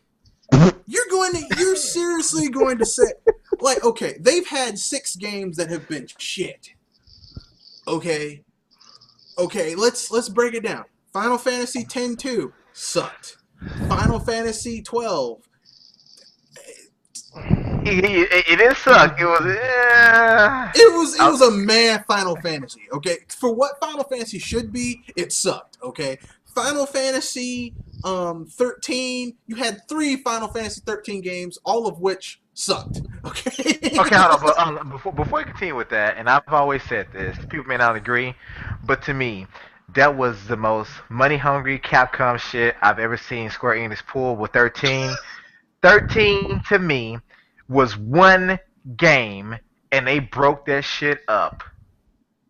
If you had played 13, I hadn't played the last one. I played the first 2.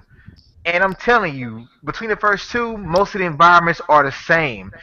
They spoke nothing of the whole time split part of the story in the first one at all. They never even mentioned this shit. It's like, imagine you're watching Die Hard, the first Die Hard, and then next you know, the following movie, it's about some Tooth Fairy shit. No crime whatsoever. Look, man. It goes from being straight up crime to just straight up like it's now a comedy slash drama Man, show. I don't know. But, I mean, I don't know about that. that's what happened with that's what happened from 13 to 13 too. I was like, I want to finish this story, but I really do What feel you didn't story? even continue. You're right. It's not much of a story. The first one had the most story to me. 13 was terrible. And people say Lightning Returns is great. I'm like, yeah, but I'm not willing to spend $60 to find out. I'm not.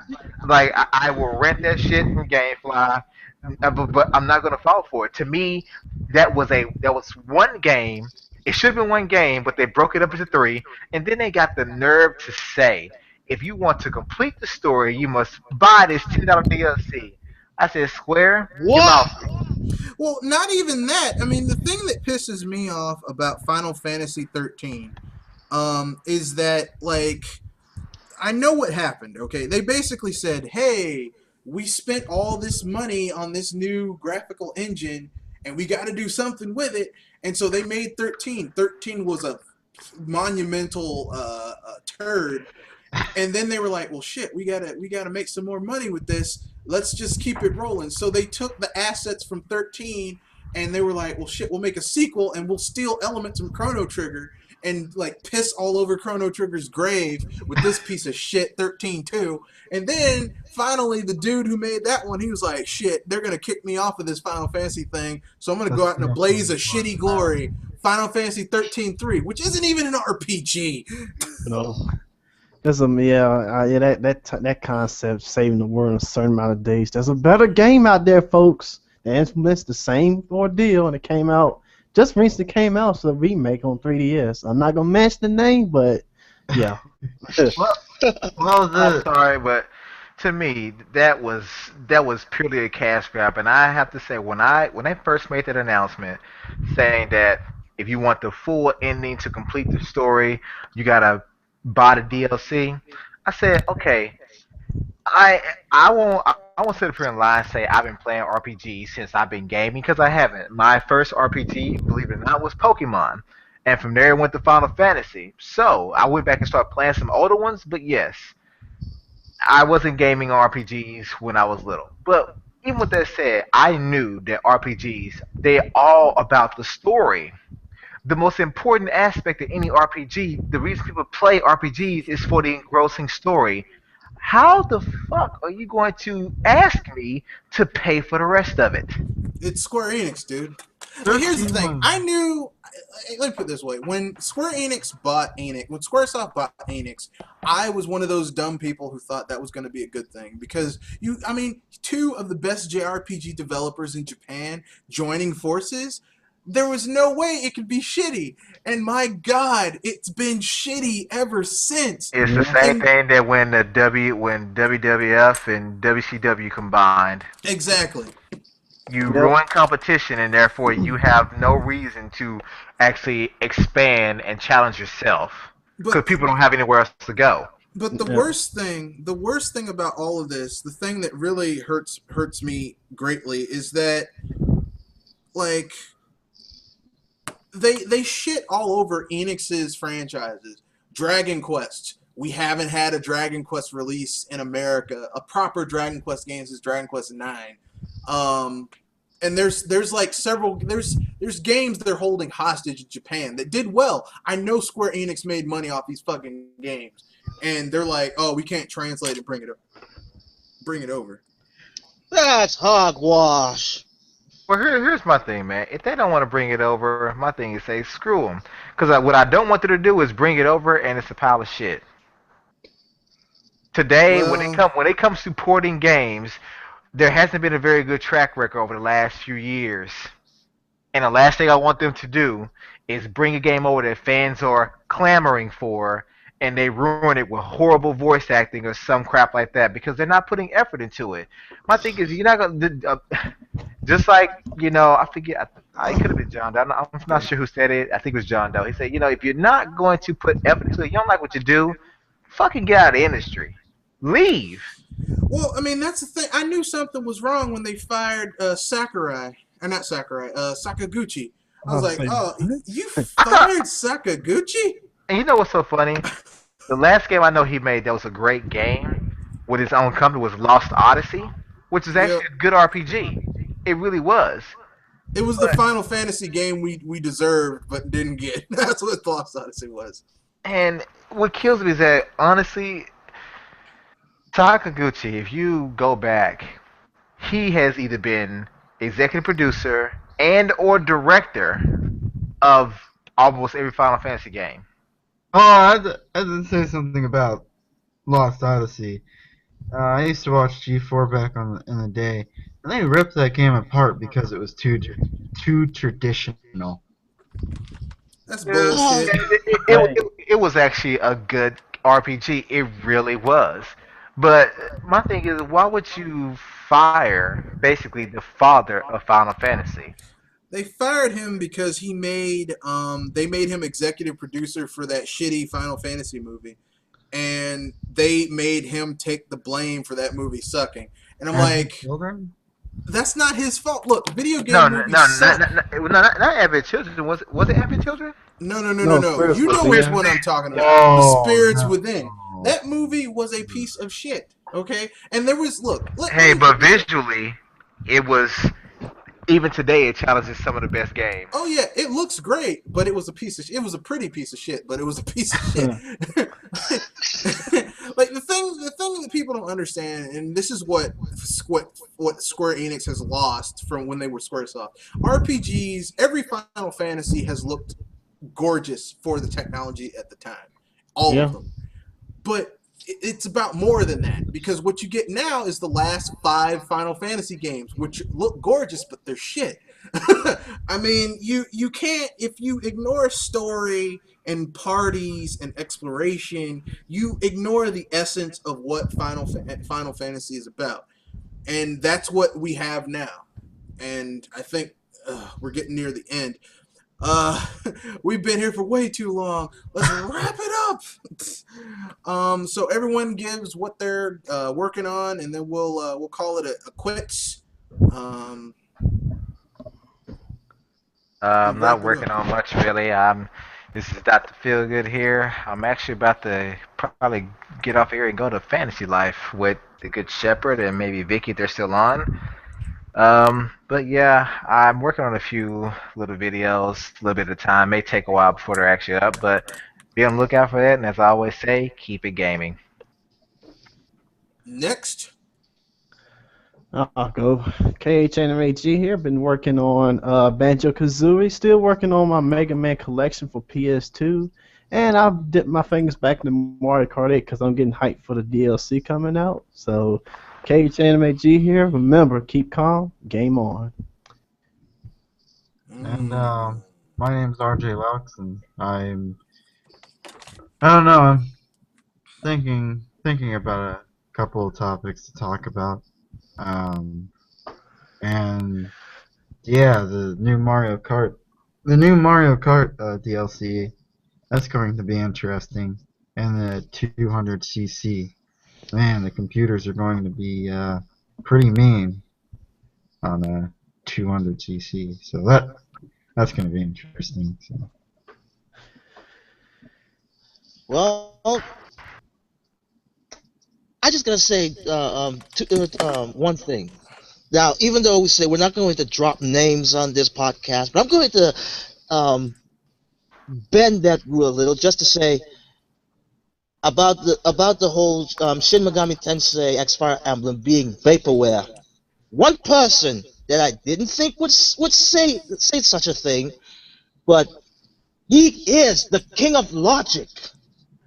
So yes, you can say I was really surprised that came out of his mouth. So the king of logic. I think you're supposed to eat crow. But yeah, this is Triple M, the lone wolf and fondness for games that pops out in my artworks. And in defense of #Gamergate, I will say this. And reason why I will not stay quiet or stay ignorant anymore is what you play today will not be the same tomorrow, and not in a good way. Toodaloo. Damn, man, that was deep. Now I gotta follow that up. I don't have anything that cool to say. All I'm gonna say is this: game on, play games. Don't mess out. Don't mess around. Don't play games because your friends like something. If you don't like it, don't play it. If you like something, play it. Boom, like that. Stay tuned to future content. This Sunday is Gamers at Large. Episode, I believe 59. Yeah. Maybe it's 6. It's 59, isn't it? And I think this one, the originator of Gamers at Large, will be hosting. Yeah, Quan Manchu will be hosting. Our illustrious leader. Yeah. He's back! He's been missing in action, but I think he pulled the Chuck Norris and killed a whole bunch of Viet Cong and came back. And rescued a lot of people. So he's back, and that's going to be awesome. I look forward to hearing it. I was going to do my The Thing, John Carpenter's The Thing 1982 review, but I said fuck it. I'm gonna review all 3 films. The original from the 50s, the Howard Hawks film, the John Carpenter remake, and the shitty 2011 prequel. So why are you doing that film? You should be reviewing Howard the Duck. I will review Howard the Duck. I like that movie. Huh? Okay, and with that, yeah, watch Howard the Duck. It's the only film that you'll see a female bird about to have some private time by herself in her bathtub. And with that, good night!